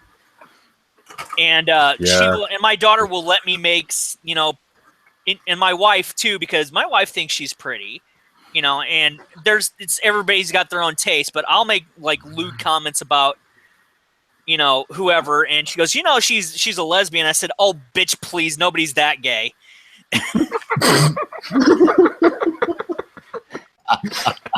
And my daughter is like, "You were watching Archer again, weren't you?" And I said, "Yeah, you can't tell me Ray Gillette didn't have a point when a gay man says he, when somebody's, like when Lana Kane wants to, put out and get, and fuck around. John Benjamin. Exactly. John Benjamin.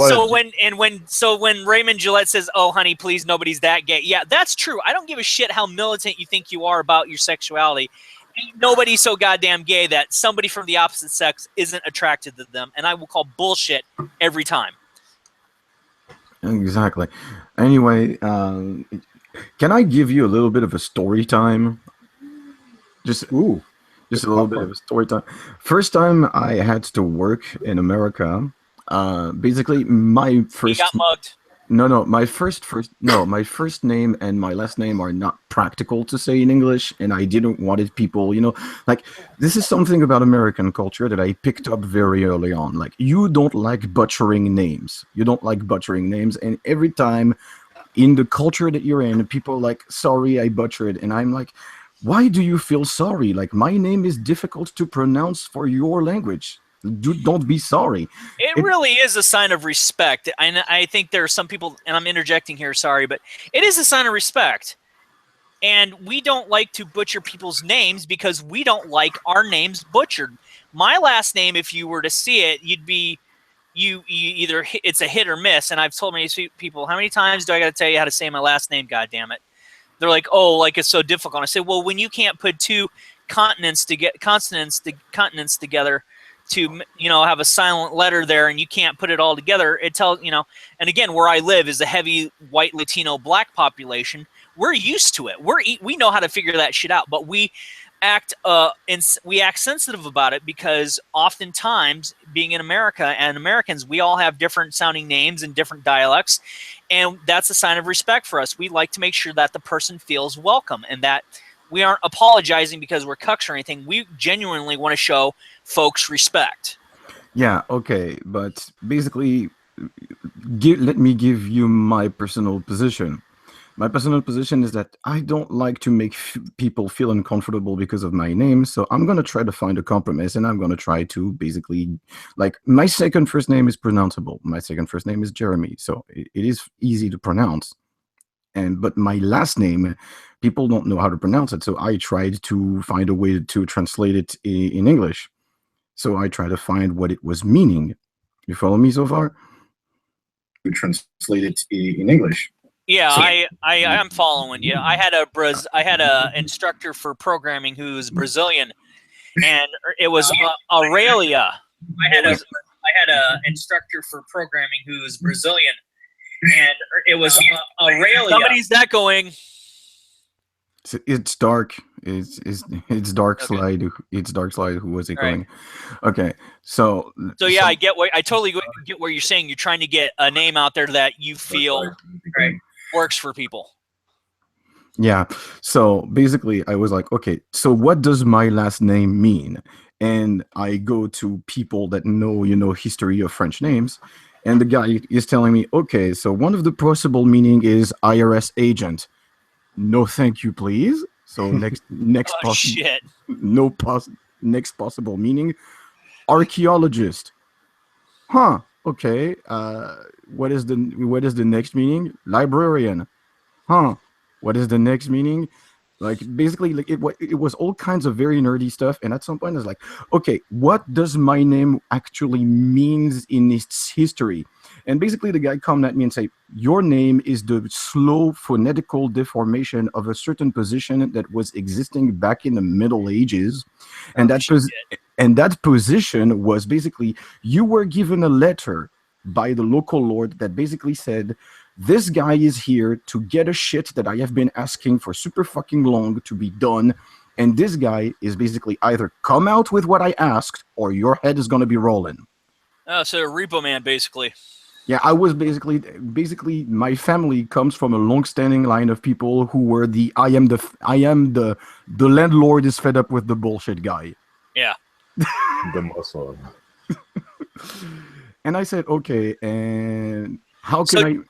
So Jeremy Muscles. Yeah. If that doesn't sound pornographic, I don't know what to tell you, man. Sorry.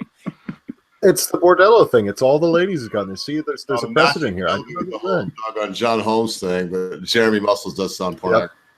10.2 inches right there. On the other hand, he said, "Well, you can go for quest because basically the name is meaning appointed for a quest, but a quest where you have the authorization to go grab a guard and say, chop that head off." Yeah. Well, if you were blonde haired, shorter, and had a dog named Bandit, you'd be doing all right there, Mr. Quest. I don't know what it's referring to. I'm going to tell you. It's embarrassing. Johnny Quest. Johnny Quest. Yeah, just look that shit up. I'm sure Ogre probably got that and thinking, "What the fuck?" is Yeah, no, I was thinking Zero Cool. What the hell are you on? I was laughing. You don't know who Johnny Quest is, Frenchie? Why would they? It's an American cartoon. Well, I don't know. I thought everybody knew that. I guess I don't know French shit either.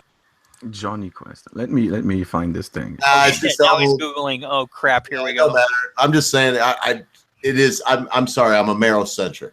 Because when he said that, y'all were like, so Beer Barian, you don't know who Johnny Quest is? Oh no, I totally know who Johnny Quest is. Okay. Canada lacks its own sufficient television. We watch U.S. shit like straight from the get-go. Yeah, sometimes, but I go to Whitefish Bay. Sometimes it's up close to Sault Ste. Marie, Canada. It's just right across the bay. Yeah. I'll tell you what, the nighttime shows that are like teenage shows and stuff, they fucking blow our shit away. The shows that are they're good with teen drama. Yeah, very good. They blow anything for middle-aged kids, like from 12 tweens on up to 20, blows our shit away. It's just after that point that we fall to shit because we still think we're all teenagers. Wow, apparently it was poorly received in the US, though it's an American cartoon. Wow. That depends on who you ask. It's from the 60s. Depends who you ask. It's legendary to some of us because it was ahead of its time, and it was probably poorly received because of what the animation techniques were. Okay.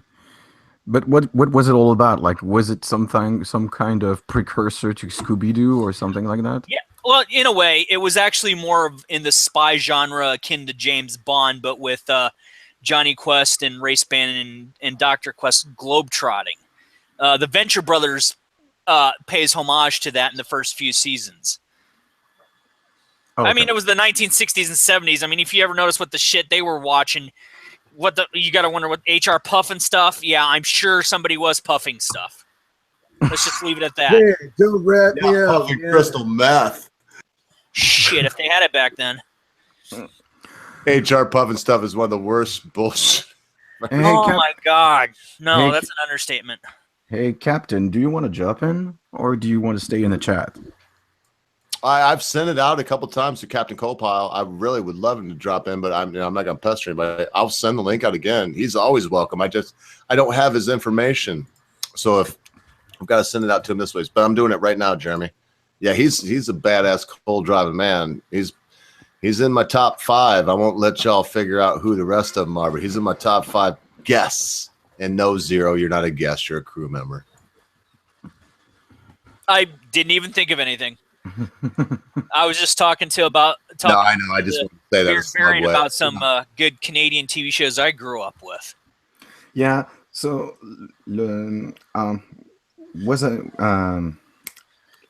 earlier tonight, I basically responded in the side chat, like basically like Mark Doppelganger has sent us a video about what was going on today in the streets of Paris. And he said, like, can you explain that to us? And I was answering in the chat, well, 1st of May, the 1st of May in France is a free-for-all in terms of protest. Everybody that is pissed about something goes to Paris and enter the streets of Paris to protest for some shit. And they do it the one day, get it out of their system. Yeah. What do you think? So basically, like that's what I said. Like I said, like if you want to go to Paris and if you want to visit Paris, make sure that you are not in Paris in the 1st of May, because it's the worst day to be in Paris because everybody's protesting. It's a free for all. Everybody gets away with it. It's the nastiest day for the police officers of Paris. It's the day that they know at the end of the day they're going to be dead beat. Now, my question is, when people are protesting, are they usually, and I wouldn't say rational, I would say they usually stick within a certain bounds of how they protest. They don't go completely apeshit and destroy stuff, right? Most of them don't destroy property. Yes. So they do behave, knowing, and so the police would say, okay, well, we know this is going to happen today. Let's, formulate our groups to cover this, and we don't have to pray to God. We know what people are going to do. Just let them do their thing. Yeah. And everybody's sitting back drinking a Pepsi. Yeah, everybody that doesn't protest is sitting back and having a Pepsi. The problem is that this year it was bad because some stupid motherfucker who was in charge of scheduling, the various protests, like appointing the streets that they had the right to go to. Yeah. Some motherfucker has decided to basically make Antifa and radical Islamist protesting side by side, two streets away. Fucking priest. Two streets away that from explains everything. 2 streets away from one another. So that's why it went to shit. You should have just put those two groups of people in a fucking coliseum and let them kill each other and saved us all a problem. Fuck that noise. I'm sorry.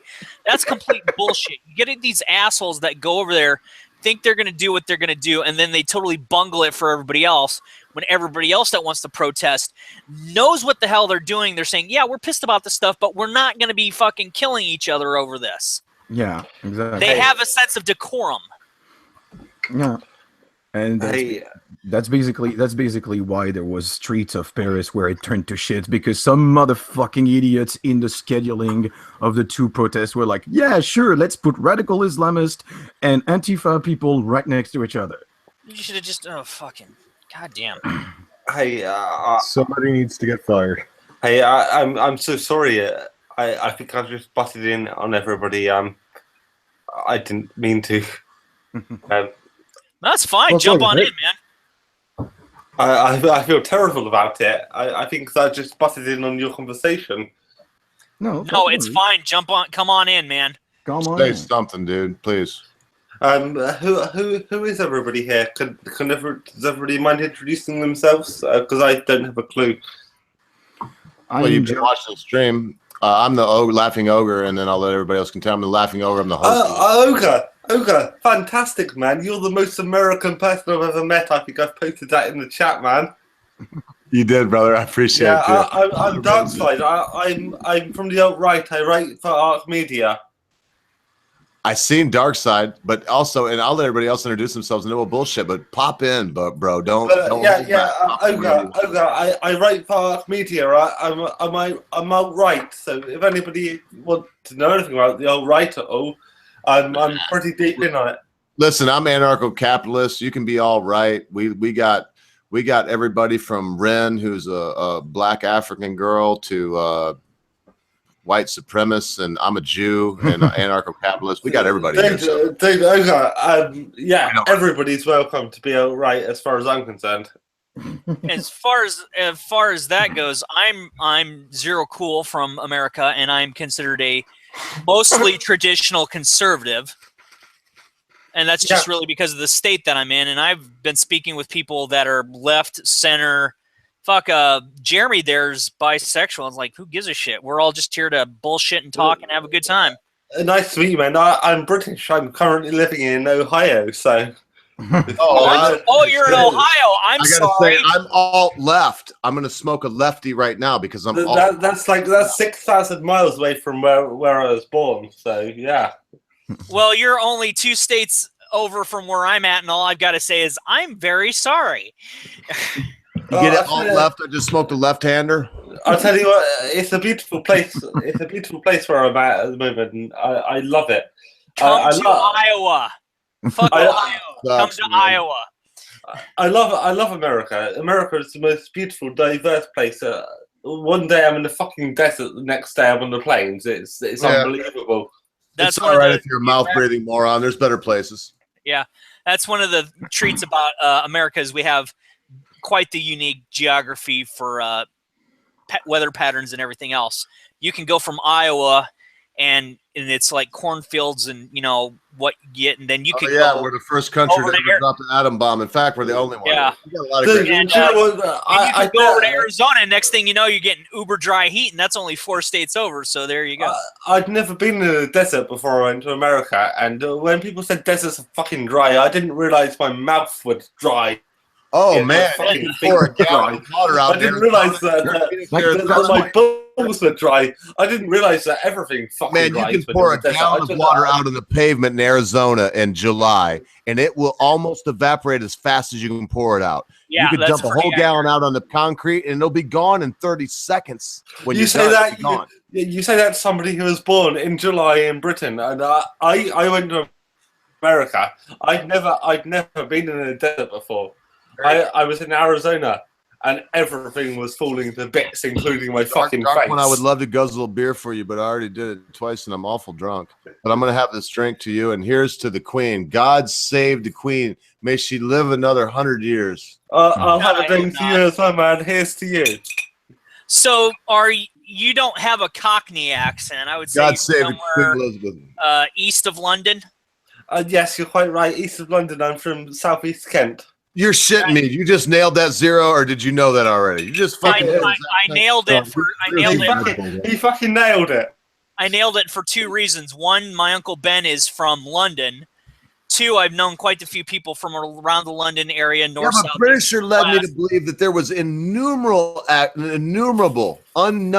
accents in England. In other words, there were hundreds. Well, bullshit. There are a lot, but if you've been where I've been and talked to who I've talked to, you can pretty much guess that he would have been. I'm going to let you go on, but all I'm saying is you got lucky because you know how somebody sounds from there, because there's at least 60 different dialects. Oh, yeah. There's more than that. That was just cool. That was cool. In my area. Where I'm sorry. I shouldn't have butted into that. That was just amazing that a fucking hillbilly from Iowa, a farm boy from Iowa, just nailed it. I'm sorry. I recorrected myself, said farm boy from Iowa. Just nailed that shit. It was like, you're from the east of London. And he was like, anyway, go ahead. I'm pretty sure he would have figured out that I was French if I didn't say it. Because oh yeah, but I don't know where from in French. If he said, now I know you're from the north because you said so. But if let me put it this way. If Zero Cool was just like, oh yeah, Frenchie, I know that you're from the east side of Paris. Because he just pinpointed the side of the city. He didn't just say you're from London. He said you're from. Didn't you say North Side? And now I'm really going to shut up because that was amazing. What he said was. That was the most amazing thing that happened tonight. Was that the fucking Zero Cool nailed where you're from? Yeah, he did. But if you've lived in England, then it's an easy thing to do. Like. Never been out of the Midwest. Fang is out of the Midwest. How did you get it then? Now that y'all let me butt in, is it because you say fang instead of thang? It is pronunciation and dialect. So yeah, that's how I knew he's from East London. So give me your best East London accent, Zero. I'm not from. I can't do. I can't. I can't do any. I Bullshit. can't do it. You just picked it out of a crowd. I mean, he said. I'm from Southeast Kent, right? I'm from the north side of England, and what I'm going. You got to drop the F. So what's fang? So the T's got to go. So what he did was better than guessing that I was from the east of London. What he did is he guessed that I was from the south of Kent, which is much more impressive than guessing that I'm from London, because London dialects are known. But man, what your man did was guess the area of Kent I'm from, which is there's about probably less than 100,000 I'm gonna people. guess that this dark side is actually American, and this is an elaborate fucking prank. Yeah, we're that good. Am I right? No, you're wrong. No, you're wrong. Right, I'm trying to call it. That stands. That guess stands, even if I'm completely wrong. Your guess is entirely wrong. All right. So you're from the fucking east of Kent. Anyway, that's even because I thought. Okay. So anyway, I would like to practice my British accent. What your man, 1 second, who I've Dark. never spoken to. What your man, who I've Well, never Dark, spoken to. I believe you. I believe I'm over it. We'll find out. Time will tell. But I watch a lot of Doctor Who. check this out. Oh, that's got to help. So, Dark. Really, Dark? Are you trying to tell me that in your very soul, sir, darkness lies? That was my best. I've got to be honest. You're the most American person I've ever spoken to, and I posted this in the chat earlier. And now you're the most British person I've ever spoken to. My mind's blown, man. That means a lot, even though I'm sure that accent's up. But Cole Pile's here, man. Listen, bro, I can't believe I'm still here. But Nachi Free put me on a little high, and you've seen how long he wore his mask, or you heard him. He wore his mask forever. So, hi, Cole Pile. I'm going to shut up, man. It's good to have you here, dude. I put you on the spot last time. I want to do it again by saying you're one of the smartest people I ever met. Oh boy, that's bullshit right there. Zero Cool just nailed that accent. There is a lot of conversation in the Britishers chat about his accent. Can you nail that one, Zero? I know it. There's people in his comment section that say he's not even British. Have you seen that, Ogre? He is British, but I know he's British, but I'm just saying. He grew up. He was British. Ogre. Yes. Ogre, another thing which you may not know, but I would say you have one of the most intelligent chats on the entire platform of YouTube. You've got doctors in here, and you've got lawyers in here, and your community probably has an IQ combined on average about 150. Oh, I guarantee. Because we even have. Thank you so much. And Captain Coal Pile is a coal driving man. He's a man that works deep underground to bring warmth and light to folks up above ground. I don't know how you've done it, but all of us. I really believe it. And my problem is though, brother, is I've bragged about my IQ before because when I was relatively young. No, I didn't. I never heard you brag about your IQ. I took them all down. I've just sent by chatting to the people in here that this is one of the most high IQ chats on the entire platform. Thank you. I was just trying to be humble for everybody here, because most of us would say that we are just humble people, you know, that maybe think a little bit more about some things than other folks do. That doesn't change objective facts. No, in the end it doesn't. But yeah, I do love this platform. Is Zero still on the stream? Yeah, he's here, brother. Hit it. Hey, I was just, he nailed that accent, and I know you know it, Ogre, because you know the Britisher. But can Zero nail the Britisher's accent? Because like I said in his comment section, people go nuts saying he's not British, you're not British, or a fraud. I mean, I've seen it there. I don't know if you have or not. No, I've always thought he was from India, and I'm not even remotely close. The reason I was able to figure out Darks is because I've got relatives over in England. I've watched a lot of British TV, and especially Doctor Who, so I was able to figure out he was in southern Kent easily. Sounds like, yeah, the girl, he does have, I was trying to... I like that. My accent is the accent that's projected onto America. So we get otherwise tongue. It's like the guy. There's who's the villain accent. We're the evil villain in every fucking show. Well, no, that you talk to the back of your tongue. When you talk to the very back of your tongue. You don't use the front of your tongue very much at all. Well, the thing is, I can't help doing that because that's just my accent. It's where I'm from. That's part of your dialect. There's a very famous man that's on TV that does that same thing. While he does a British accent, he's got dark hair. I'm trying to think of his name right now. He's with Penn and Teller. I almost want to. Well, the thing is, James Bond is from one town away from me. James Bond lives 6 miles away from me. The character James Bond. Oh. That's where he's based. St. Margaret's Bay. I live in Deal, Kent. So the question's still not answered. Copile wants to know if you could place Zero Cool, the Britisher's accent, since you're so well the British accent. The British accent. I would say the British accent. The British accent is in Birmingham. Birmingham? Not even close. Not even close. No, I know where he lives, and I won't tell you the town he's in, but he's not even close to Birmingham. Well, he sounds a lot further north than where I am, so that's why I said. He says yes. He can't say years without doing this. Look, yes. But then again, I've not really listened to the Britisher. The only time I've listened to the Britisher is when he done his piece on Sargon of Akkad's channel. So you man, you got to sub to the Britisher, man. Oh yeah, absolutely worth it. You got to hit that subscribe button. Like this stuff, you will love his shit. If anything you've seen on my channel, or I would humbly say, I won't even humbly say it. If anything you've seen on Sargon of Akkad's channel, you liked it at all, go sub to the Britisher. You'll love it. He's probably one of the top 5 YouTubers there is. I'll take your recommendation, man. Yeah, well, I mean, so we were saying, Cole Pile, because we keep getting diverted, that we would like to know if Zero Cool could possibly, or anyone else, because I know it. I probably won't give it up because I could. He wouldn't mind. I'll let him do it again, like for the 10th time on my channel. Where's he from? I'm saying he may be a plant from MI6. An assassin. Working with the CIA. Project Mockingbird. Deep plant on the web, on the internet. Deep plant. Very possible. Well, what was the one on, what was the CIA, shit, on the Bourne stuff? What the hell was the name of that project they had on there? That's, I can't think. Okay, I have to be honest that the chances are between you and the Britisher being an MI5 plant, you'd be more than likely. Yeah, because I don't sound British, right? Yes. And plus, I'm a fit lad, you know. Nothing to do with being a fit lad. Nothing to do with that. On there, you know. You gotta be, you gotta make the grade. No, I don't know. I'm actually so fat I can't run a quarter mile. Oh, fuck off. I don't believe you for a second. I can imagine you in a cowboy hat with 2 fucking revolvers pointing them up.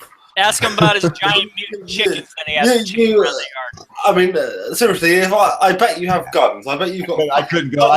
Yeah, I might make ones right there. A mile, man. You know what I mean? Before I actually collapsed right to the ground. The second I heard my wife was just really impressed by the gun show there. Well, all I can say is since Sargon came on my show, God bless him, I went from 19% females when I was just a little puny channel to like 8.5. Come on, ladies, come see the other. The second I saw you, I imagined. I want to pander to you a little bit, girls. I mean, you know, it's okay. We'll get you with our minds, and maybe we'll keep you with our physiques because we're smart enough to keep them. There's more beard stroking. So that's what's getting Day going here. So he says, "Shut the beard, shut the gun show up, and go to the beard stroking."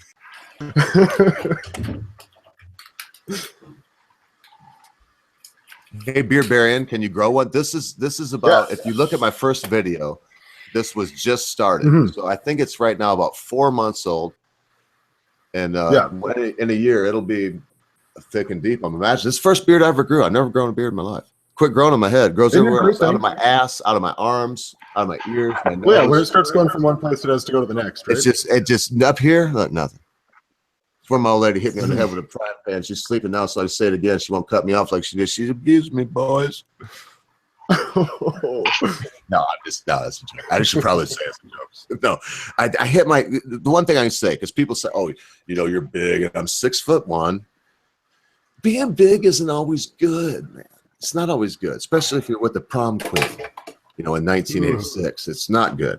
And then if you're in somebody's basement like I was tonight, or Saturday night, because I hit it so hard I forgot what night it was, and you hit your head on the beam because you're 6'1", and the beam is at like 5'11", maybe 6 foot.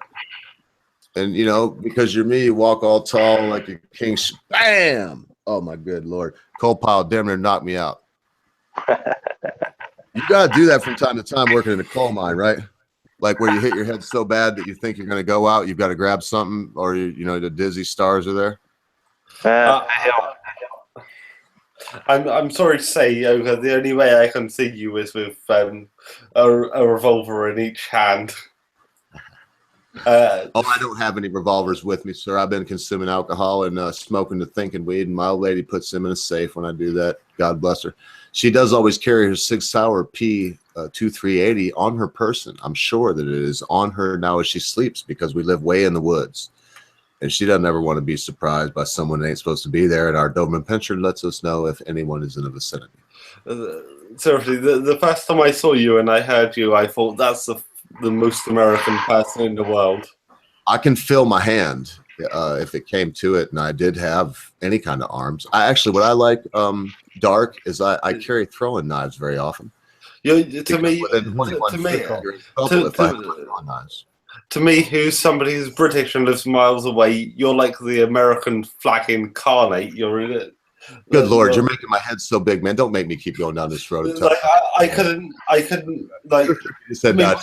To me, when I heard you was like the pinnacle of Americanism. At least you didn't go ahead and carry the Flash Gordon. You're not riding with the Hawkman right now, so that's good. No spandex. I'm okay with the no spandex. The missus might like the spandex, but yeah. You never know. I showed my nuts once and seen people twice, and that's not. I'd seen other Americans, and but then when I think I first saw you, you had the American hat on, you had the. I still got it. The American bandana, the beard, and you was talking about Antifa and how they were commie scum, and I just good Lord! And I just thought this guy's fucking America incarnate. Well, I've got to explain again that the hat now, that is my sun hat. It was my wife's. It's a Silver Waves made in San Francisco by hand, and I just put safety pins to make it look like a cowboy hat. I did vote for Donald Trump, but that's a chicken feather. Yeah, I noticed that. I was wondering what that was sticking out. That's a chicken feather. Everything I wear on my suit jacket. Look, this is a solid. Look, Bear Baron. This is a solid gold Moloch. Do you know who Moloch is? I do not. Oh my God, that is a BC. Solid gold. That's a real one. You can only get them from one place. Oh, geez, I won't tell you where. And I'll tell you what else. This is a nap. This is a napkin. What do they call that on Pizzagate? I put a silk, handkerchief in here for Pizzagate, so I didn't leave a map anywhere. You know what I mean? Everything I wear has a meaning.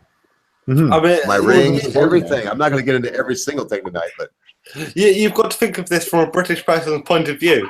I mean, the first time I saw you, you was in the full American attire, and you was bashing commies. Did you hear the real me before the thing saying, "Don't the ogre would like me to tell you, don't take this man too seriously." No, I didn't. No.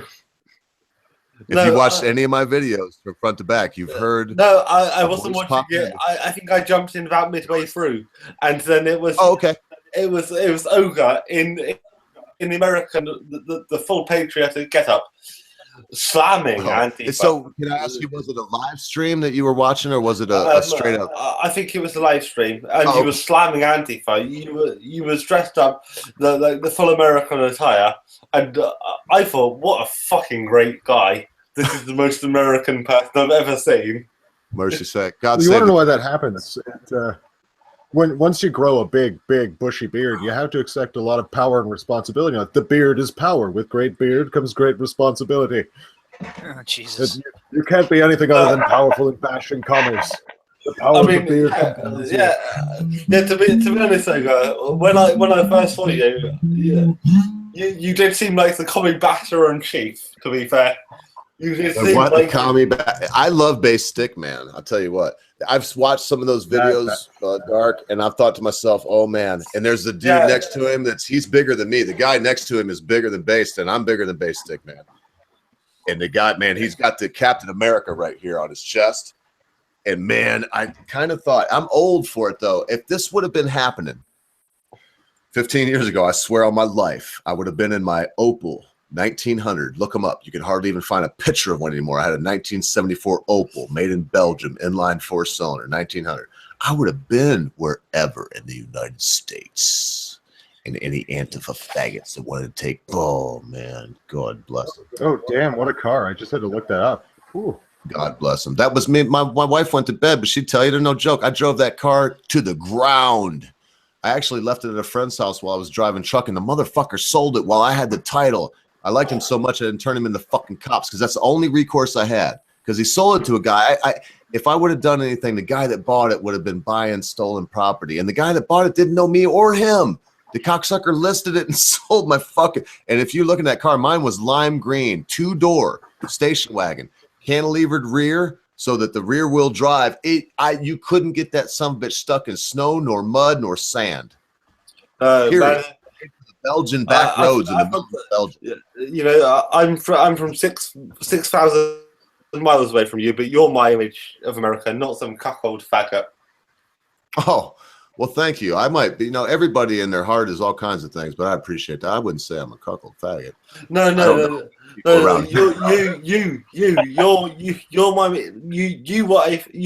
what I think about when I think about America. Do you ever think about me while you're masturbating? Oh God, that's harsh.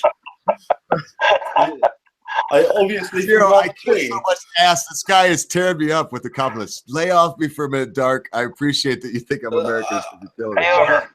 Well, obviously, when I think about masturbating, I think about the Queen. I'm British, not American, you fucking cunt. God bless you. We mean.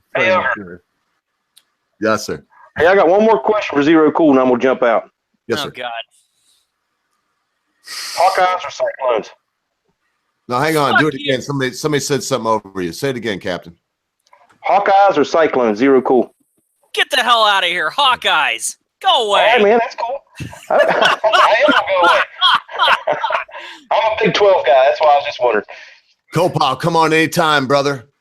When All you right, man, y'all have a good night, man. You should look. You should set your phone up or something so you're filming yourself while you're doing your thing, and get your headphones on like we're talking right now, like you did on the stream, and film yourself doing your shit and like do a little bit, man. You know your shit. Maybe. Hey, you guys have a good night. All right, night, Copal. Later on. Man, I hope he does some. Fucking dude rocks.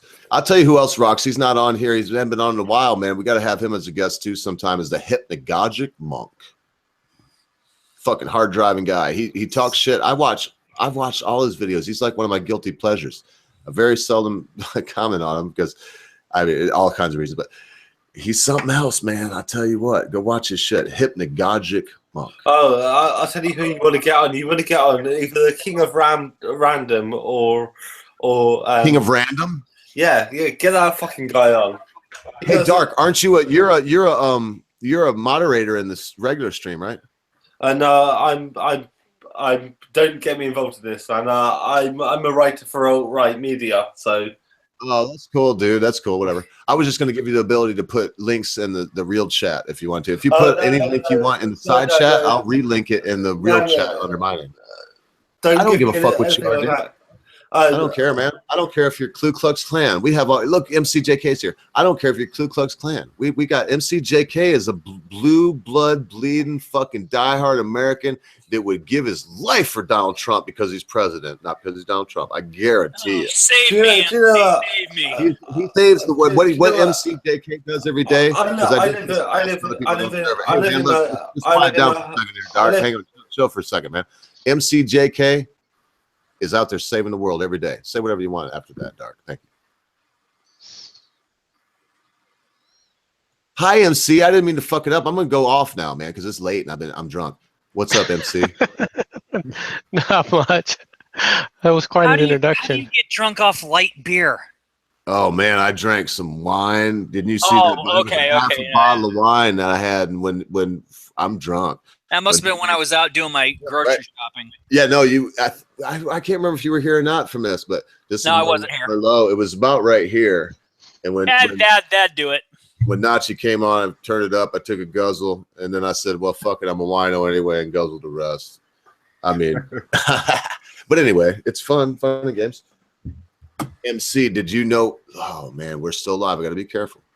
We have a very special guest next week, MC.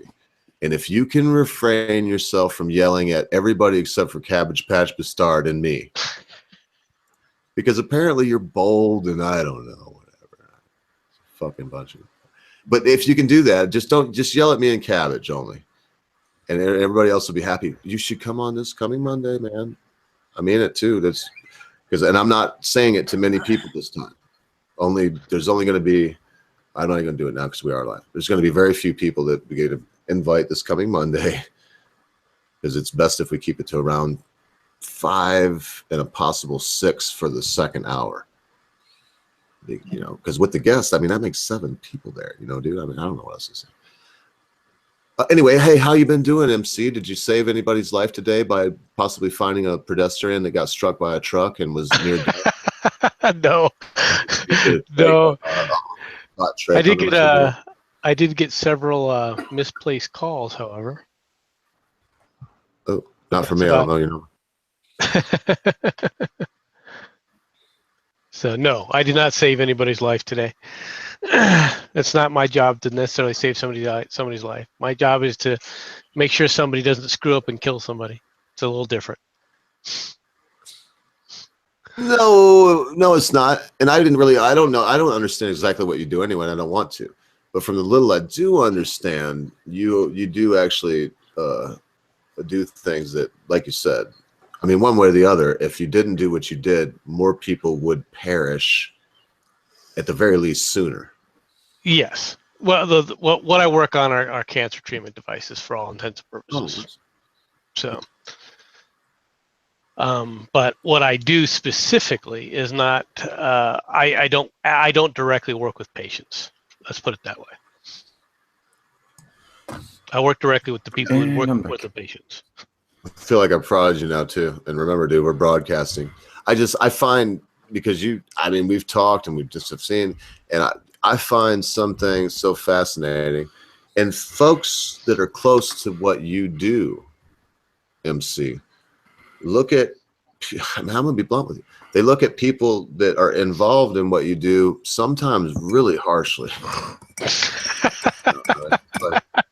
And I don't understand it, because I looked at what you do and I thought to myself, this guy is just doing a good thing. That's all. Well, there's two sides of it.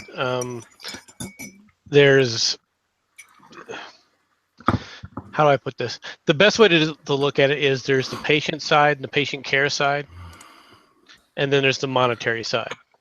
All right, and unfortunately, too many people within the industry focus so much on the monetary side that they forget that you're treating patients, and so they start to develop a very insular, I guess, for lack of a better term, attitude. It's not really a flippant attitude with patients, but it's very aloof, I guess, is the best way, and standoffish.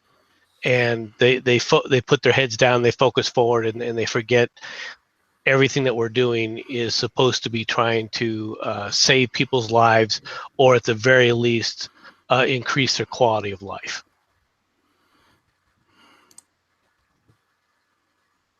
Well, and I'll say it like I said earlier, I'm just trying to do 100 things. I'm telling you also, I'm saying it to the chat that's still here, the diehards are here now, MC, and you're here. That you're a diehard too, brother, I tell you. I can't believe Cabbage haven't come back, but he's got the link. Anybody that stays afterwards, I'm sure I'll be here if anybody stays.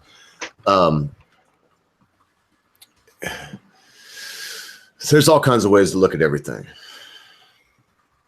I'm going to give everybody here 5 hours on Monday. Thank you very much for keeping me up all night, but that's what I'm going to do, because there are people that watch the show unbeknownst to me while they're at work or whatever. I don't know. So on Mondays, I'm going for 5 hours. All you people that are still here, Cole Pile, see you later. Because it's fun as hell for me. And so for all your detractors, MC, you know what, man? I've done all kinds of shit in my life, and some of it benefited me. Some of it benefited others. It's hard for me to see when a man. So look, Oppenheimer, was he evil? No, he was. No. He was very naive. Maybe. Probably. Well, no, he was okay. You'll find that the people who are scientists in that regard, they tend to be extraordinarily cognizant of how smart they are.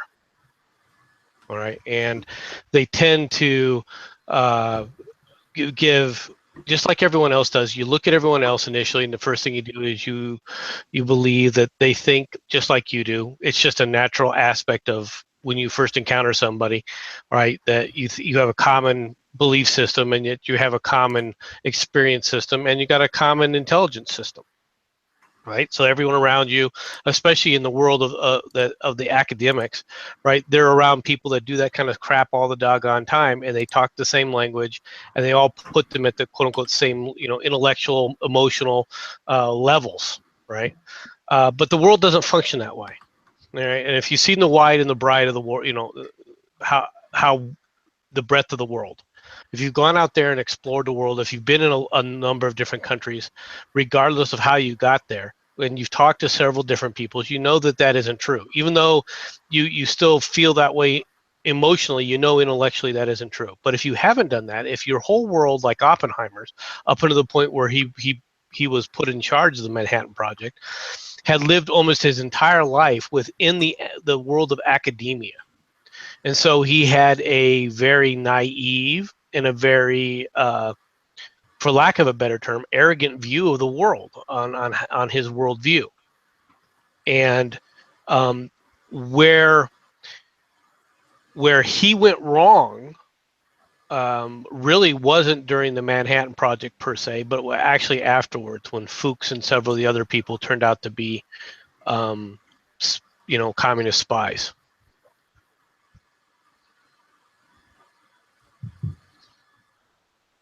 Oh, was that too deep for everybody else? I'm listening. I'm listening. I'm just not And familiar I with hope the, everybody the knows. subject He matter. just mentioned it. Manhattan Project, and Oppenheimer was the head of it. That was stuff I already knew, which is why I didn't chime in. Yeah, well, some people watching or that may watch later, Zero Cool and MC and panel, it would maybe not know what the fuck he was talking about. Okay, well, during the Manhattan Project, after the success of the Manhattan Project, the next project, of course, that everyone was working on wasn't the atomic bomb anymore; it was the hydrogen bomb. Okay, and of course, the scientists that were going to be tasked to lead that project all basically came from the Manhattan Project, but who was actually going to gain that lead, all right, had yet to be determined. All right, during the middle of that process, of course, the odds-on favorite initially was Oppenheimer. Okay, this is natural since he was the one who led the successful Manhattan Project. All right, however, another contender, Edward Teller, all right, was vying for that position.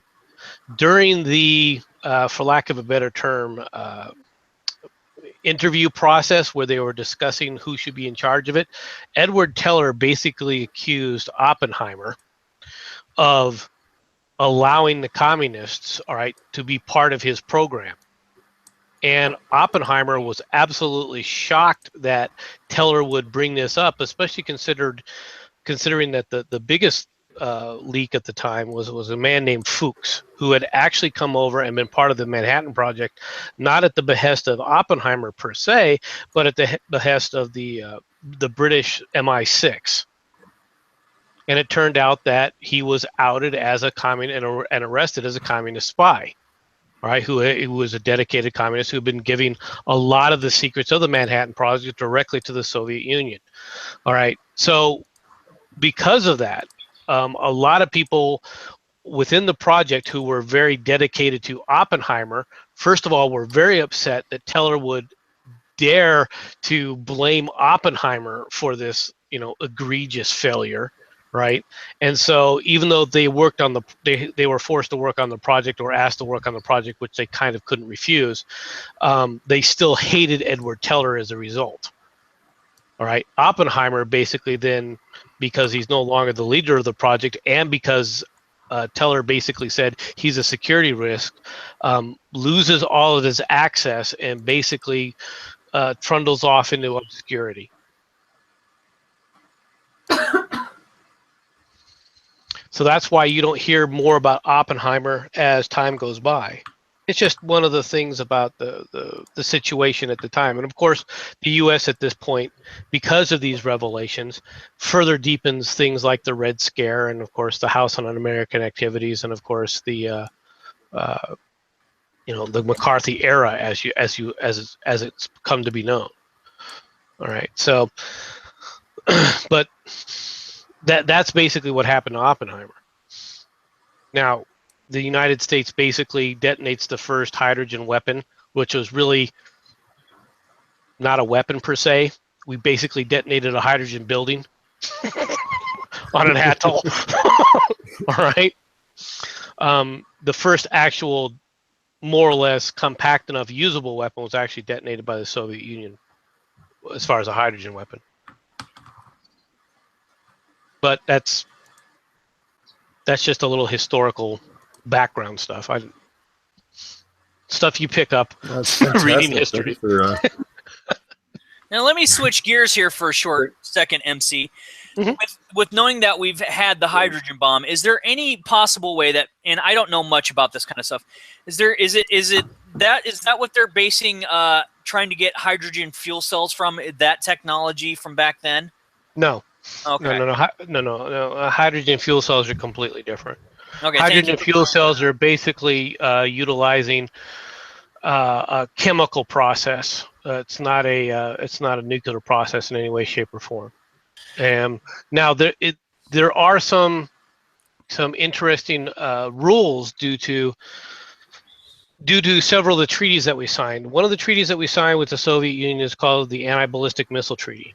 Now this treaty is null and void at this point in time because we pulled out of it. But one of the aspects of the ABM treaty specifically said that we would not put more than a certain amount of fissionable material into space. Okay, back in the 1970s, a Soviet satellite crashed into, it actually came down in Canada. We recovered that satellite, and that satellite actually had more plutonium than it was supposed to have, and actually violated the ABM treaty, although most people never knew about that. The way the Russians were using the fuel basically was, as Mark's little thing shows, is you can generate a lot of heat, and if you can generate a lot of heat, you can also generate a lot of electricity. And so they were using it as an electrical power generator, just with the sample that they had. All right, it wasn't a fusion device. It had no chance of detonating into an atomic explosion, but it did contaminate the area until they cleaned it up with plutonium when it crashed back into the earth.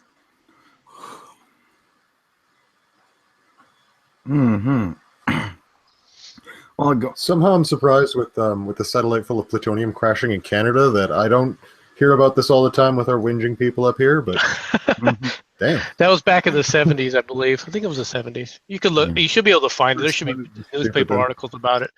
Well, that explains how they got their awesome hockey teams. They're all mutants. I know, right? That and the Tim Hortons. You know what? I bet that freaking thing fell into a Tim Hortons donut factory, and that just changed everything. Suspicious donuts at the least. Those glowing sprinkles came from somewhere. Yeah, we just don't want to say where. All that nuclear talk, I shared a meme, but apparently only Beard saw it. Apparently only Beard saw it. Like, all of that nuclear talk got me thinking about what would happen if France would stop selling electricity to the Germans. The Germans would be overrun in a month. Period. Well, basically, Germans have been dismantling their nuclear facilities to create power, so they've been dismantling their nuclear power plants, but to such a degree and to such a speed that right now, if France would stop selling their nuclear electricity to Germany, only 27.7% of their needs would be covered by their own production. Yeah, I don't want to think about it. It's just messed up on all fronts. It is. I mean, it's a sad thing to say. I mean, Tree of Logic was talking about something, and I'm not going to go into the full detail, but she made a very good point that the German people, since World War II, have always had this self-loathing about being white on about their history.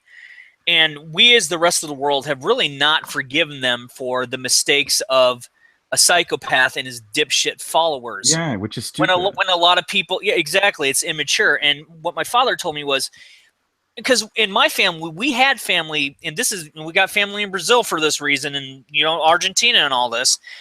But we had family that was both that came over to escape the German SS and that were serving in the SS because it was either serve in the army or suffer and starve and die.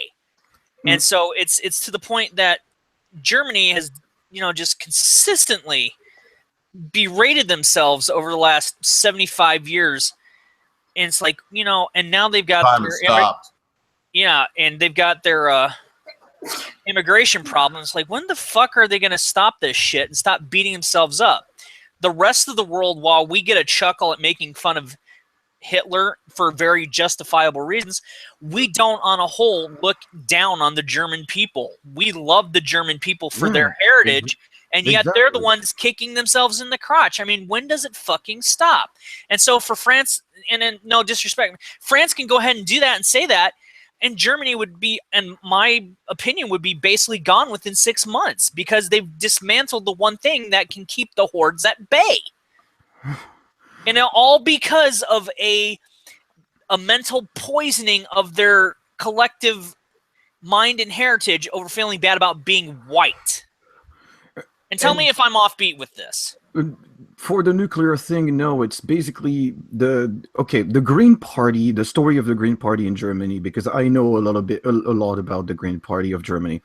The story of the Green Party in Germany is that they were so strong with their ecological concerns, and they were going so strong that they actually absorbed the socialist parties that were surrounding them. So they were not, the tiny friend that the Socialist Party gathered to gather more votes. They were the power. They were the power mule that was basically telling the socialists, "No, now you're my bitch." You know what I mean?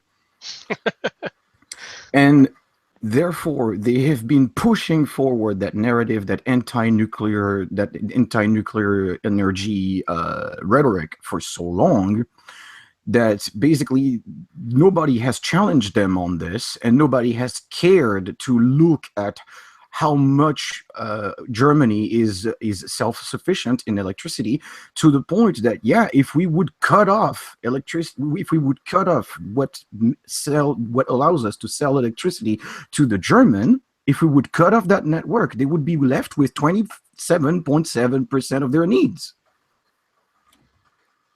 And that's not accounting if Sweden cuts off, because if Sweden cuts off, then they're left with 12% of their needs. Well, we know what Dark thinks about this because he's a Nazi.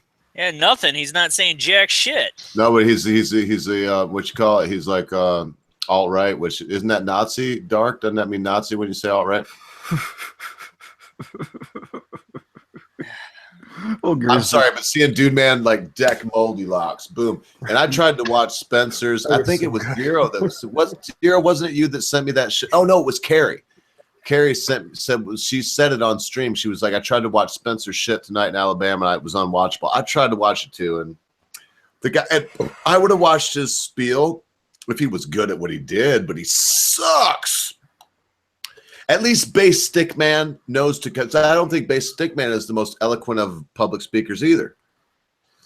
I would just say this: he knows how to get up, say what he's got to say, and he does it well, and then get the fuck out of there. Yeah. And after we have our next guest on this coming Monday, a week from tonight, I certainly hope that Bass Stickman will at least see who I am. Bass Stickman, I did a video. The audio was shitty. I can't do another one right away. It'll look like I'm sucking your dick, dude. You don't want that. So just give me another one without the video fucked up, and I'll repost it. Be badass. Show you the fucking bopping that dick on skaterboard. Just fucking the overhand right was badass. He went down to the ground like a sack of fucking mail. Bass Stickman was backing up. Dude Man come up. Dude Man was like, "Come on, bitch." And he didn't say bitch again. He said, I couldn't catch what he said next time, but when he went like this with his hands again, Bass went. Oh, I guarantee that Bass Stickman is the first of a mass amount of salvo that's going to start breaking Antifa in half. Oh yeah, and look, he's not. We'll see what we get out of this Portland riot. What kind of video we actually get from it? Fuck Portland. I don't give a shit about the West Coast. I'm done with these assholes. But they've had some. Wow, you should, because look in Minnesota. I can't even say it now. In Washington State, there in Seattle, the dude got shot. We should be paying attention out there because Antifa's strong out there. Zero. That's why. The problem with the West, and it's the same in Canada and the United States, is it does have a really strong active.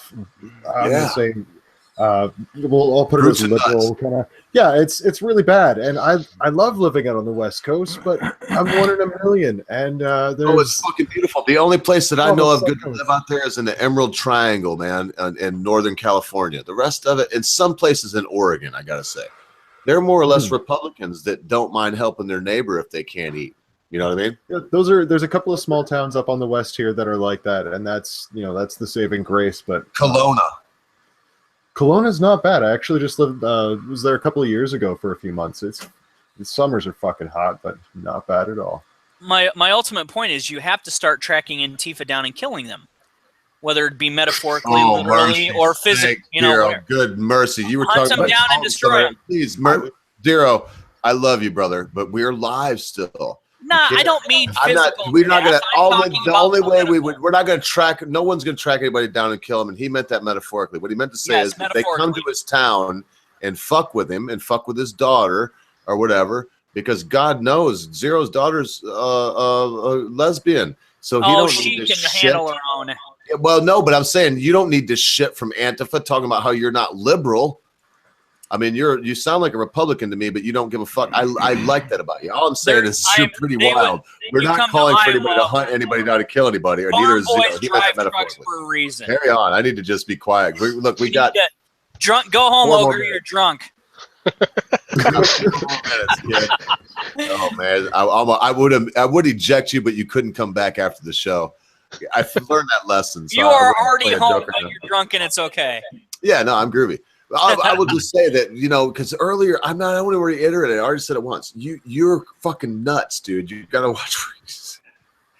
Yeah, I gotta tone down. That's why. No, don't tone down. Just be careful how you put things, man. That's all. Okay, because what I worry about you is that from the sound of you, one day you're gonna go back to Ogre. your college. Let me do a little bit of punch somebody in the mouth and say it on air, and you don't want that kind of evidence against you.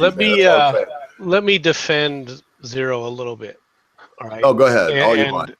Because I understand where he's coming from. The reality is that from the conservative or the right perspective, we're going to get blamed for shit anyway. I mean, the idea that our stuff, that words can be taken out of context, that gets taken out of context no matter what happens. All right. Now, I don't know if I'm as far right as Zero or if I'm even further right than Zero. All right. I haven't discussed it. I'm basically conservative.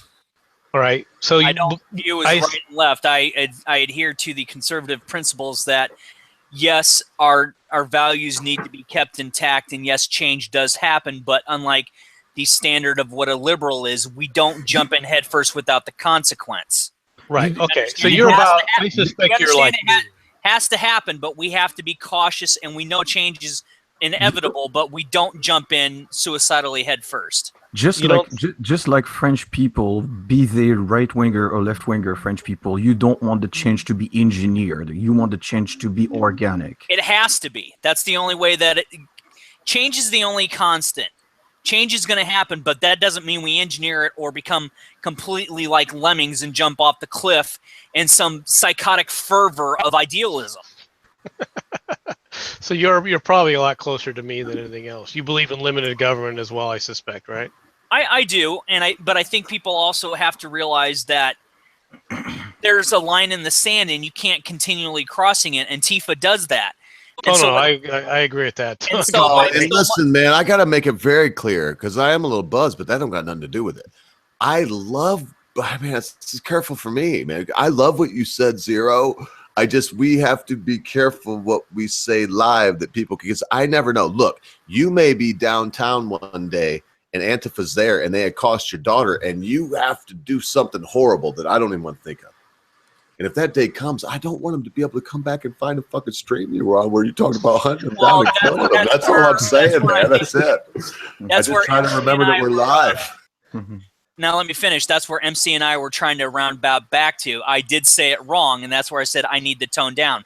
Yeah. I need to express what I want to say without being uber overly passionate. Thank you, so sir. So that's where I was getting to, and I do accept colloquialism. I could never say that word right. It was a colloquialism. No, and I agree. It was poorly hyperbolic. said. all kinds of other fancy poorly words. said, and that's why I said MC was trying to get me back there. So the ideas of Antifa need to be exterminated, not the people. The false ideas Yeah, and the beliefs to destroy us from within or any other country from within, like a virus, needs to be quelled. That's what I meant to say. Not the people, and I disagree with that in a way because I think the ideas need to be exposed and never killed. Like communism, we never need to. And probably again, I'm being too in depth, but we don't need to kill communism. We need to expose the idea of it, of socialism, of all the other isms, so people can see it. But if it rises up to take over, like you're talking about, Zero Cool, then we need to quell the uprising in any way that we would need. Exactly. On the other hand, like, how do you plan? Like, that's the thing that bugs me with Antifa people. Like, how do you plan on seeing how do you plan on having people challenging their ideas and putting them back in question when you come at them pelting them with bricks? They don't. That's not a. Well, the rebuttal they're looking for is the of your head into the sidewalk. It's that easy. Did you guys see the? There's no difference between Antifa and Nazi fascists, aside from the fact that Nazis were very nationalistic. That's the only difference. Oh yeah, I totally agree on that. Is that like you have like that's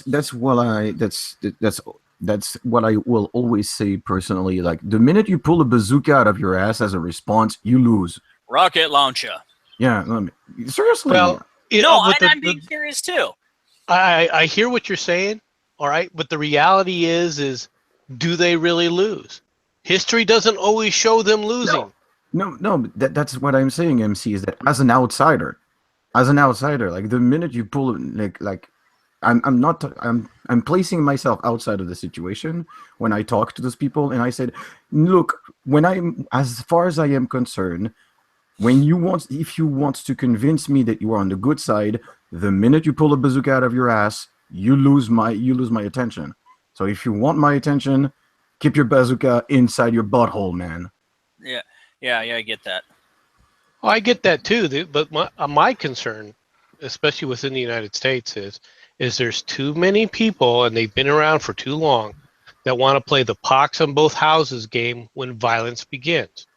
And they don't see any difference between people who are defending freedom and people who are trying to take it away. And so they just put their heads in the sand, they say both sides are bad, and then they turn their backs, hoping somehow that it's going to miraculously go away and fix itself. I'm gonna cut in here. That's bullshit. And I'm gonna cut in here and use a quick movie reference. If you've ever seen the movie Dogma, that is the exact attitude that Jason Lee's character Azrael had between the war of God and Satan. And he says, "Look, I'm an artist, and I'm meant to do this, not fight in battle." And what happens? He gets sent to hell because he refused to pick a side.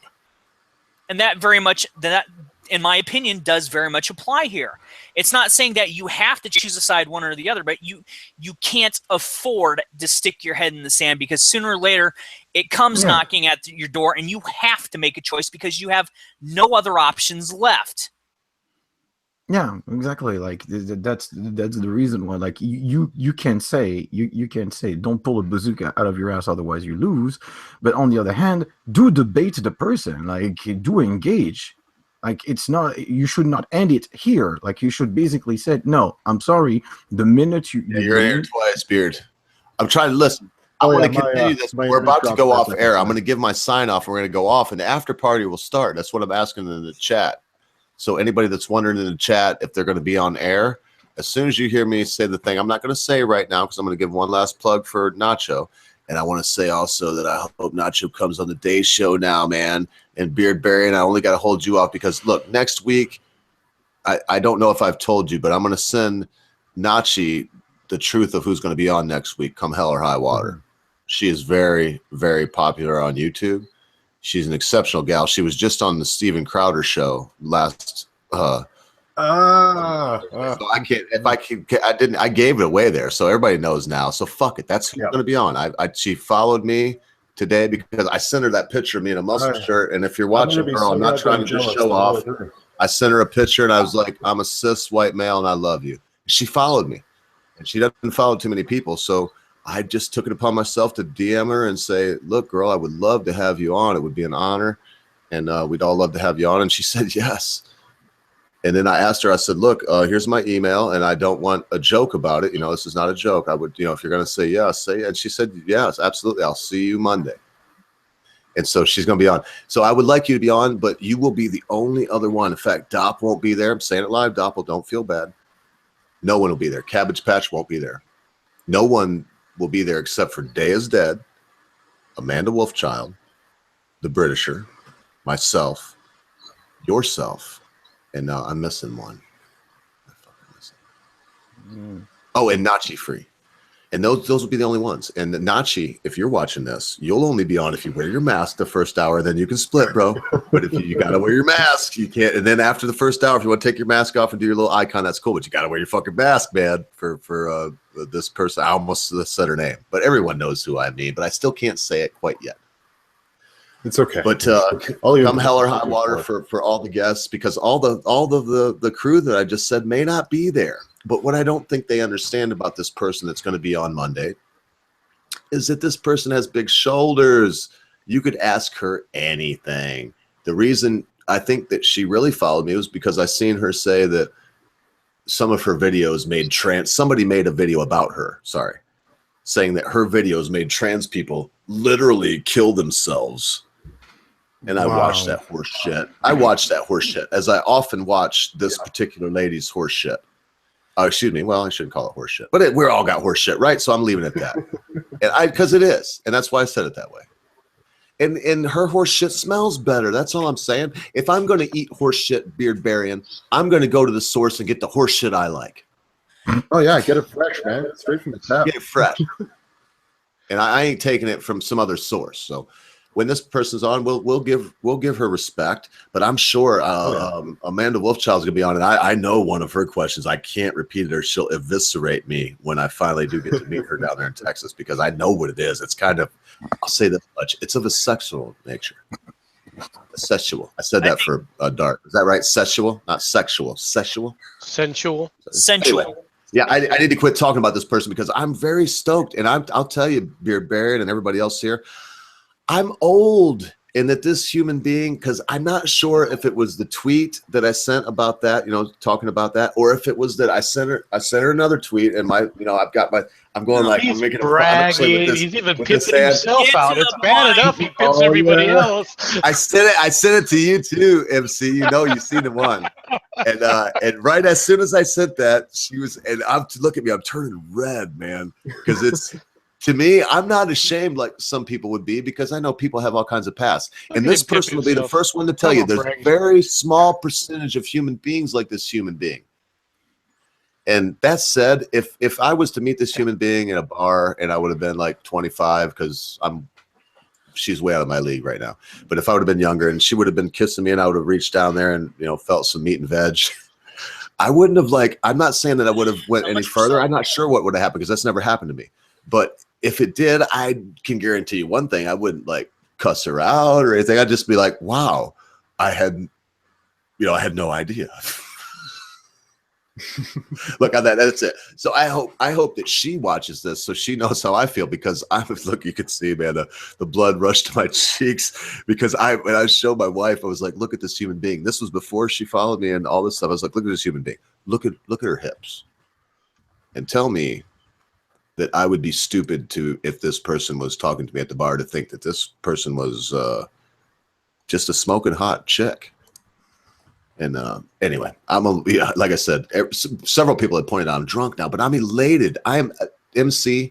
I've been telling people since I started doing this bullshit. I've met all kinds of famous people in my life. I'm not using any of those connections to do what I'm doing now. But I guess I don't know what else to say, but I'd rather be lucky than good. Every damn day. Yeah, that was my long tirade. I'm going to chill for a minute, and I've got to go off air because I gave the 5 hours. Probably go, and if people are waiting while they can hear my voice, if people are waiting to get in here when I go off air, just put one. I think that's the easiest thing. Just type the number 1, the numeral, not letter, numeral 1. And I'll get off air immediately. I'm saying my tagline, but I had to say a little thing because I have a crew, and it could be Day is Dead, could be Amanda Wolfchild, could be Britisher, but one of those people may or may not just. All I can say is this, with respect to everybody that's been on here, Razor Fist had to go through a vetting process. Believe it or not, everybody that's here can believe that, or they don't have to. But my crew will stand up to it because we vetted them. We're trying to do something above and beyond. Whether the ogre gets drunk, I'm a fucking ogre. Kiss my ass. So whether or not I get drunk or whoever, or if the Britisher is too stilted, or if motherfucking Beard Baron is too Canadian, you can kiss all of our asses. We don't give a fuck. If MC is too political and doggone scientific, kiss his ass too. And I could throw everybody else. That's enough.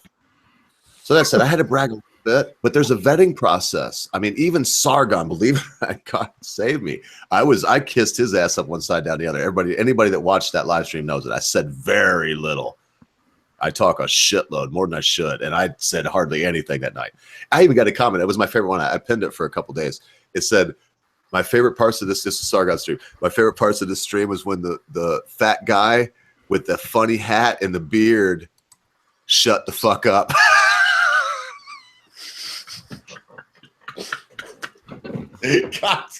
God save your family, brother. That's of all the backslapping that I'm crying with joy.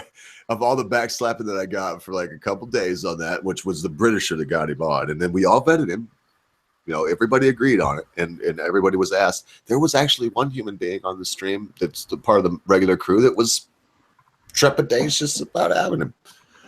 And we talked him into it. Anyway, so that said, we're talking one person that's trepidatious now into having the human being that I was speaking of earlier. Boy, it's hard when you're drunk, isn't it? In an MC, is that why you mocked all the boys that would come in after a fucking night of drinking? They were out there getting laid and shit, and you were in there probably getting laid and then doing your homework or whatever you did. Well, when you're in the military, you find out very quickly you can't get anywhere without drinking. No, once nowhere. you leave the And you military, gotta that's a different blaspheme. story. And you have to. Why do you have to blaspheme? What do you mean? Why do I have to blaspheme? I mean, my son, man, we raised him up like he adopted him. I raised him up. His sister comes by now. I raised her up like a daughter. Give her money. Fucking take care of her as best I can. Take care of my son best I can. He joins the Air Force, right? Never said a blasphemy word. GD this, old man. Oh, yeah, JC that's another thing. I never swore at all until I not at all, not even blaspheme, because they all blaspheme. No. When I grew up in a very strict household for that, for my father was very strict on that, and we didn't swear, we didn't cuss. And You my can't first see that here in the military though, because it seems like they all. my first leave when I came back home, we were driving. My mom picked me up at the airport. We're on our way back, and she said something, and I just gave a comment back like it was nothing, and she frickin' backhanded me, and I realized, oh crap, just how bad has it gotten? Because yes, the military is quite profane as well, generally. Well, and why is that? Do you think? Before I give my 2 cents on it. I honestly don't know if it's just a part of from a cultural standpoint as a rebellion due to the dichotomies between several factors within the military itself. But the military basically is profane. It just is profane. You know, I mean, well, you don't think that it comes from a base of there's so much. I mean, if West Point there's so much religiosity in it, both pagan and Christian. Do you think that it comes from a point of view that I'm not equal to you, God, but while I'm here, I'm your minister of death, and as long as I'm that, I feel that I can use your name in any way that I can. Because even though I hear, I think it's part of that, but there's also an aspect of it that because the people coming from West Point tend to be very straight-laced, so you end up with kind of a duality, a competition duality between the people. And when you talk about the services, especially West Point, your best officers and your worst officers come from West Point. And it's just I think it just kind of stems from there. And so there's always this kind of, and for the most part, it's good natured, right? You'll have officers and enlisted that swear, and then you'll have officers and enlisted that don't swear at all. And they kind of form a little clique that kind of poke fun at one another.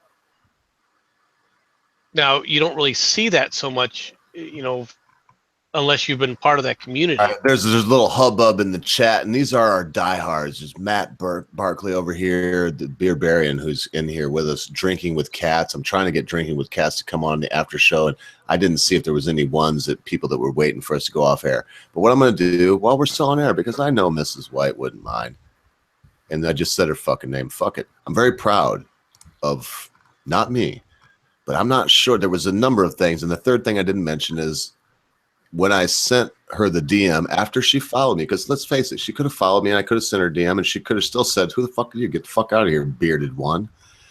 But what I did was I sent her that, and then she followed me, and I sent her a DM, and I said, hey, Mrs. White, it would be so cool if you got on the big show with myself and the Britisher, Day is Dead, Amanda Wolfchild, and we would love to have you on. And here's a video. Here's a link to the live stream we did with Sargon of Akkad. He was there for 5 hours, had a great time. If you don't respond to this, I'm not one to pester.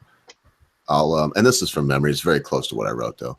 I said, not one to pester. I'll get back with you in maybe a week and see if you're busy, because she's busy. Let's face it. This lady she was just on Steven Crowder's show, man. I want to get Not Gay Jared.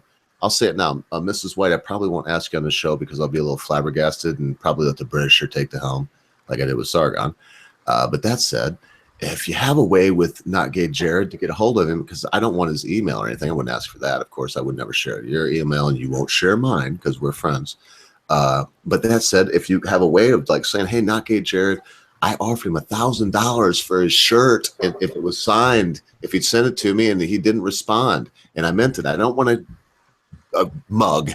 They could take their mug and mug it. I would like for Not Gay Jared to sign a shirt, and I will not offer $1,000 again, but I would offer him $300 right now, and to you and to him.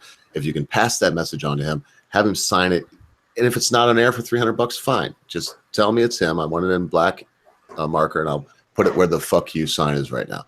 That said, more than you too, Steven Crowder, you're one of my influences, and I really like Gavin McGinnis. One day, the apex of my show, folks, will be the day that I get Gavin McGinnis on here.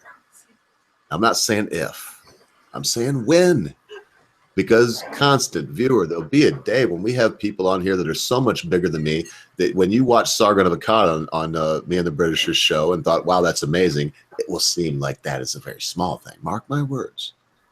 We'll get some folks on here. But Gavin McGinnis, no matter who comes on, would be the apex of my show MC. I mean, he is the main reason I grew my beard and decided to come out of hiding after 5 years of skullduggery and monkish seclusion in my home here in the snowy, cold north, where you must grow your own veggies or you don't eat in the winter. Yeah, that was a long rambling. We're still on there too. Hey, Ogre. Hey, Ogre. The Ogre would like me to tell you. No, that's like the real me. I don't know. I'm plugging my videos because look, I've got to do this. I'm going back to 3 days a week, and that'll be Monday. Well, Sunday. I can't really count Monday because Mondays will probably go back to 2 times a month. And if they do that, every other Monday will be the small show from 3 to 6, and then every other Monday will be the big show from 6 to. It's right now. It's 11:18 my time, so it'll go till whenever. There's reasons for that because I want to go back. I lost my touch. I did the video today for Nachi, and I felt like it went pretty good. But man, when I was doing a video every day, I was getting down my laugh in the beginning, the way that I did an intro. It wasn't hard for me to think of I am Jax, whatever the fuck melded with the day, and I would do most of them. By that, I mean probably 9 out of 10 in one take. No breaks on any of my videos. Look at any of them. There's no jump cut. There's no breaks. That's from start to finish. And the worst thing I'll let slide is a or excuse me, I meant, whatever. Very little, and it'll only be one. If I do more than one, I'll do the whole thing over again. Blah, blah, blah, blah, blah. Look at my big fucking cyber penis. I'm getting Blair White on next Monday. Good gracious. But that's wonderful. I will say this, though. I have to learn something. I think Beard Barian, who was it? Was it you? Somebody was telling me that no matter who's on, I have to remember to shut up a lot until they're gone. It's the after party like now. Shut up a lot. And to treat them like I would treat anybody else. Never to put somebody on a pedestal or give them a pass when I wouldn't give somebody else a pass. You know, to press them on the hard stuff. I feel like I did that tonight with Nachi. But there really wasn't much to press them on anyway. All right. No, it was it's a fun late. stream, though. Anybody want to say something before I go off air and let anybody that wants to come on, Beard Berry, and plug your channel. While you do that, I'm going to look your shit up and tweet it out here. Oh, yeah, totally. All right, everybody. So I'm the Beard Ben. Thank you for paying attention to my random bits of rambling. I write original stories based on human virtue. I do videos on philosophy and how to make the world a better place through your everyday actions. I also do original music and shenanigans, so please check me out. That's the Beard Barian. I will post a link in the chat and comment it down below after this video is published. Oh, it's there. And Beard Barian, I believe, I'll double check it, but I believe I already put you in the, let me look. I think I already put you. If I didn't, I meant to. Holy fuck, I left you out. It was a big day today, man. I did 2 live streams. It's all good, and I kind of appeared out of nowhere, so it's all good. In fact, anything I do, because I got a thing where I file it away. And brother, that was so good. Every time we have somebody on, when you're getting ready to leave, just say, Ogre, I'm getting ready to leave. Have that shit you just did ready, just like that. It was beautiful. I feel bad for just talking right after it. That was so cool. You have a great plug. I don't have, the Britisher has probably the second best one after I just heard you. Because when he gets on, he's like, hello, I'm the Britisher. I come from where history is made. And then when he leaves, he's like, see you about. And that's it. The best Brexit so far. Beard Baron, did you see Sargon's Brexit? I did not. I need to go back and watch that. Dear God. He has. Just watch. In fact, it'll be on. If you don't, I'll give you the timestamp because I know you. I'll give you the timestamp so you don't have to search through because he left, I think, about 45 minutes or 30 minutes left to go. But okay. He was just, I said, hey, Sargon, would you do me a favor, bro? And he was like, what, mate? I was like, would you say something at least close to this? It was a pleasure to be on the Ogre's channel, and I really want to be back sometime. This is Sargon of Akkad. And he went just like this. No. Boom! Classic. As soon as you said no, he just it wasn't even a chance for me to say ha ha nothing. He was just gone. He had his finger on the button already. He pwned you so good. That was just great. That was hilarious. I'll say this though, as far as the pwn goes, the Britisher, because I didn't even send him a DM. He followed me, and I didn't send him a DM after the link to the channel. So, and I think in the DM I was like, I won't fuck with you too much. You know, I'll see you in 8 months. If not, DM me anytime. So I went back. The Britisher told me the next day he got with the Britisher was like, hey, mate, it was a long stream and it was so much fun, but I hope the Ogre wasn't offended by the way I left. Man, I coined the Brexit for him. I was like, nice Brexit. And I didn't coin that term, obviously, but I got with him on the DM. I was like, hey, Sargon, man, you fucking blew my channel up and you were the 5-hour live stream from hell.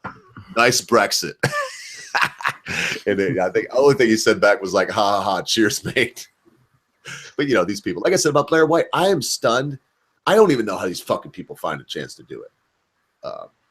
And I'm not trying to blow myself up, man. I do a very little bit.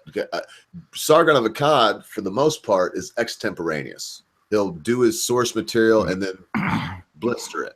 Extemporaneous. The Britisher and Beard Barian, I mean, Beard Barian, he goes a step further. I got to give you props, Beard.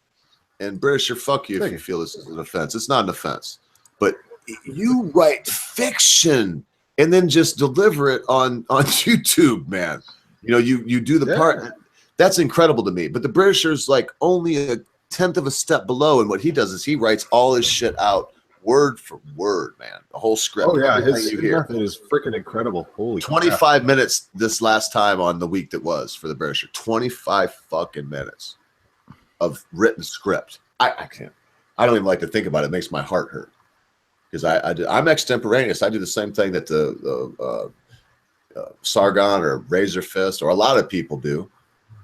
I'm trying to think of, like, you know, Tildeer. He does a lot of his shit from script, even though it sounds like it's flowing. And that's somebody else I hope to have on Tildeer. If you're watching, man, don't avoid me forever. He sent me like a couple of things. And, you know, Jordan Peterson, anybody that listens to this from now on to infinity, if you think this is a cool show and you have it in line to Professor Peterson more than I do, that just got me, you know, him to like one tweet that I sent out. please, tell Mr. Peterson that I will not pester him. Only send him like a tweet a week. But if you think this is a cool show, let him know that we'd be a cool show to come on, man. That it'd be a great place to be. That would also be as much as Gavin McGinnis almost, man. I mean, you know it too, Beer Baron. He is a patriot, He's a Canadian patriot, mate. That man is a personal hero of mine. All right, so it's getting late, long in the tooth. There's 11 of y'all left. Remember, folks, be good to your friends, be good to your family members, be good to your loved ones. Be quick to say you're sorry. Be even quicker to accept an apology, especially when that thing your friend, your family member, your loved one has done seems to be so huge you'll never be able to forget about it.